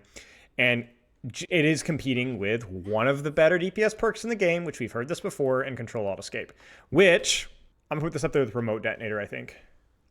Insanely good. Especially nowadays with like the passive change being nerfed just a tiny bit for global heroes. But yeah, basically this is what the gameplay loop for Sombra looks like. You do things, you get shot, you teleport out, and then you heal back to full HP 5 seconds faster, because you don't have to go grab a health pack, because you don't need to wait for the passive to kick in. So like, I don't think people realize how much faster you can actually play the game. I need to be half. That's the only bad thing about this perk. The only bad thing, really. So here, instantly kicks in.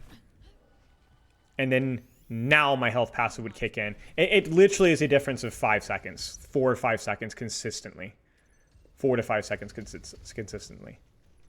Which is just insane. Imagine being able to be like, if you don't have health pack access, this is not only a nice perk to have, it is mandatory to have. So again, we're not ranking perks. Well, we are ranking perks inside of a vacuum, so I don't want to keep comparing it to the other one, but it is a dramatic power spike for Sombra, not just in terms of how it feels. It's kind of like the Soldier perk. It feels great, and it dramatically increases your pressure cycle output. That's it. And it also makes you live more. Like, I remember watching the pro play with it, and I was like, oh my gosh, that Sombra died there, got picked a couple of times, or demanded heal resource. She just wouldn't have demanded if she just picked the right perk. So it's good in ranked, it's good in pro play, it's good wherever you play Sombra. Just pick this perk. So, yeah, just pick it. It's good. Now, the major perk is a bit weird, because the high-speed bandwidth was actually really broken. That was the 75 overhealth And then and it lasted forever. What was it, 8 seconds? I don't remember exactly how long before they nerfed it. It lasted a long time. I think this is I think this might have been a low A or high B tier perk. Still a bit situational because you had to play around health packs, which is not always optimal. But like this combined with Control Alt Escape was like kind of ridiculous. 10 seconds. Yeah, it was funny that because it was just as well that Sombra was getting banned every game. Because if Sombra had been meta, like that perk combo was one of the best DPS perk combos in the game. Control Alt Escape with 300 HP. Then they hammered it. Like they hammered the crap out of it. And now sadly it's only 50 over health, which is a 33% nerf from the 75 to 50. But more importantly, it only lasts 4 seconds. So the increased movement speed is nice. The 50 over health for 4 seconds is nice. And I might still choose this perk whenever I'm consistently using health packs because it's like, hey, the movement speed means I can stage faster. It's a fine perk. It's fine. But it's sledgehammered. It is sledgehammered. And then ironically here, the most consistent value is actually not the overhealth. It is the fact that basically, I won't demonstrate it right now because I don't want to have to swap again. It is, as I said, going in and out with Sombra. That extra movement speed kind of helps a little bit for you to stage just a bit faster. Just a bit faster. So you can kind of get in and out a bit faster. It's all about uptime, you know? Whereas viral replication is like hitting a hacked enemy with virus spreads virus to enemies within 8 meters. That's not amazing either, but at least it's kind of useful. Like you get your big EMP combos, those situations when you do hack a backliner and go for the virus, that is going to spread. Now, crucially, it is a weaker version of virus. 75 damage, right? Whereas virus itself does... Oh, it's the impact damage. I'm stupid. Okay. Yeah, sorry. I forgot about the impact damage. It is the same DOT. So 75 damage is 75 damage, right? But I don't know. Like neither of these perks are gonna blow you away. Health pack perk I'd still probably choose. So if I'm putting here high speed bandwidth, probably gonna be like, oh, it doesn't hurt to have. It's nice. But I'm going to value it way, way, way, way less than I did before. The reality is that your teammates are probably not getting crazy value of it. And then viral replication is also like, honestly, I'm going to put viral application just slightly lower, but it's not really going to be a bad choice either way. It just is what it is. Does the overhealth stop Control Alt Escape? That's a great question, actually. I actually don't know the answer to that. I should test that really fast. I imagine it does. Like, I don't think your health is technically 150. So if I go here... Right. I mean, it should, right? Yeah, I mean, it's going to be your health. I mean, I can tell you the answer to that. The answer is it is going to need to be under 112.5 or whatever. Sentry capacity. Doo-doo booty cheeks perk. I don't know why everybody's obsessed with this one. It's not trash in terms of... I say it's not trash as I say it's doo-doo booty cheeks. It's not like garbage, but... It's just niche. And the reason why is has the same problem as Rising Winds, where it does not reduce the cooldown on turrets. So turrets have their own individual cooldown. So if I go 1, 2, 3, there are my 3 turrets, right? But then as they get destroyed, I may never go back to 3. Because look at that. The cooldown for turrets, what is it? Is it 10 seconds? Yeah, no. Yeah, no. Yes, 10 seconds. So it's like, it's like, oh gosh, if you get your turrets destroyed, you might not have 4 turrets ever again. However, where it's useful is at the start of a fight. The first engagement, and this is why it's not D tier, is you will generally... After every death or respawn, you will probably have 4 turrets to start the fight. You'll probably have 4 turrets to start the fight, which is nice. Which is nice. Like that's not useless, especially in the state that turrets are right now, where they provide great information. Holding multiple angles. It's good. It's good.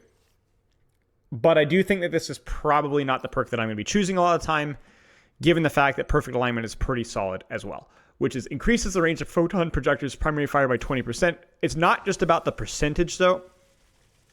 It's about the amount of times where if I had just a little bit more range, I could have gotten that kill. Right? And I think that's kind of be the big thing for me. It's a lot like the Domina one, where it's like, oh, wow, being able to hit from here, it adds up. It adds up. So I'm not going to say perfect alignment is objectively the correct choice. Not at all. Maybe if you consistently have time to set up, Sure. But I don't think that I'm going to say that perfect alignment isn't the default choice in most circumstances for me. But I also don't think it's like I'm going to die on that hill. It's fine. It's not a world-breaking perk. It's just useful. Now, what is a basically objective choice is a major perk. Hovering barrier, teleport gains the option to create a forward-moving barrier. Instead, pressing E again slows down the barrier's movement. This is not useless. So you're going to actually find it kind of funny that hovering barrier, especially because you can control the speed, is actually a C tier perk. It's not D. It's okay. It's okay. Like, there are very, very few circumstances in which I would choose barrier over teleporter. Maybe it's bottom of C. But yeah, I could see a world. I could see a world where I use the shield. However, in no world am I choosing that over the other one. So in a vacuum, hovering barrier is C tier, bottom of C tier. It's not trash. It's okay. It's more valuable or equally as valuable as other these. I very rarely will choose shield over teleporter. Very, very, very rarely. Even if I had to choose this perk, I'd still choose teleporter 99% of the time. Not 90% of the time, right? However, outside of a vacuum, shield battery is one of the better perks in the game. I'd say probably, where did it go? That's what I'm going to say. I'm going to ask, okay, there it is. Okay, I'm going to say probably top of B tier. Probably top of B tier. It's up there with Cryostorm. It is, for those who don't know, 20 shields per second while within 10 meters of teleporter. This is incredible in 1v1s, incredible in non-1v1s. If you haven't noticed, teleport is pretty beefy, even after the nerf. And teleporter lasts for 10 seconds. And you're getting 20 shields per second, and I don't know, I don't think it's affected by the DPS passive. I might be spreading some misinformation here, but I am fairly certain it's not affected by the DPS passive. So it is 20 HPS consistently around your teleporter. And if you guys haven't picked up on it, teleporter is Symmetra. It is what Symmetra, it is the definitive value of angling, controlling space, team utility, and individual utility with Symmetra. It is a massive power spike in this character's ability to put out pressure and control space. Yeah, the good thing is he might get, yeah. Stefano, I can't imagine would be good of another sustained perk. Exactly. So, yeah. But even after the TPHP nerf, I still value this one a lot more. It's a great perk. Very strong. And it's very strong in ranked. I would value this one even higher if this was pro play. But yeah. Top of B. It's up there with Cryostorm, Beat Drop, Heatsink. It's very, very, very strong perk. Does shield battery go through anti-heal? I don't remember. Don't know. I don't know. I think that's it, right? We move on to Torb. Oh, we get some fun perks with Torb. Hammer time, that's the movement speed. This perk's fine. Good for rotations. Remember, we talked about free real estate being just valuable. The ability to move out from spawn, the ability to rotate. It's good. It's fine. I'm not going to value it like insanely high. Like, honestly, probably put it near the bottom of C tier. But it's kind of like that, got that 1-2 thing where it's like, yeah, kind of, that's nice. The ability to rotate. You're not really going for hammer kills with this perk. It's just faster from spawn, faster to rotate, faster to disengage, faster to engage if and when you need to do it. I like this perk, but I'm not going to be like, oh, this perk is insane. It's not insane. It's good. It's useful. That's about it. Now, the good news, if we talk about outside of a vacuum, wait, that's right. They changed the Tor perks. Molten Core activates Overload. Ugh. Not that good. It's not trash, but it's an ult perk, and it's one of the weaker ult perks. Bottom of C tier. It's up there with Skating Rink. It's like, okay, that's fine, because Overload is like an insanely strong ability. Like, it's one of the best 1v1 abilities in the game, but it's not going to compete. Like, I'm going to put it like, well, I'll put it above Skating Rink. I think I'll put it above Skating Rink, because you could be like, Overload, ult, Overload. So, but it's an ult perk, and I'm like, okay, it's up there with like multi-ball. Like, why is Exposed Soul beneath multi-ball? I don't think that's right. Yeah, Defense Protocol I think is a good shout. That feels right. It's good. It's fine. Anchor bolts. Let's do overloaded turret first, because I'm going to undervalue this one. I think it's fine. But it's more niche because it requires you to set up ahead of time a lot of the time. You can use it. So one of the underrated uses for this perk, let me kind of demonstrate it really fast, is Right, it resets the overload cooldown, so you can have 3 overloads in a row. Right, exactly. Chaining it's the way to do it for sure. The way to use this perk, as I destroy my turret, is when you're playing Torb on attack, you're going to push an angle, because you don't have time to set up, and you're going to do, it's overload, yeah. So you're going to do this. And what it does is after a delay, yeah, that delay is killer, man. I didn't realize the delay was that long. See, this goes to show that this is definitely more of a theory thing than it is an actual execution. If this instantly healed or built your turret faster, I could see it being maybe mid to high C. But that delay is brutal. So this is what I was saying. This is worse than I thought. So it is definitely a defensive perk. It is definitely a defensive perk. Where it's like, if you can set up ahead of time, it's going to be broken. It's definitely gonna be really quite strong. It's not so much about the damage per second, although that's nice. Like, it's fine. It's more about the fact that it increases its damage. Does it heal it? Am I crazy? Let me test this. Does anyone know if it heals it? I swear it heals it. Let's try this with the non-one-shotting bots here. I'll body block for a second here. Do they actually shoot it? They do. Yeah, it full heals. That is probably the most important thing that it does. Is it allows you to set up, your turret gets focused, you overload. The problem with that concept, though, is it does require you to press a button that you might not want to press. And this is why, if I'm going to put it somewhere around here, because it does require you to use your overload cooldown to keep your turret alive, which you may or may not want to do. It's kind of similar to the Juno perk, the glide boost perk. It's better than that perk, but it's not. You rarely want to marry abilities to marry your abilities together, because sometimes you want to use them separately. Like, I don't want to heal my turret with my personal overload button. You get what I'm saying? Like, I don't want that. I don't want that for very much, right? So there's all sorts of things you can do with this button, but it's more along the lines of, like, when the stars align, there's a lot this perk can do, which is why it's not D, but it is a huge, like, oh, do I really want to do that? Do I really want to do that, you know? And as I kind of demonstrated earlier, I could have seen this being mid or even high C if you were able to instantly throw the turret and heal it to full. Because you could actually, that would be insanely useful on attack. Throw it on an angle and peek out, you just have a 350, 375 HP turret. That'd be insanely strong. But that's not how it goes. You have to build it, and then it goes up. Not great. Not great. It's fine. It's just not great. Because what is pretty almost great is Anchor Bolts. Because Anchor Bolts is not only good in defense, where you can set up on all sorts of ridiculous angles that makes it really difficult to shoot down, especially for certain characters. This is insanely good in certain, but also is really quite good on attack. So I'm going to put this one in probably like up there in the bottom of B tier, where the only reason it's not going to go higher is because there are certain situations where it doesn't really provide that much value, because you're just going to set up the turret in the spot you could reach anyway. And also anyone can just break it anyway, right? But there are certain situations. The ability to put your turret on defense or attack on angles you otherwise couldn't means your turret does more, you have better spots for turret, and it allows it to have higher uptime as well. Anchor Bolts is situationally like an A tier perk versus certain comps, but even the reason why it makes it into B tier is, like, even if it's not versus the perfect composition, in no world is Anchor Bolts not very useful. Like, every single fight, your turret's going to be better. Like, every single fight. I could pull up all the Torb coaching stuff that I've done. So a lot of them have been private, sadly, but the ones, and be like, oh my gosh, you can place it there, you can place it there. That's going to be that much better in a 1v1, or that much more annoying, or that much. It's just good. It's just good. Chronal Dash. I'll put it into like bottom of D tier.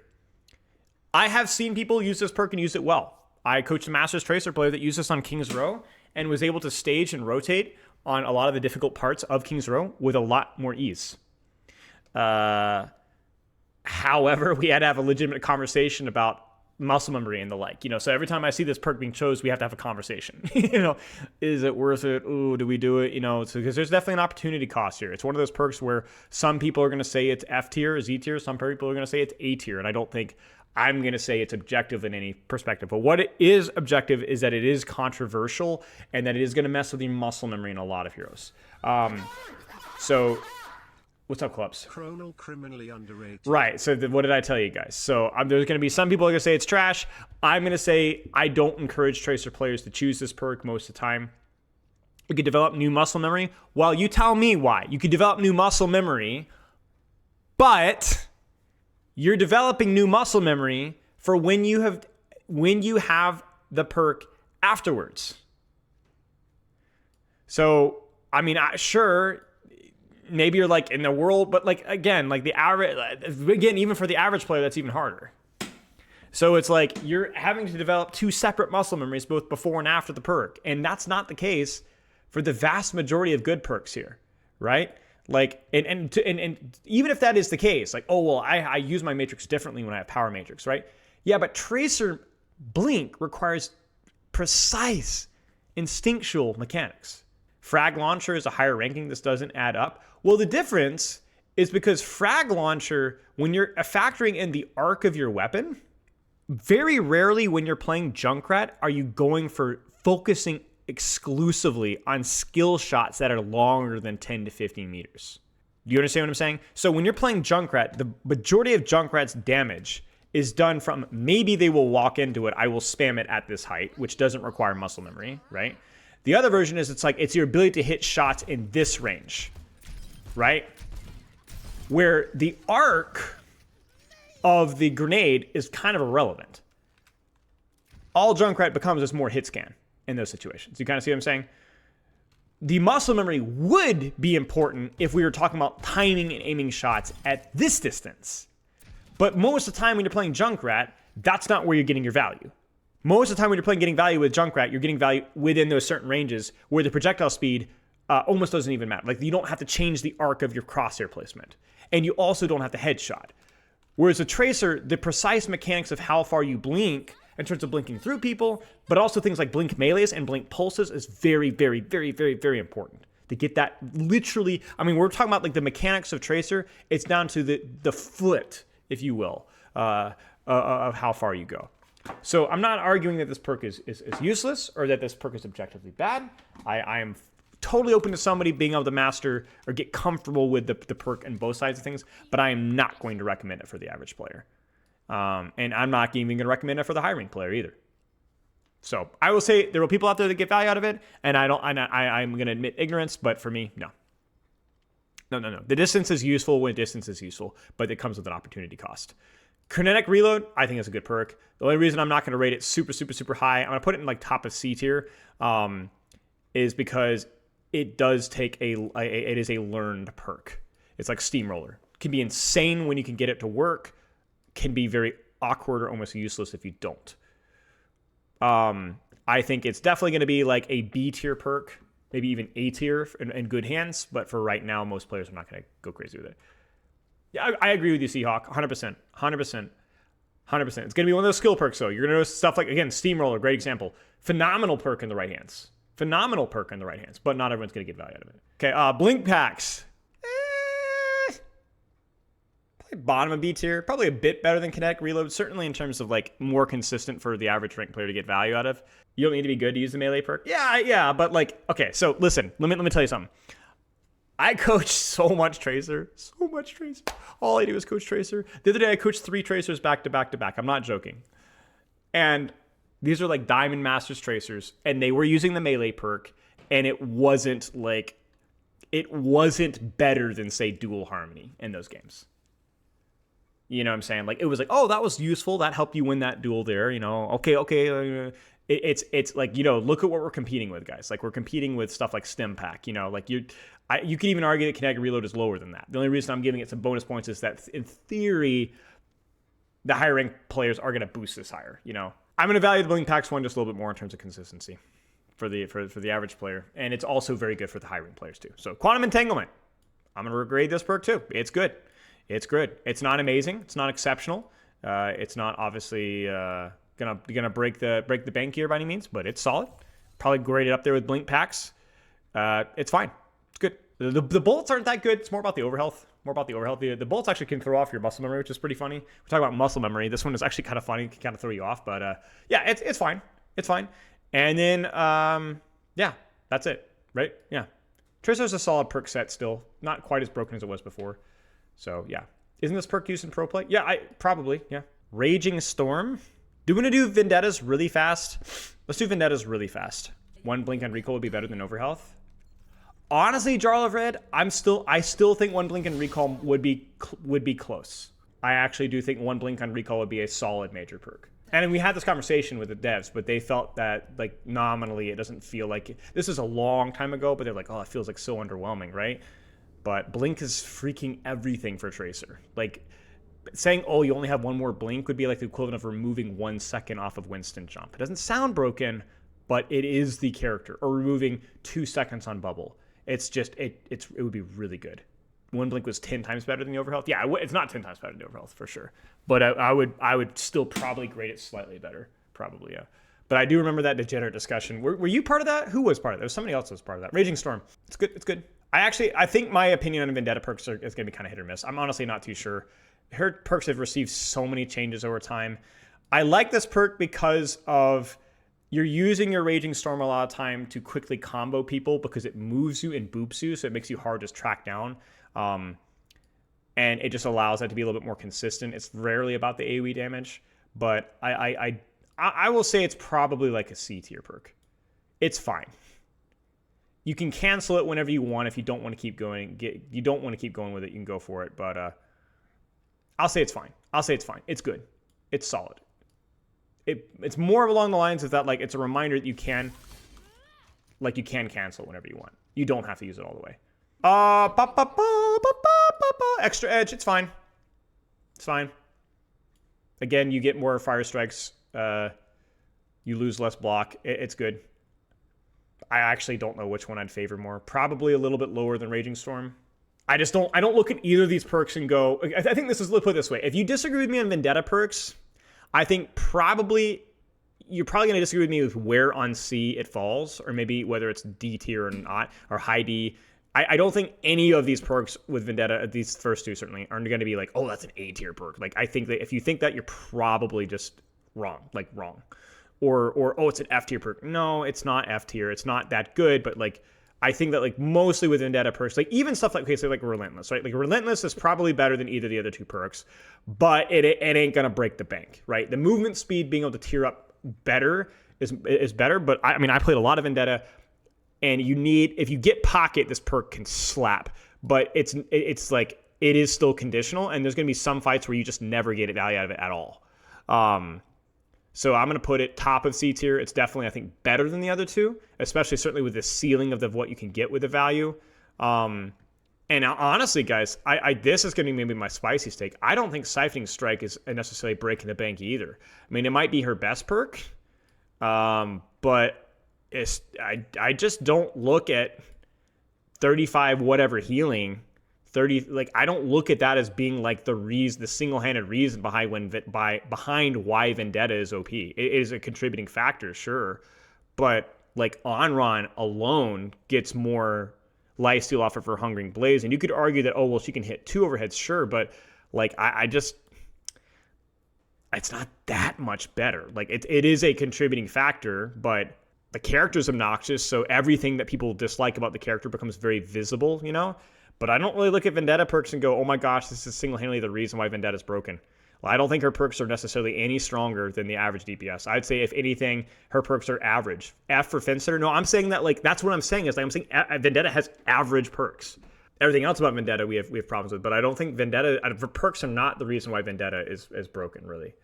It's fine. They're not bad perks. I mean, I'm trying to think here. I'm like, are her perks really better than Bastion's? No. Emre has better perks. Junkrat maybe about the same. May, I think, has better perks, or certainly comparable. Soldier, I think, has probably better perks. Symmetra, probably. Torb, she probably has better perks than Torb, but it's close. Anchor Bolts is pretty useful.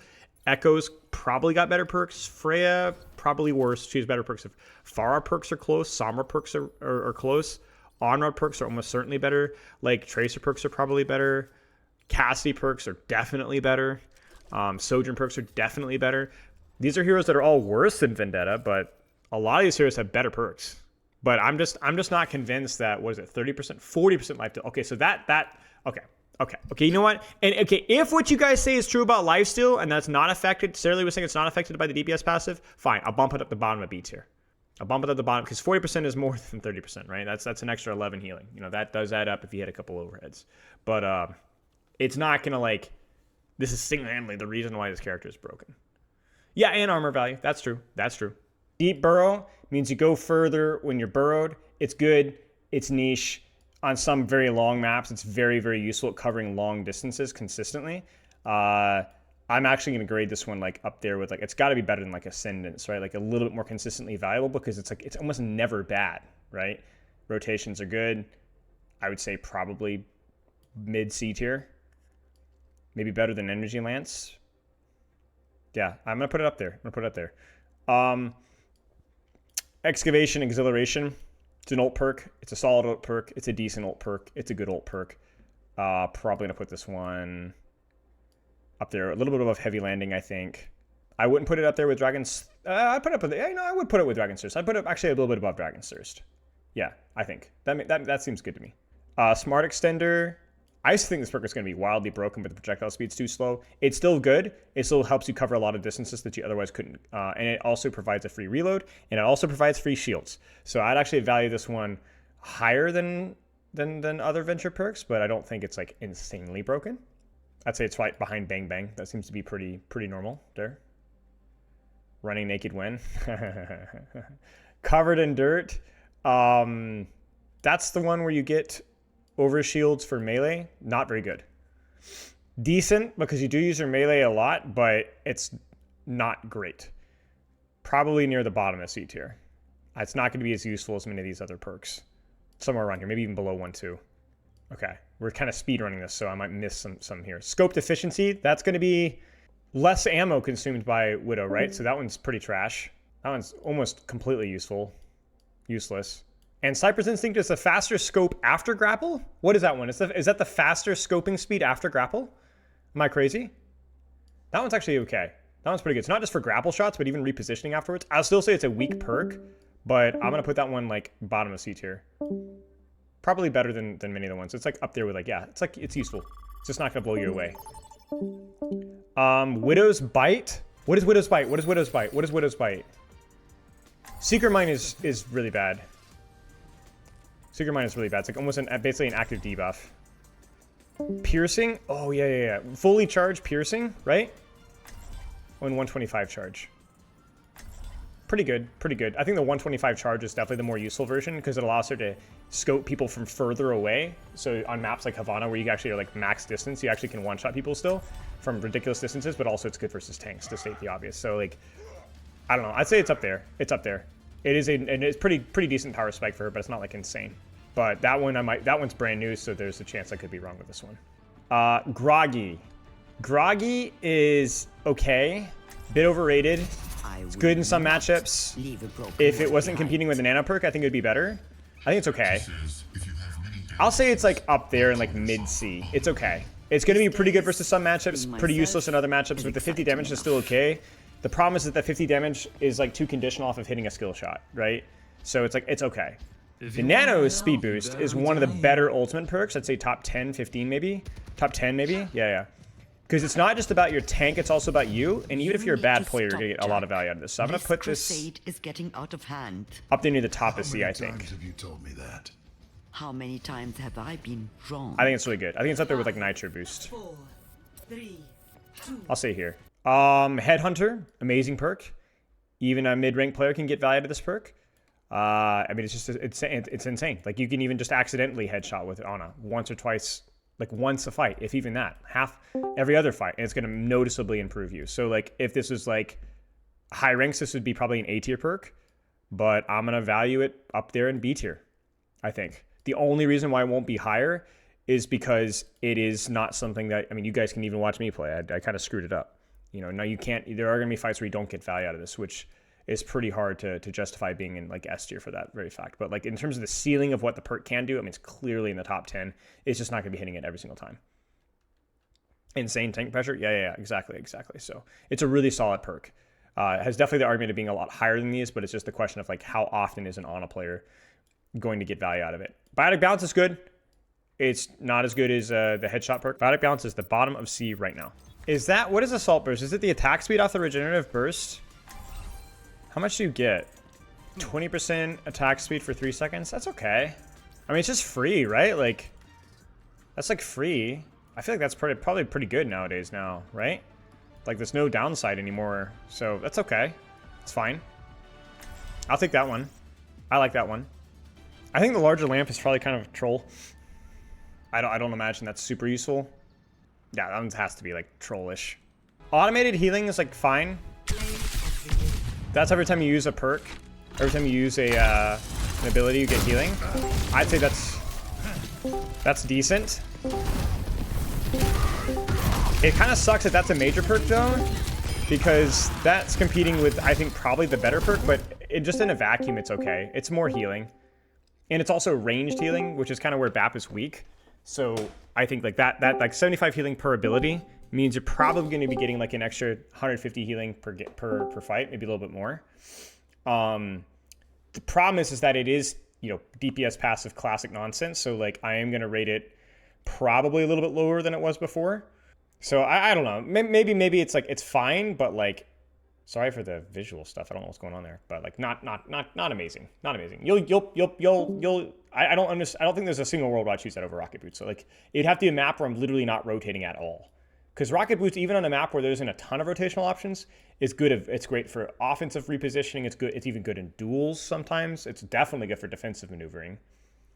So it's not like an OP perk by any means, but it's probably his strongest perk. So I'm gonna put that up there with definitely near the top. Pretty useful consistently. I put it near the top. Yeah, definitely near the top. Combat Medic is you get more armor packs the more you swing, which is free value, you know. It's fine. It's good. You know, you get more armor packs. You get a couple of swings in, get a little bit lower in your next armor pack. No reason not to like that. In a vacuum, it's good. Definitely. I'd value this one reasonably well. Not crazy broken because you don't spend a lot of time swinging as Brigitte. It's more of in bursts, essentially. Yeah, walking back from spawn, true. Yeah, exactly. It's also just another one of those perks that you get back faster. So why would you not choose it? But same thing with Combat Medic, right? Like, not the same thing, but more value. It's not going to be, you're going to get probably 1 or 2 extra armor packs at most per fight. I would say realistic, probably 1 more armor pack per fight. Morale boost I find more useful most of the time.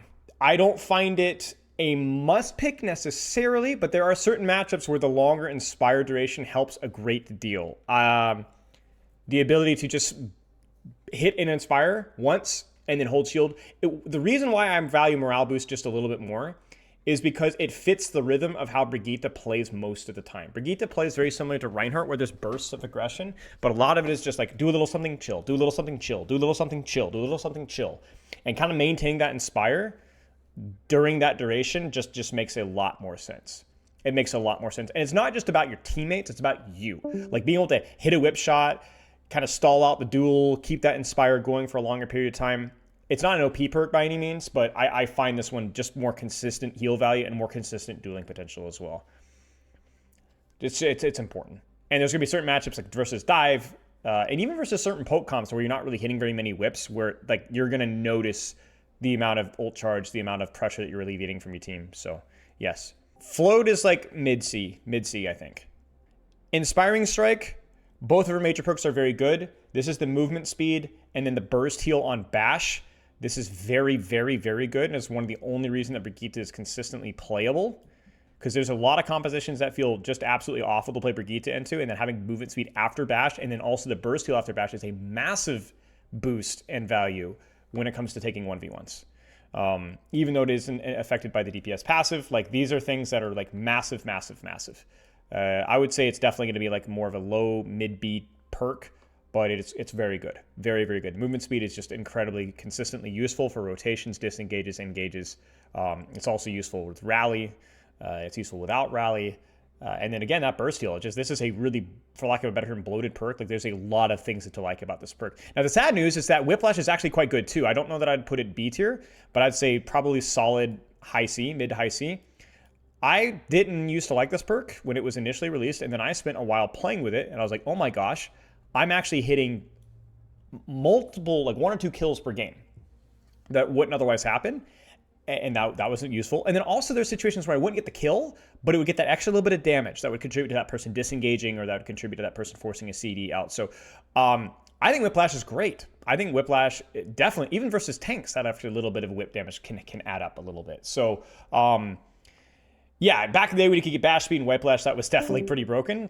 It was bad because there was no choice. You just would always choose those 2 perks. So now there's an actual choice. The problem is I'm always going to value the other one because there is no real situation where you wouldn't like burst heal or movement speed. So Whiplash is like, oh, if the map is really congested, it's good. Yeah, but then if the map is congested, you still like movement speed, right? So it's like, it's unfortunate that Inspiring Strike is so incredibly flexible because it's not like the soldier perks where it's like, well, if you're this, you do this, or if you're this, you do this. It's like, no, you just always choose Inspiring Strike. You always use Inspiring Strike. So it's unfortunate. Rapid Construction. I think this perk's okay. Mostly useful for when you're repositioning your pylon, not when it gets destroyed, but about repositioning the pylon, that can definitely help. And then also when you're repositioning that pylon, you throw it out, it starts to heal a little bit faster. So it's like one of those perks where it's like, it's nice. It's not life-changing, though. It's not life-changing. And then off of that note, I think Summer Solstice is probably one of the more consistent ultimate perks, but not necessarily dominant. So I'm going to say it's kind of similar. It's okay. Solar Flare, that's the big burst heal. This perk's trash. Perks, even though they fixed it to make it like less useful, it's again, it's a heal perk that's debuffed. It can puts all of your resource on cooldown, which is always a bit of a gamble with EDI because you can't use it afterwards. And it requires a level of distance which you're not going to be able to always maintain with your tank. So it went from being literally useless to being rarely useful now. So I would say top of F tier, because there are worlds where you could actually use it, but it's so incredibly niche that it's not worth rating higher than this. And Sunburn's quite good. Sunburn got nerfed, but Sunburn does a ridiculous amount of damage. I'm gonna put Sunburn near the top. Even if you're not a crazy like dive EDR, like this is a lot of damage. I'll put this near the top. It's a lot of damage. It absolutely changes breakpoints. What is it, 70 damage or something crazy like that? It's ridiculous. Ulterior motive is you get fuel from healing. It's fine. It's okay. It's not crazy. You're not going to do a ton of healing. You're not going to get a ton of fuel, but it is going to be consistently the better perk if you aren't playing with a carry focus. I actually think the other perk has a way higher ceiling of value. I think 75 shields is insane for a 225 HP character that's flying at that distance. I think it's actually kind of underrated, but honestly, you're not going to be doing that a whole lot. In a vacuum, I actually don't think this perk is all that good. You'll just choose it because there isn't another better option, because if you're playing in an average ranked environment, you're not going to be doing all that much. So I think it's okay, but it's like Nanite Repair where it's like, yeah, it's going to give you some extra survivability in situations. Fuel is a really important resource for Cat, but it's not going to be insane. It's not going to be insane. Transport Shielding. I actually think this perk is going to be a bit stronger, but it is going to be more situational. So I'm going to put it like, honestly, I'm going to put it a little bit lower. Oh, man, yeah, I think the ceiling of this perk is way higher. Like, I think this could be like even like a low B perk, at least a high C perk, but the reality is that like it being niche does hurt it a lot. It hurts it a lot. Just because it's like, it's going to be one of those things where like this perk is going to be insane or like kind of useless. Let's put it that way, which is a shame. So I actually might even drop it lower than that, because like in the ranked environment, like, bro, you're not transporting people that often. But if you are, it's insane. So that's the lowest I'll go. But it's a shame, because I do think this perk again could have B tier potential. Headbutt, trash, not good. It's like Charged Javelin where it has immense potential. Damage and boop, it's cool, but knocking people away is generally, ironically, what you don't want to do when you're dueling somebody with Cat. And so it has like both drawbacks along with its upsides. And it's just, I mean, I don't want, okay, let's say it's not D tier, because it's like, you could catch somebody in a small room and beat them to death with hammers, right? Like that could be good, but it is very, very niche where that's going to be useful. It's like knocking people off a map, maybe. You might get that like once every 4 games. Or if you corner somebody in a small room, you go wham and hit them into a wall to where they can't escape. But again, like if you're fighting in a small room as Cat, that's always kind of scary. And if you're fighting in a small room, you're definitely going to be choosing claws out. Now, again, we're judging things in a vacuum, so we're not comparing the two. But yeah, it's niche. It's not all that great. And there's a lot of situations where it's actually actively bad, where you're knocking people away. Claws out is good. Claws out is really, really, really good. It does have a bit of a cooldown now, which means obviously it's a bit worse. But it's still one of the better. It's, I think, easily Cat's best perk. It dramatically increases your ability to duel. It's good damage. It's even not exactly bursty, but it definitely helps those dive bombs. You can just boop them off map with perk, kind of redundant, right? I mean, yeah, you could double boop technically, but like it's like one of those things where it's like when you like how often are you gonna get that happen? So I think Claws Out is good. I think Claws Out's gonna be like a mid-tier, B-tier perk. It's just really freaking good in all situations. The irony with running a 225 HP character is she actually gets her hands dirty quite a lot of the time. So like you're gonna be using this thing once or twice a fight pretty consistently, and that's just free damage. It's gonna help, and it's also not just random damage, just crappy. It's actually like helps you win 1v1s. It forces cooldowns. It forces Suzu. You know, it's so good that you really notice when you don't have it, right? So that's the definition of what really B tier is. So you could definitely argue this one could be a bit higher under crazy hands, but the average cat rank player is probably not gonna be getting this to its fullest extent. But yeah, Liftoff. Why am I forgetting what this is? Oh, why is it the order weird? Okay, Liftoff is crazy. Liftoff is a solid B tier perk. Liftoff is triple jump. Liftoff is insane. Liftoff is insanely underrated. The ability to reposition yourself aggressively, defensively, to get high ground, to not get high ground. Familiar Vitals means the stuff travels faster to healing targets. It's fine. It's useful. It's probably going to be not as good as the consistency of the Torpedo perk, but it's like, okay, that's nice. It's like Rapid Construction. Okay, it's like automated healing. Okay, Burst Steal equals good. It is a little bit weaker now because of, obviously, heals have been weaker. I think Locked On is slightly better, and both of them are pretty much, there's not like a super niche situation. You could argue that like Familiar Vital is better when your heal targets are further away, but I think Locked On is like, there's just basically you're always going to choose Locked On because it's just kind of like it does the consistent thing consistently. 1 target, 2 targets, 3 targets, you get torpedoes more, and that's good. It's not just dopamine maxing, it is actual decent utility value, so it's okay. Yeah, I'll value that one pretty consistently. And there are situations where Locked On is genuinely insane. Like, genuinely, it has, like, insane ceiling of what it can do when it lines up. But even if it doesn't line up, it's still consistent. Faster Blaster is pretty trash. Faster Blaster is just kind of bad. It's free real estate, mostly. I do think that there's an argument to be had that sometimes it distracts people from aiming deliberately. So it definitely has a bit of a downside. Kind of like Charged Javelin, where it can bait you to do some awkward things with it. It technically does slightly more damage, slightly more healing, 20-25%, something like that. Completely disagree. You're welcome to disagree. But Faster Blaster, it will bait you. It's another one of those not situational. It is conditional, where it's like I have to be using my shift and be shooting at a target that I can reliably hit for all of my bullets for it to be better. And I think especially with Juno getting headshots now, there's even more argument for you to be more deliberate with your shots and to take more time, which there's a certain level of spam where you actually start missing shots. Like if you've ever noticed Kiriko's in Kitsune Rush or Zen's in Kitsune, right? Like just a certain point in time where it just gets so fast that like unless you're shooting a shield or shooting a fat target, it can be very difficult to fully utilize. So the ceiling of what Faster Blaster can do isn't terrible, but you're almost never going to be hitting that ceiling. So maybe we'll put it like here. Like there are certain matchups where it can be useful versus like Roadhogs and so on, or with your Roadhog or a Mauga, you can put out a little bit more healing because you don't need to hit a headshot on a target that's staying still. So more often than not, you're firing during a shift. Yes, but you don't necessarily want the full auto. The problem is that having full auto isn't always a major upside. It might be at best a minor upside, and it might even be a bit of a downside in terms of actually forcing you to aim. So it's not as simple as saying it's free real estate, because it's free real estate that generally you might be getting, 5 cents off your meal, or you might be getting $1 off. You look at all of these perks and none of them are really bad. They're free real estate, but they're very rarely dramatically better. Yeah, we're not comparing it to Triple Jump. Oaksith, I agree with you. I think Triple Jump is like easily the better perk. It's not even close in all situations, essentially. But I do think that like even if you remove that comparison, it feels a lot like Headbutt with Jetpack Cat, where it can be very useful, it can be good, but like I put it above Headbutt, but like it sometimes even has a minor downside. Yeah, you might be right about Ready Step and Urgent Cure. We definitely need to kind of reevaluate. I think I'd bump up a couple of these. Like I think these are definitely better than anything else we've seen here. Maybe even this. But we're gonna have to go through all of these and clean this up, because I'm looking at some of these. I'm like, wait, why is this perk down here or whatever?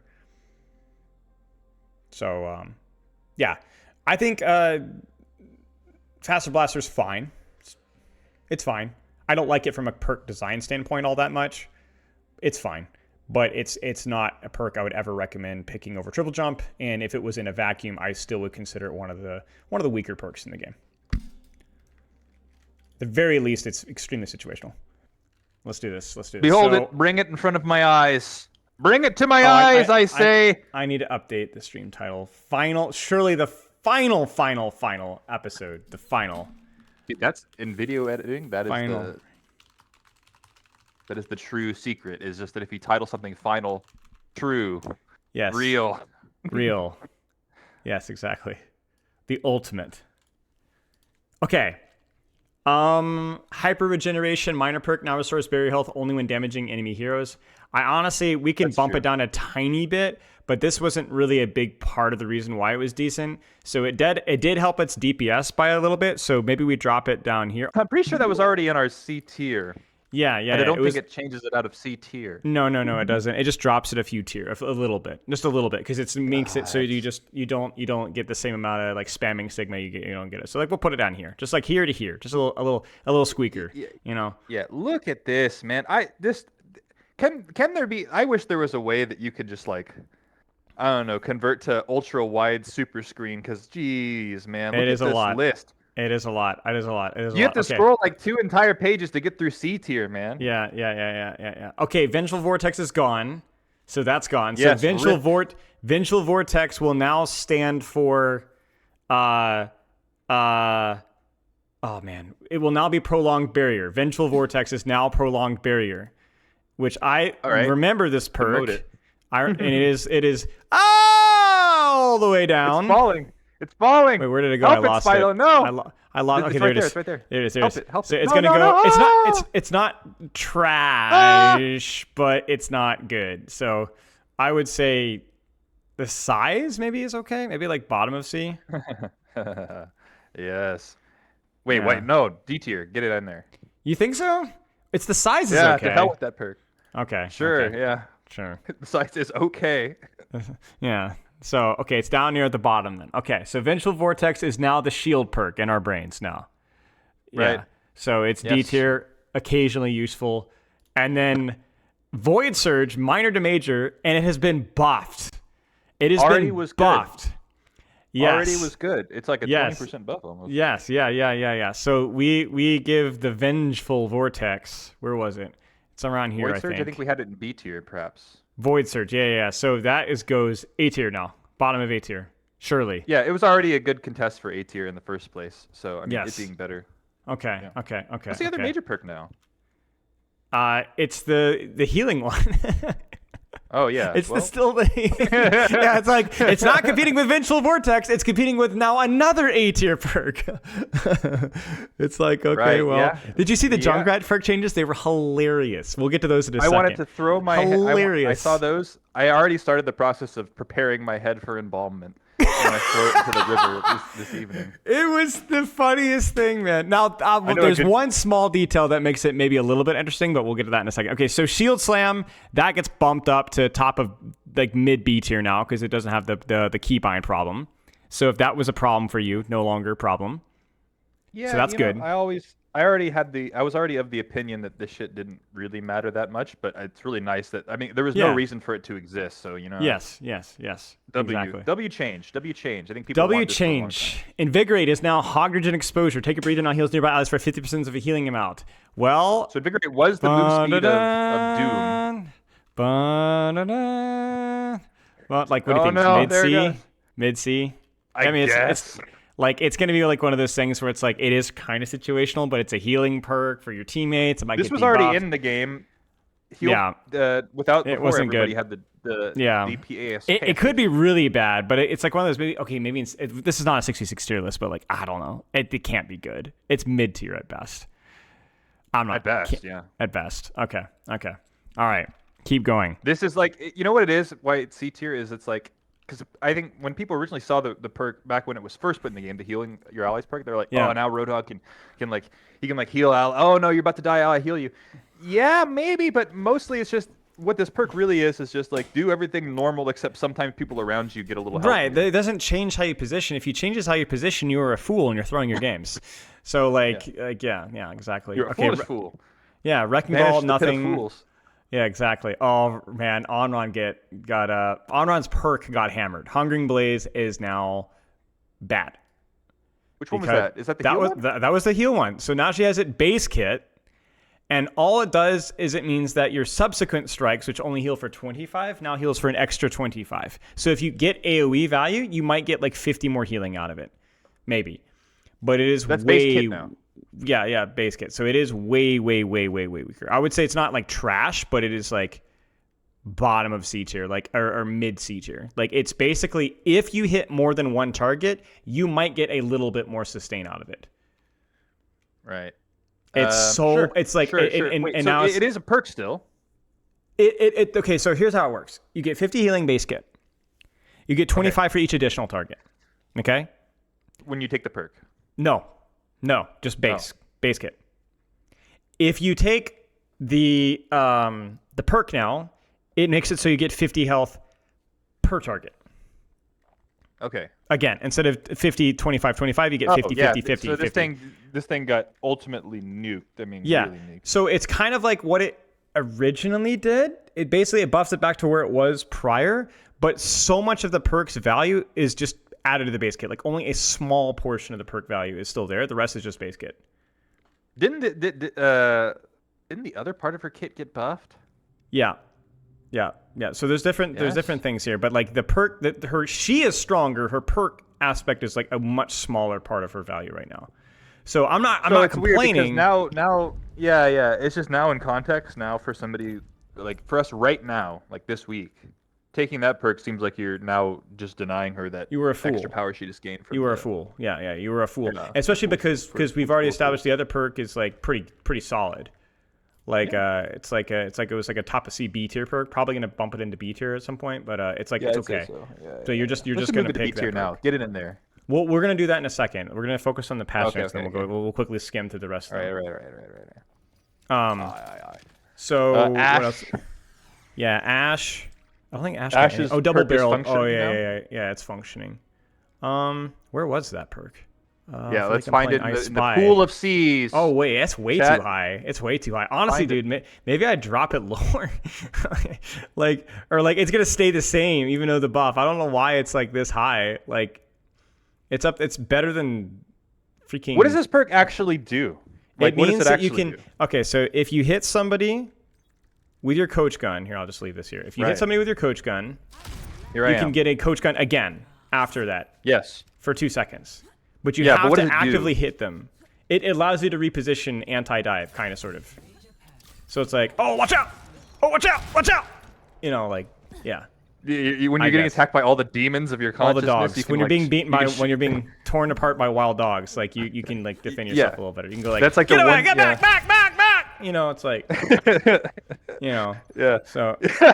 Yeah. Man, I've never been crazy about this perk because in theory, coach gun's one of her best abilities that makes like Ashe quite, an interesting character even on some of the dive maps like Gibraltar and Ilios and stuff like that. Like you can, maybe we can throw in some Ashe gameplay. Get her in one of the, especially on like Lighthouse perhaps. Yeah.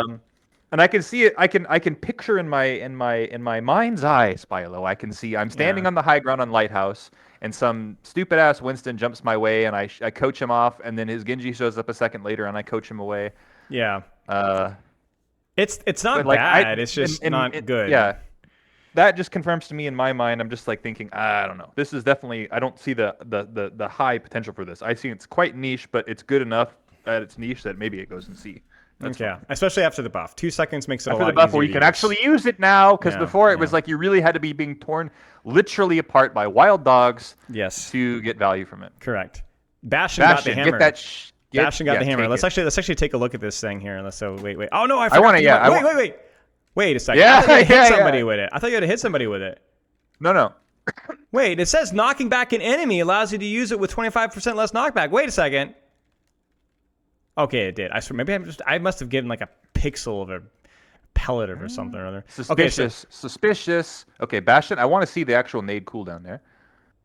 Oh, you don't have it. I'm really bad at this. You foolish. Now you're the foolish fool. Yes, now I'm the foolish fool. Okay. King of all fools. With the sum of all fears with Morgan Freeman and was it Tom Cruise? I don't remember who's in that. Yeah, so there you go, and then you go here, and then you go bam, and then you're like, oh wow, look at that, I got my nade again, and then you're like, all right, and then you're like, wow, I have to wait for my entire thing to get it, and you're like, no, I don't. Bam, there it is, and then you're like, oh no, it's good, it's still really good. Like I'd say this is still a B tier perk easily, but like B tier as opposed to what was it before? I'd say to me it looks like it has half of its previous functioning, which means it has to go down halfway on the list. Right. That's well, just how, I mean, it scales, right? Like it scales, like S tier to like probably mid, low B. Yeah. Well, you have to remember the normal distribution in your mind. Yeah. So half would be because of the distance it has to travel. It's still in B tier. There you go. Yeah, but it's got like a parabola thing going here, so it's like really sharp. Parabola. You know, going from A to S is like way stronger. You know what I'm saying? Yeah, so yeah, exactly. Yeah, depends on exactly X or Y Yeah, axis. perfect. Yeah, parabola. Okay, Yeah, we'll say so bottom parabola of B tier. that bitch into B tier. There we go. Yeah, and there then you go. the other perk I already liked, and it's a little better, but I mean better in a way that doesn't really Where matter. is it? It's an old perk, so I think it was top of C, right? I believe it's in C tier somewhere. I found it. Here we're about to. Yes. There, we'll give it a little. We'll jump it up like. This buff barely matters, but the nerf to the other one is pretty significant. Yeah. But I know we're not judging them based off of the other one. We'll do it a tiny bit. So... We'll do it a tiny bit higher. 5 or 6 leapfrogs. Just so you know, chat, you take this perk, like literally, like Bastion, you take this perk, you have entirely new, beautiful choices that are available to you to piss off the enemy and remove their brains from the game. It's very powerful. Duplicate can out duplicate allied heroes. That's not a perk. Focus rush minor perk. Did you see they didn't buff the like D tier F tier perk, but they buffed the other decent minor perk. It's like, bro, what are we doing? Yeah, a little bit more range. What's it called? Focus rush. I mean, it's already noticeable. I suppose it's slightly more noticeable. Yeah, so we'll go woo. Yeah, there. That seems right. Nice, good move. The sound was good. Yeah, woo. Heatsink major perk. Heat generated from direct hits reduced from 100% to 60%. So, I want to see this. It used to be you could just shoot till the cows came home. And just keep shooting. You could shoot till the cows came home. And now the cows will come home quickly, and so you can't shoot as much. So it's like, Dad, damn it! Sorry, my cat just decided to climb me. I mean, you could, in theory, definitely, in theory, actually run out of bullets now, or just over. The cows come home at some point now. They do come home. It's just like such a, like, am I crazy? Like, I swear it's like. Here's the thing. Here's the thing is like even like, it's whatever because even though the cows do eventually come home, I don't think it realistically matters. I think any situation where you would have been utilizing this perk in the first place. Yeah, you're still picking basically all this. Yeah. It's just eliminated like the niche 10% of scenarios where you were shooting the gun that much, and most of the time you're still shooting the gun this much. It's like it's like, I mean, for crying out loud, that's like 3 seconds of invulnerability. If you need 4 seconds of invulnerability, like maybe it's just it's over, buddy. So it's like I think it is noticeably weaker, but like noticing as in like, wow, look at that. I'm noticing it, but it's like not like it's not really gonna be like that. This is still insane. No, like that's still insane. That's still like 3 seconds of invulnerability. The cows are coming home, but they're not very fast. The cows, yes, they're not very fast. They were far in the first place. They're very slow cattle. So I don't know where do we have this? Because we have this like it was A tier, so that's probably like top of B tier. I don't think it needs a demotion. I think it's basically the same perk. All right, I think it's basically the same perk. All right. I will say bottom of A. I'm going to move it down a whole one tier. And we might have a couple things move up and fight for it. Yeah, I won't be able to live with myself with that thing being in B tier, man. Yeah, so it dropped a whole little tiny is good. Okay, Junkrat. So they removed the choice from minor perks, and they added the choice to major perks. That's it. The problem is they just shifted it around randomly. Yeah. Because you're still never going to choose Bon Voyage. Just like you're still. In fact, you're still never going to choose that. Let's actually go find it. Let's go beat it to death with hammers. Like, where is this thing? Okay, now it is now bottom of the F tier. It's now bottom of F tier because they nerfed it. It's actually worse. It's worse than it was before. So they beat it with hammers. So it went from an F tier perk to a really, really F tier perk. This perk needs to be deleted from the game. And just try a new one. I'm gonna judge this off of Twitch chat, but I'm fairly certain that mine recycling does not require final blows.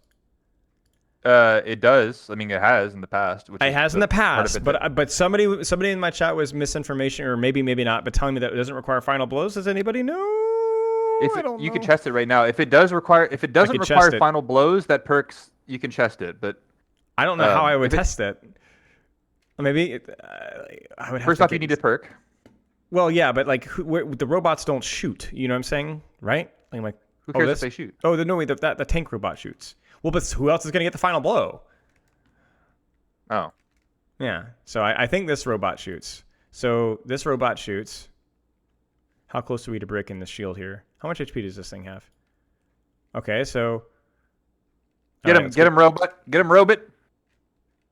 Come on. Well, you're gonna boop him and then. Yeah, I know it's fine. It's fine. He won't heal, so it's still fine. Like, surely I'll still get like the damage here. Oh no! Go back! Get shot! That's what I'm saying. Wait! Give it to me! He's never gonna heal. Yeah. This is disaster. Can I change the amount of robots doing? Wait.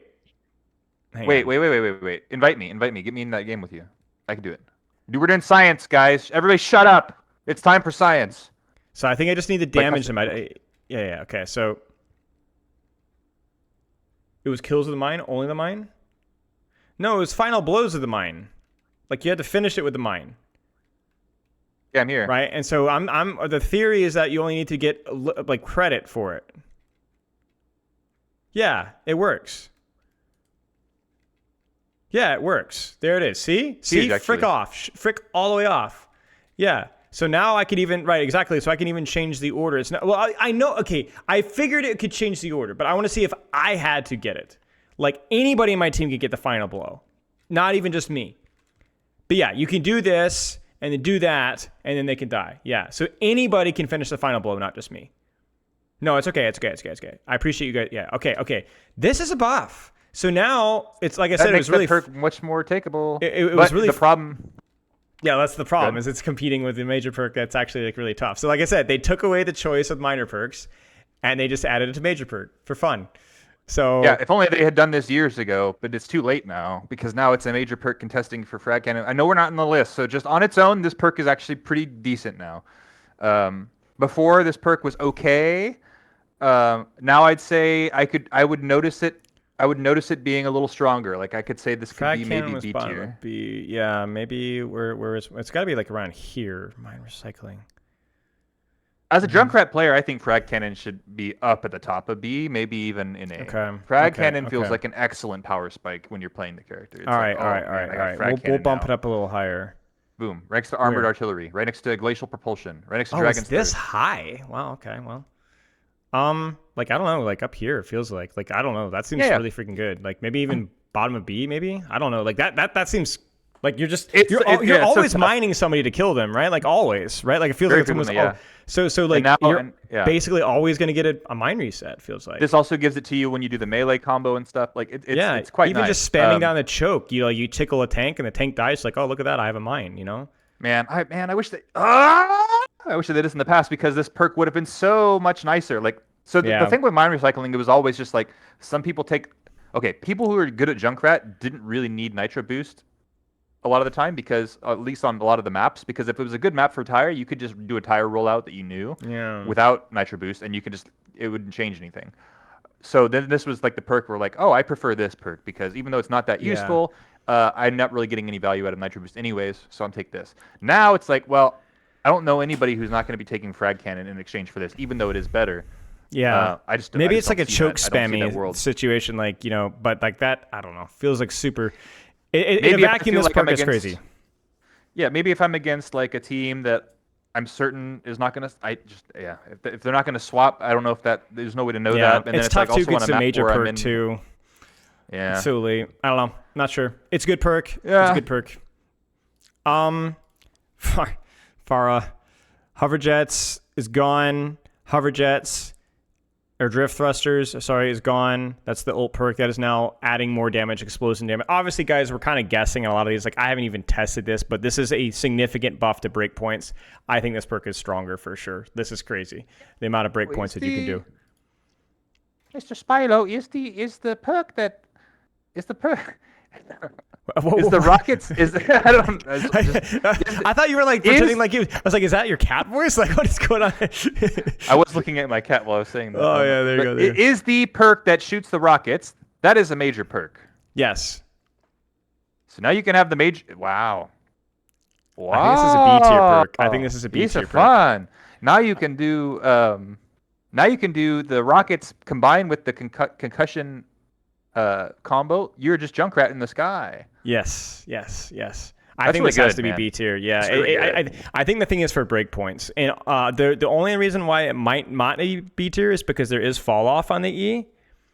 There is fall off on the E. You'll figure that out. You're a big boy. But yeah, you can combo that with a major perk, which is kind of. I know we're looking at things in a vacuum, but like if you get that combo, this gets to be sauce. You know, it's like that's. Yeah, dude, I'm taking that. I'm taking that all day. Like every day. let's practice range clip it. Where is this thing gonna? And it's important because it really does change breakpoints. Where is Pharah? Hello, Pharah. Okay, like alphabetical. No, not anymore because now they're in. Yeah. So it's like okay. Here, I'll show you. I'll show you. Look. Here's me without the perk. Here I go. Oh, haha! I'm getting him. Oh, I'm getting him, Spylo. Yeah, got him. Yeah, that was good. That was really well done. And then it's like, let's do like here, and then you're like whop whop, and then they died right there. Sick. They died immediately. How much is it? How much? And just off of that alone, like that's just off of this, but then you're like bap, and you're like bam. How much does this E do? 10? 50? 50 off of fall off. So no, the baseline one. Oh, I don't know. None. 30 direct hit. Yeah. But it has to direct hit. Now there's actually splash again, like there used to be. Sick. Bam! That's super good. Yeah. I'm a fan. Yep. Promote me to fan. I think that's it, right? I will cool your office. Turn me on. Pull my switch. And I will fan you. Yes, yeah. I'm grading drift thrusters as a replacement for concussive force, guys. Obviously, like we don't have the tier list doesn't have concussive force, so we're just pretending drift thrusters that's replacing it. You know. Yeah. Dire triggers is gone, or it's not gone. Yeah, it was always here. It's the opposite of gone. Yeah. It feels weaker, I think, for sure. Well, he has a baseline. This new perk, I don't even know what the hell. Yeah, using an ability or reloading refreshes Dire's trigger cooldown. I don't think it's bad. I think people are kind of overreacting to it, but I think it's okay. Like you can shift, you can teleport, you can reload, you get Dire triggers again. I mean, that seems okay to me. This is a major perk. Yeah, this is a major perk. So I'd say maybe a little bit weaker because it's like it's not going from no Dire triggers to Dire triggers. It's going from you already have it to now you can get it more.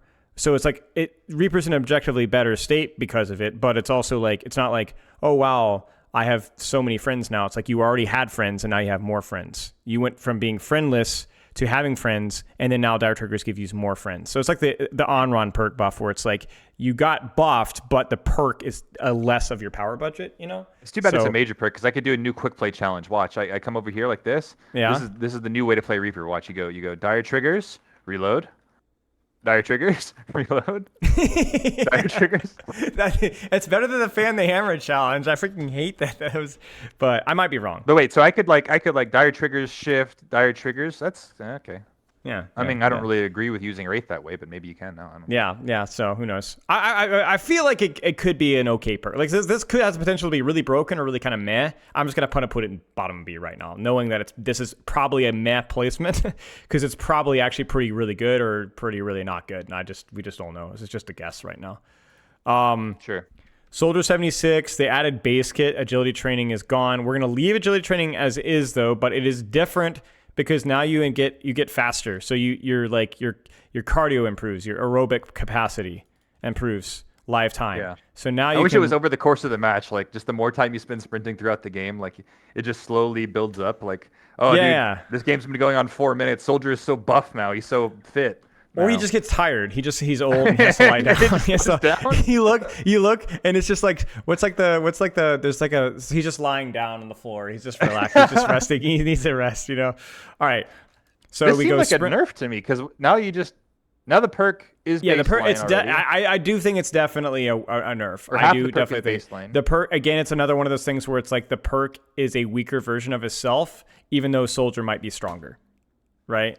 I'm gonna not make this. Okay, well, yeah, it definitely feels like the perk is weaker now, even though Soldier might be stronger. So, Before it was a pretty defining perk for him. yeah. I don't know if we had it in C Where or is it? B tier. It was like B tier, top of B tier. Feels like maybe B tier. Yeah, agility training. I think this is going to drop a lot. I'm going to put it in top of C, but I do think this is noticeably weaker.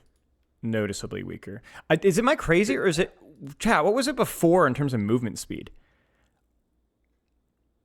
Let me look it up. I did get the slight impression that the movement speed had been nerfed when I read it.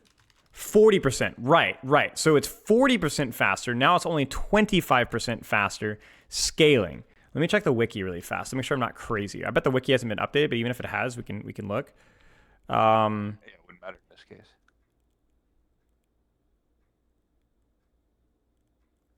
Wait, 50 to 70%? So maybe it was only 20. Maybe it is only 20%. Maybe I'm wrong. Flat 20? Oh, okay. So maybe it is stronger. I mean, I wouldn't say it's strong because you have that acceleration time. It's a congratulations. It's a gradual increase, and also you don't gain the reload. The reload is just base kit, so it's definitely a lot weaker. But it's slightly stronger optimally. I maybe. Top of C. I thought you put it in C. Yeah, I did top of C. Yeah. That seems fair. If you're a Stimpack fan, your stocks have risen. Yeah. Invest in Stimpack. Yeah, perhaps. Unless you're on like Flashpoint doing crazy rotates. Okay. Perkity, and then they shot too, because I Vendetta. think part of the biggest, I don't know. I don't want to be on about it too long, but part of the biggest benefit from the speed in the first place from that sprint was the ability to instantly run away from shit that was in your head or on your head. Now it's like, he was not feeling quite right, you know. He had to run the demons. I gotta get out of here, guys. I'm sorry, I'm leaving. No, but yeah, it's just Yeah, it's fine. Like you said, the burst aspect of it was kind of sort of important. Yeah, feels critical for sure. It was critical. Yeah. Medic perk from Brigitte, I think, was like middling C.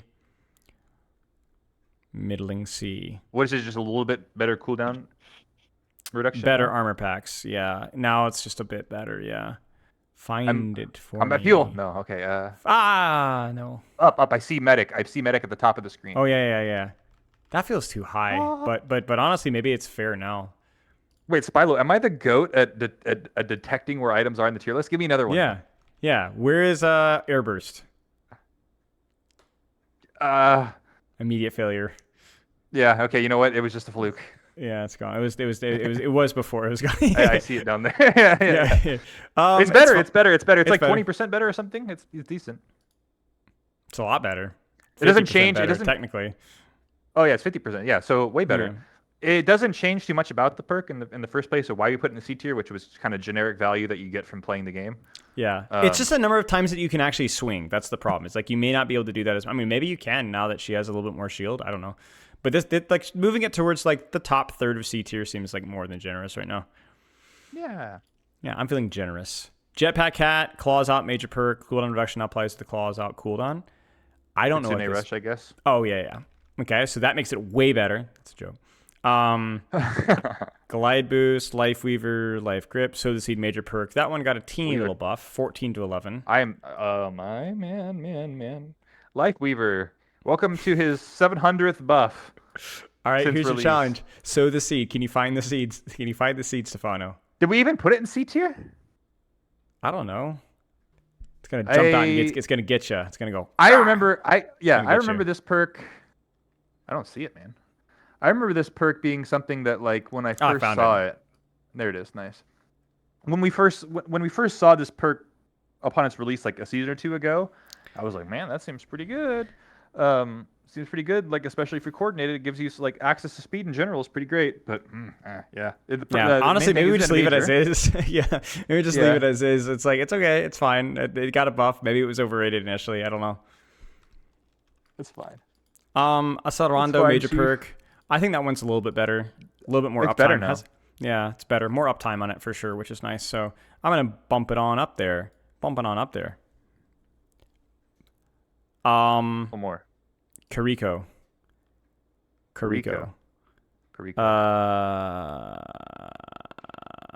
Flash heal's dead. They shot it. Double dose. It has to be weaker, but it's not like trash. Yeah, well, Flash heal's weaker in general, and then this makes it weaker more, but gets you two really weak things. How many weak things would you like? Flash heal now probably like way down in C tier probably. Yeah, and critically, this is no longer a major power spike at all. Like now, she already has that thing, so now it's now it's just like a C tier. And we have the problem, of like the double charge problem, where it sounds way better than it actually is, because you're getting only like, let's do the math here. So base healing is reduced. So it's like, okay, in theory, it could be better. That's fine. But it is reduced by 10. And 2 charges, remember, that's like a 1 fight bonus. 1 fight bonus. In other words, you only get the extra flash heal charge once per fight. Right. So it's like the Freya thing. It's like it sounds better than it actually is. So I'd say it's still a good perk. Like it feels like probably like okay to choose. I think maybe I'd still choose the movement speed, or what's the other one? No, it's not the movement speed. What is it? I don't remember. Is it the movement speed? I don't remember. Whatever. I can't remember if it's the... It's movement speed or the chain? I don't remember. I'm pretty sure it's the chain, isn't it? I don't know. I have no idea. Isn't it? But it's I'm pretty sure it's a chain, isn't it? Yeah, it's a chain. Yeah, it's a chain. So it's still probably going to be the perk of choice, like all whining aside. But like it's like it's not like near as good, not as big of a power Mercy spike. changed class to paladin. No, paladins have flash of light. Flash heal is a priest ability. You fool. That's it, I think. Yeah.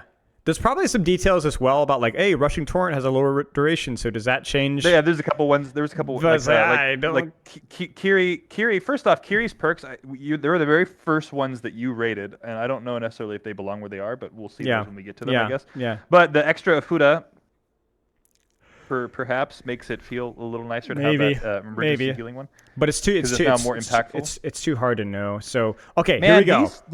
How many heal creep buffs did we get? We got like a lot of heal creep. All right, let's do it. So I think we need 5 in S tier. Wait. Are you waiting? Thought? Yes. Don't we have perks to put on the thing? No, we're finished. Yeah. I had to do it without you. Because here's what happened. I panicked. Saturday when we were doing the pods, I was like, oh no, Engod Saraon is gonna wipe this whole thing and start again, and I'm gonna lose everything. Yeah. And so I panicked, and I said I had to finish it for the video. No, good panic. You're right. Yeah. Okay, let's go. You're right. I thought there was still like 12 remaining. No, there was like 40 remaining, and I quickly got through them. So we'll go through. Okay. Power Matrix, Adaptive Barrier. We can just skim through these. I think this is a fair. I'm just gonna go through these, and you tell me, hey, you stop. You're a fool. Tell me where that is. This is what I'm thinking right now.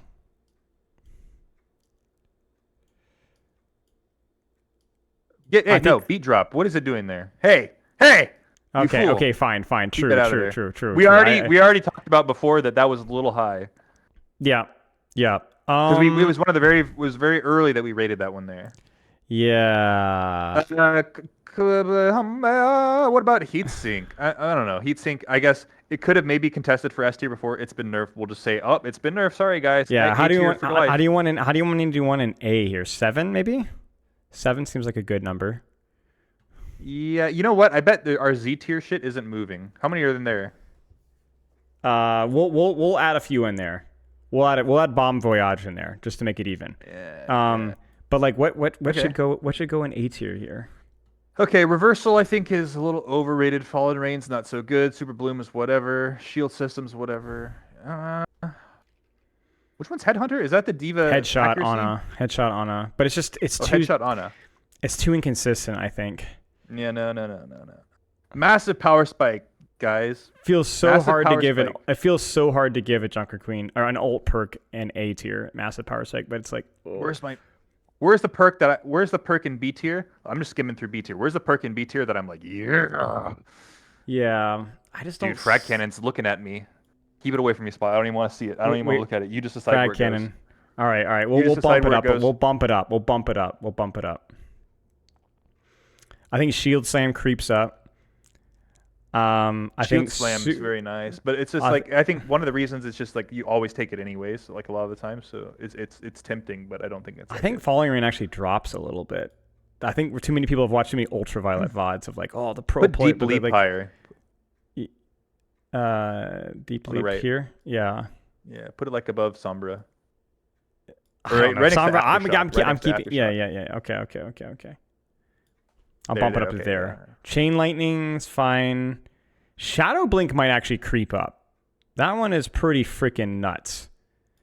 And I think I might drop Precision Fusion just a little bit too. The Diva I didn't one. rate Shadow Blink. Shadow Blink is crackers. Like it's insane. Like it's crackers. Yeah. Yeah. You're gonna get banned on Twitch, man. You can't say that. Yeah. Revitalizing Barrier. That's not Revitalizing Barrier. Full Salvo. Maybe Full Salvo creeps up.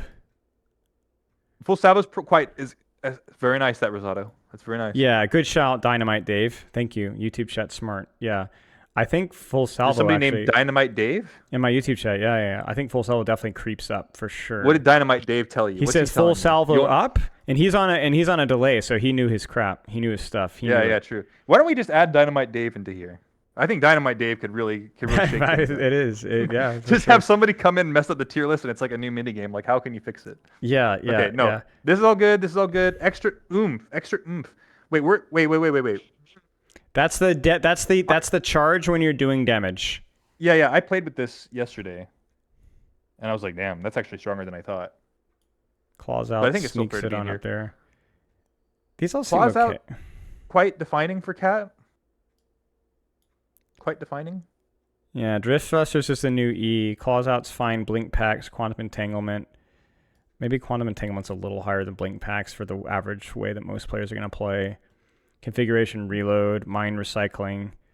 I mean, Mind Recycling, the funny thing is Mind Recycling literally could actually climb up a little bit here, like straight up. Like it actually might even, it's so... It's cool. It's really freaking good. It's just... I'm never taking it, but it's good. Yeah. It's cool. I'll take it Lift for fun a Off, couple Drift times. Thrusters, Dire Triggers, Dragon Fury. Dire Triggers Drift maybe a Thrusters little is bit. the conch, right? Conch Yeah, damage, that's the right? conch one for the breakpoints. Oh man, I actually, oh man, I definitely don't think it should be lower, but man, how high should that go? I kind of like that perk. I think that's pretty sick. The conch one? Yeah, the conch one. Okay, we'll give it. We'll tickle it up there. That's one of the ones where I just feel like we don't know.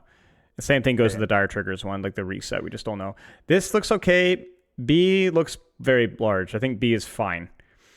Maybe if we should honestly, maybe we should make A have more. Maybe we should just take the top like 3 or 4. Rampant Charge, the only ult perk in A tier and S tier. Yeah. It feels so wrong to have beat drop in A tier though. I might have shield system. It can't do it. I won't have it. Maybe this. What do you think about that? That perk's really good. It's like it really literally good. makes Sombra. Like it just feels so good to have it. Yeah, the way I still think about a lot of these A and S is like, man, when I think about taking that perk, how awesome do I feel taking it, and how much am I missing it when I'm not having it? Yeah. And I think I'm thinking about that all the time. When I don't have that perk on Sombra, I'm changing the way that I play a little bit. Once I get it, this looks good. I'm dreaming. Yes. I'm dreaming about having it one day. Yes, this feels good. This feels right. This feels handsome. I like this. It is handsome. I like this. Yeah. Like Okay, there you go. Okay, good job. Okay, so then we can skim through C tier, and then we just need to chop off C tier's ankles. So self repair, steamroller, sure. Hyper strike, sure. These are all fine. I don't think we want to make B tier any bigger, right? Like this is pretty darn big. Like it's like scaling, It's like bam, bam, bah, and then it's C tier. So it's like I don't know if anything moves up. Yes, but look at the size of C tier. No, that's why we said we're gonna chop off the ankles. It's gonna go to D tier. They're gonna drop. I thought when you said chop off the ankles, I thought you meant the head and the ankles. No. You just mean the ankles. No. I think like this is a lot of things in the bad tier. Like imagine if this is D and F and Z tier. You know, that's a lot. Yeah, right? yeah. Got you. Yeah. So Hyper Strike. Just to be clear, when you say ankles, you mean ankles and not the head. Yes. When I say ankles, I don't mean the neck. That's a common misconception. Okay, gotcha. Viper Sting, Relentless, Quick Step. Maybe Relentless is a little bit weaker because you're not getting an extra 4% from the movement speed now. It's only 2. Yeah, it got owned. It got a little owned. Yo, Viper Sting already was kind of like, I don't know, that one's kind of flirting with B tier. What do you think? Let's reevaluate. I'll bump it up. I'll bump it up to being like, I just don't know how, like, I don't know. Like, it's just not one. Thank you. Yeah. Well, well, I don't know. Like, I think like the average rank player may or may not be getting like crazy rank point value out of that. Can't see what tier. This is yellow means C. C is for yellow. As in like, what's a yellow thing that starts with C? Spilo, yellow thing that starts with C. Cheddar cheese. Okay. Yeah. Cheese. Yeah. Extended booster, combat medic. I drop Relentless a lot. Deceleration field, rolling roundups. Deceleration field. That's Sojourn slowing on her disruptor shot. Yeah. Put that in B right now. Right damn now. All right, I'll put it up there. Hey, there. Spilo. Dude, it's so big. It's already so big. What are you gonna move down then? Dragon Fury for Storm Arrow spam? I would make that trade. 100 days. All right, fine. 100 days. Yes, thank you. 100 Sorry, days. I knew something all day today. All day today, I've had this freaking headache, and I didn't know what it was. Yeah, there you go. It's gone away now. So it was that. Was it the deceleration field headache? A classic. Yeah, when you're rating Sojourn perks without my consent. Why are you popping like Tylenol? Deceleration field, man. Deceleration field again. There's something wrong. Yep.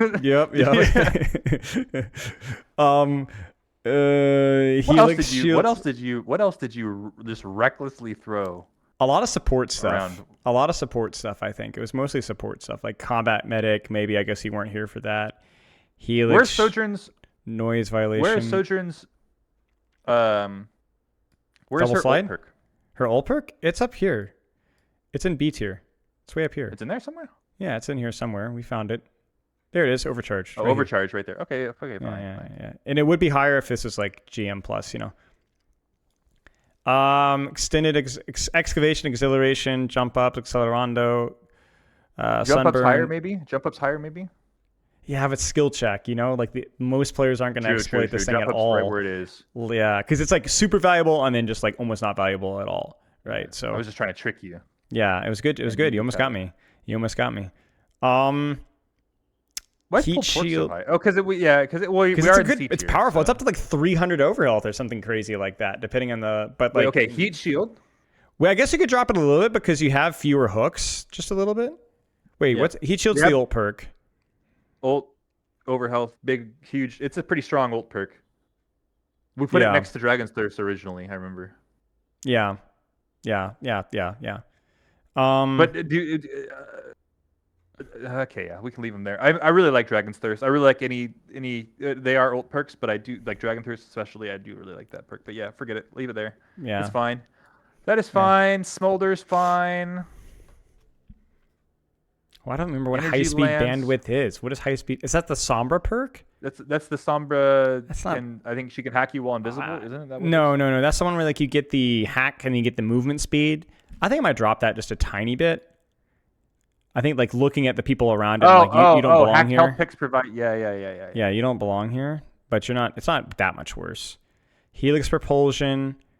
I think this perk is so. People are gonna complain in the comments about this. I was working with a Diamond Soldier one trick or a Master Soldier one trick, and he was saying that he was watching some Champ Soldier play. I don't remember who he said. He was like, "Oh, he swears that Champ streamer is like, oh yeah, that Helix perk is trash. The other one's 10 times better." I was like, bro. You have to be joking like that. There's no way. Like I pick this perk every time and I'm like, wow. And the thing is the other perk is like not bad. It's like fine, but there are so many matchups where that perk is complete garbage. Like the VOD that I was coaching the guy on, he's playing versus like Doom, Kiri, Tracer, and he's like literally got zero value out of that ult perk the entire game. The entire game did not hit more than a single Helix the entire ult. And it was like honestly baiting him to have bad. So it's like, it's one of those things where it's like, I think it's like not a bad perk, but it's like, I really don't see a world in which Helix propulsion is not at least more consistent. The other one has like higher spikes, but yeah. I think there's situations like if you're hammering a tank, if you're hammering a tank or whatever, or like a slow backline, it can be really good. But I don't know. Yeah, no, I posted that. I posted a video literally just yesterday where there's evidence really? of me encouraging somebody for Helix propulsion. There's evidence of it. I'm glad.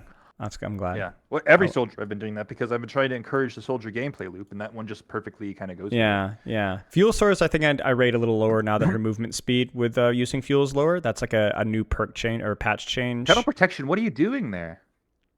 How'd you sneak up there, you little silly guy? Well, we talked about it. Remember, it was like, hey, every time you disengage a dive, you get 50 more healing. Basically, that's the way to look at it. Or 40 more healing. So it's like, okay. Okay, yeah, it fits in C, sure. Yeah.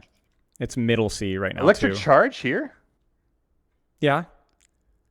I mean, maybe. Oh, yeah. Like look what it's competing with. Like a decent ult perk, a decent neutral perk. Like maybe we drop it a little bit, but it's not like that much worse. That's fine. It's fine. Yo, what about Fortune Teller? I kind of don't like Fortune Teller. It's free healing. What do you think? It's free healing. It is sometimes. Yeah. It's a lot of times free healing. Like if you're just kind of damaging, it's just like a little healing, a little healing, a little healing, a little healing. So it's just the definition in front of you within LOS. I guess, within LOS, like just within LOS, it's pretty forgiving. Yeah. It's pretty forgiving. Okay. All right, Fortune Teller, I got my eye on you. Partial scan higher now with the echo buff? Probably not. I don't know. I mean, it's still kind of the same thing.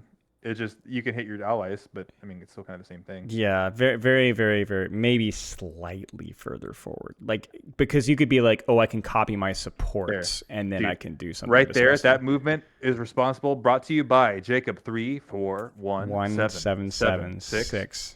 Thank you for this. Thank you for the pronunciation there, because you never end us with 6. You go 6 because it needs to. That's the ultimate NPC thing right there. Yeah, it doesn't know that there's another number. There's not another number coming. That's right. Hungering Blaze could be even. Deep freeze. Hungering Blaze could be even lower, but.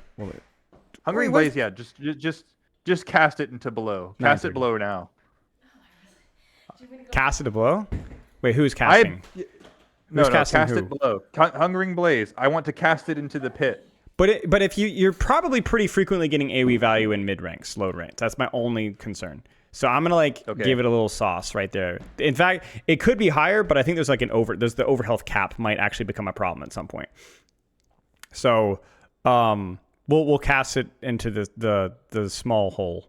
We'll cast it the fire pit. We'll cast it into the fire pit.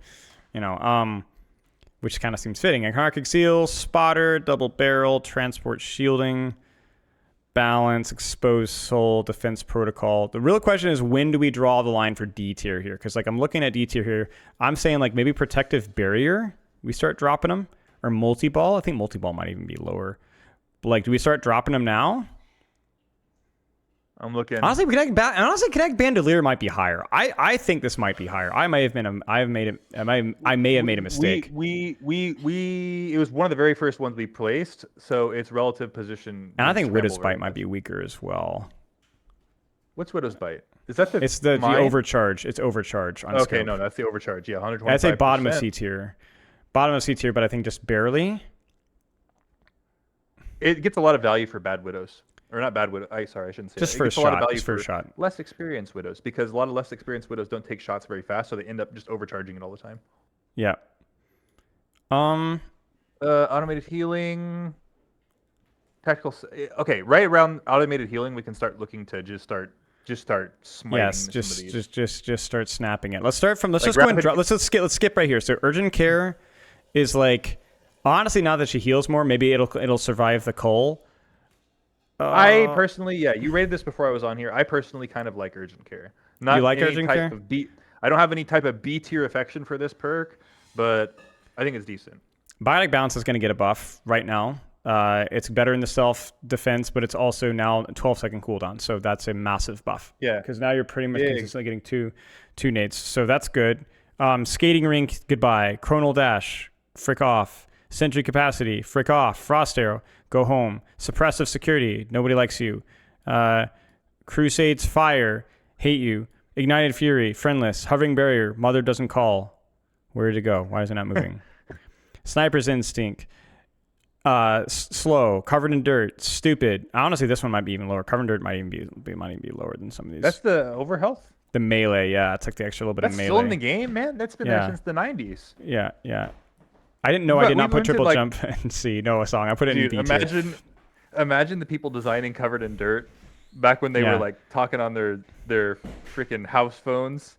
Yes. They never believed that perk would still be around when people were looking at smartphones and making tier lists. Yes, exactly. What do you think? I think we could drop more. Let's keep dropping. Let's go crazy. What's defense protocol again? 1-2.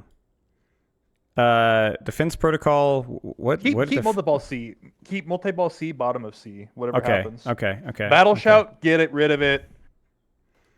Yeah. That perk sucks. I hate that perk. Yeah. That perk sucks.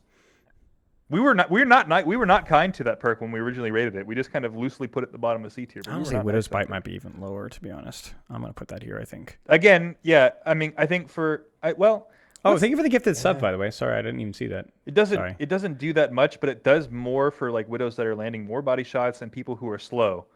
And if you're slow on Widow, that perk rewards you a little bit. So honestly, hovering barrier is going to drop. Onto its C tier spot. Hovering barrier is dropping for hard. What do you think? Do you think this is? Do you think we need to move one or two more in a D tier? Definitively niche. Let me think. Let me look at those. Maybe Widow's Bite drops. No, leave it. Leave Widow Bite C. I think it justifies itself. But I think the problem is like D, F, and Z are too small. Like B, grab it's a me that bigger. rapid. Yeah, I know. Yeah, grab me that rapid reconstruction. But it's consistently sort of useful. It allows you to reposition your turret way faster. Like especially if you destroy it and reposition, it's better. We can drop it lower. Grab me that tactical salvo. Sabo. Wait, where is that? Oh, that's the old perk. Someone's gonna shoot me if I do that. Maybe we just leave it as is. Maybe we just leave it as is. Honestly, dude, the tragic thing is that maybe I dropped transport shielding.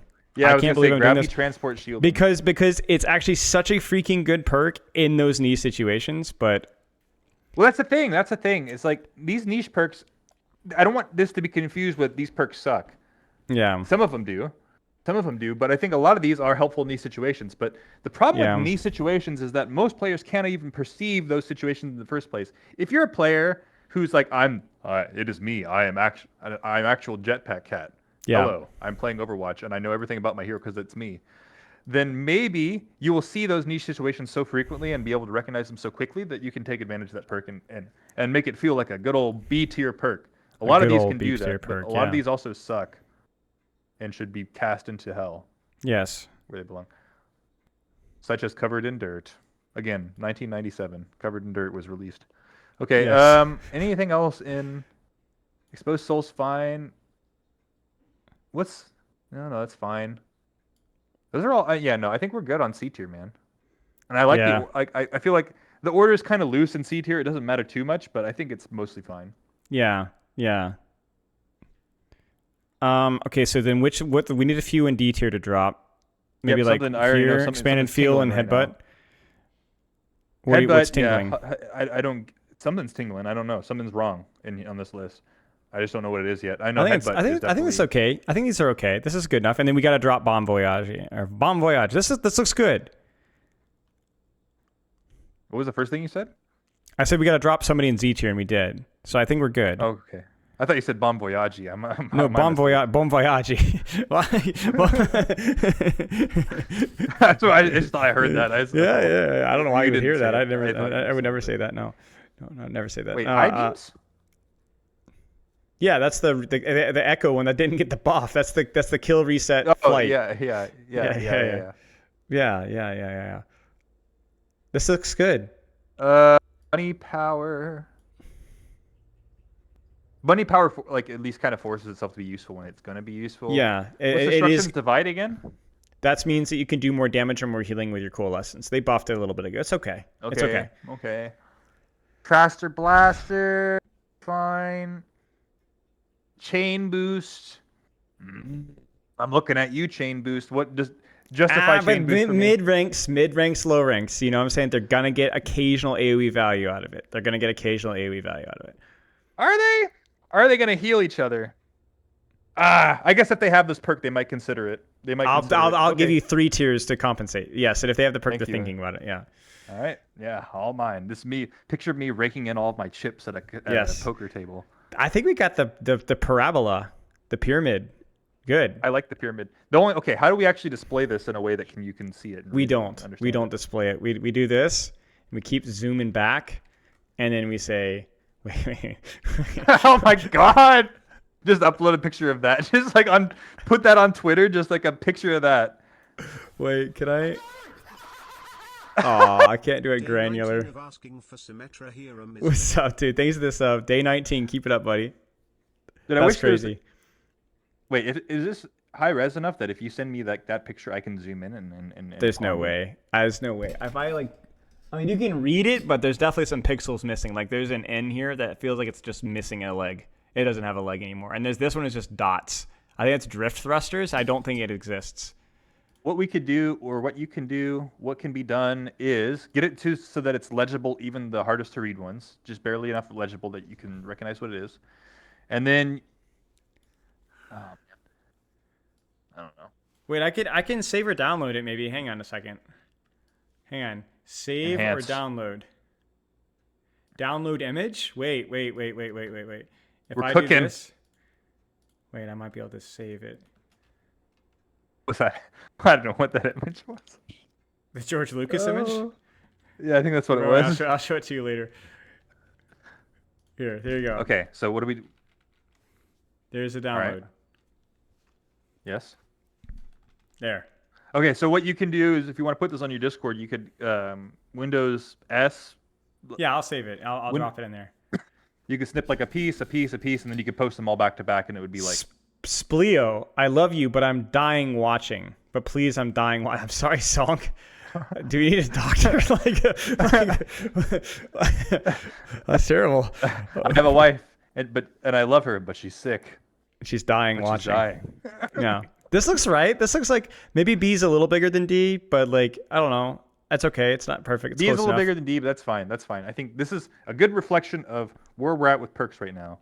Yeah. Let's say a last second goodbye to all those stupid perks down at the bottom. Those, yeah. Honestly, a lot of those perks down there, they should just go away.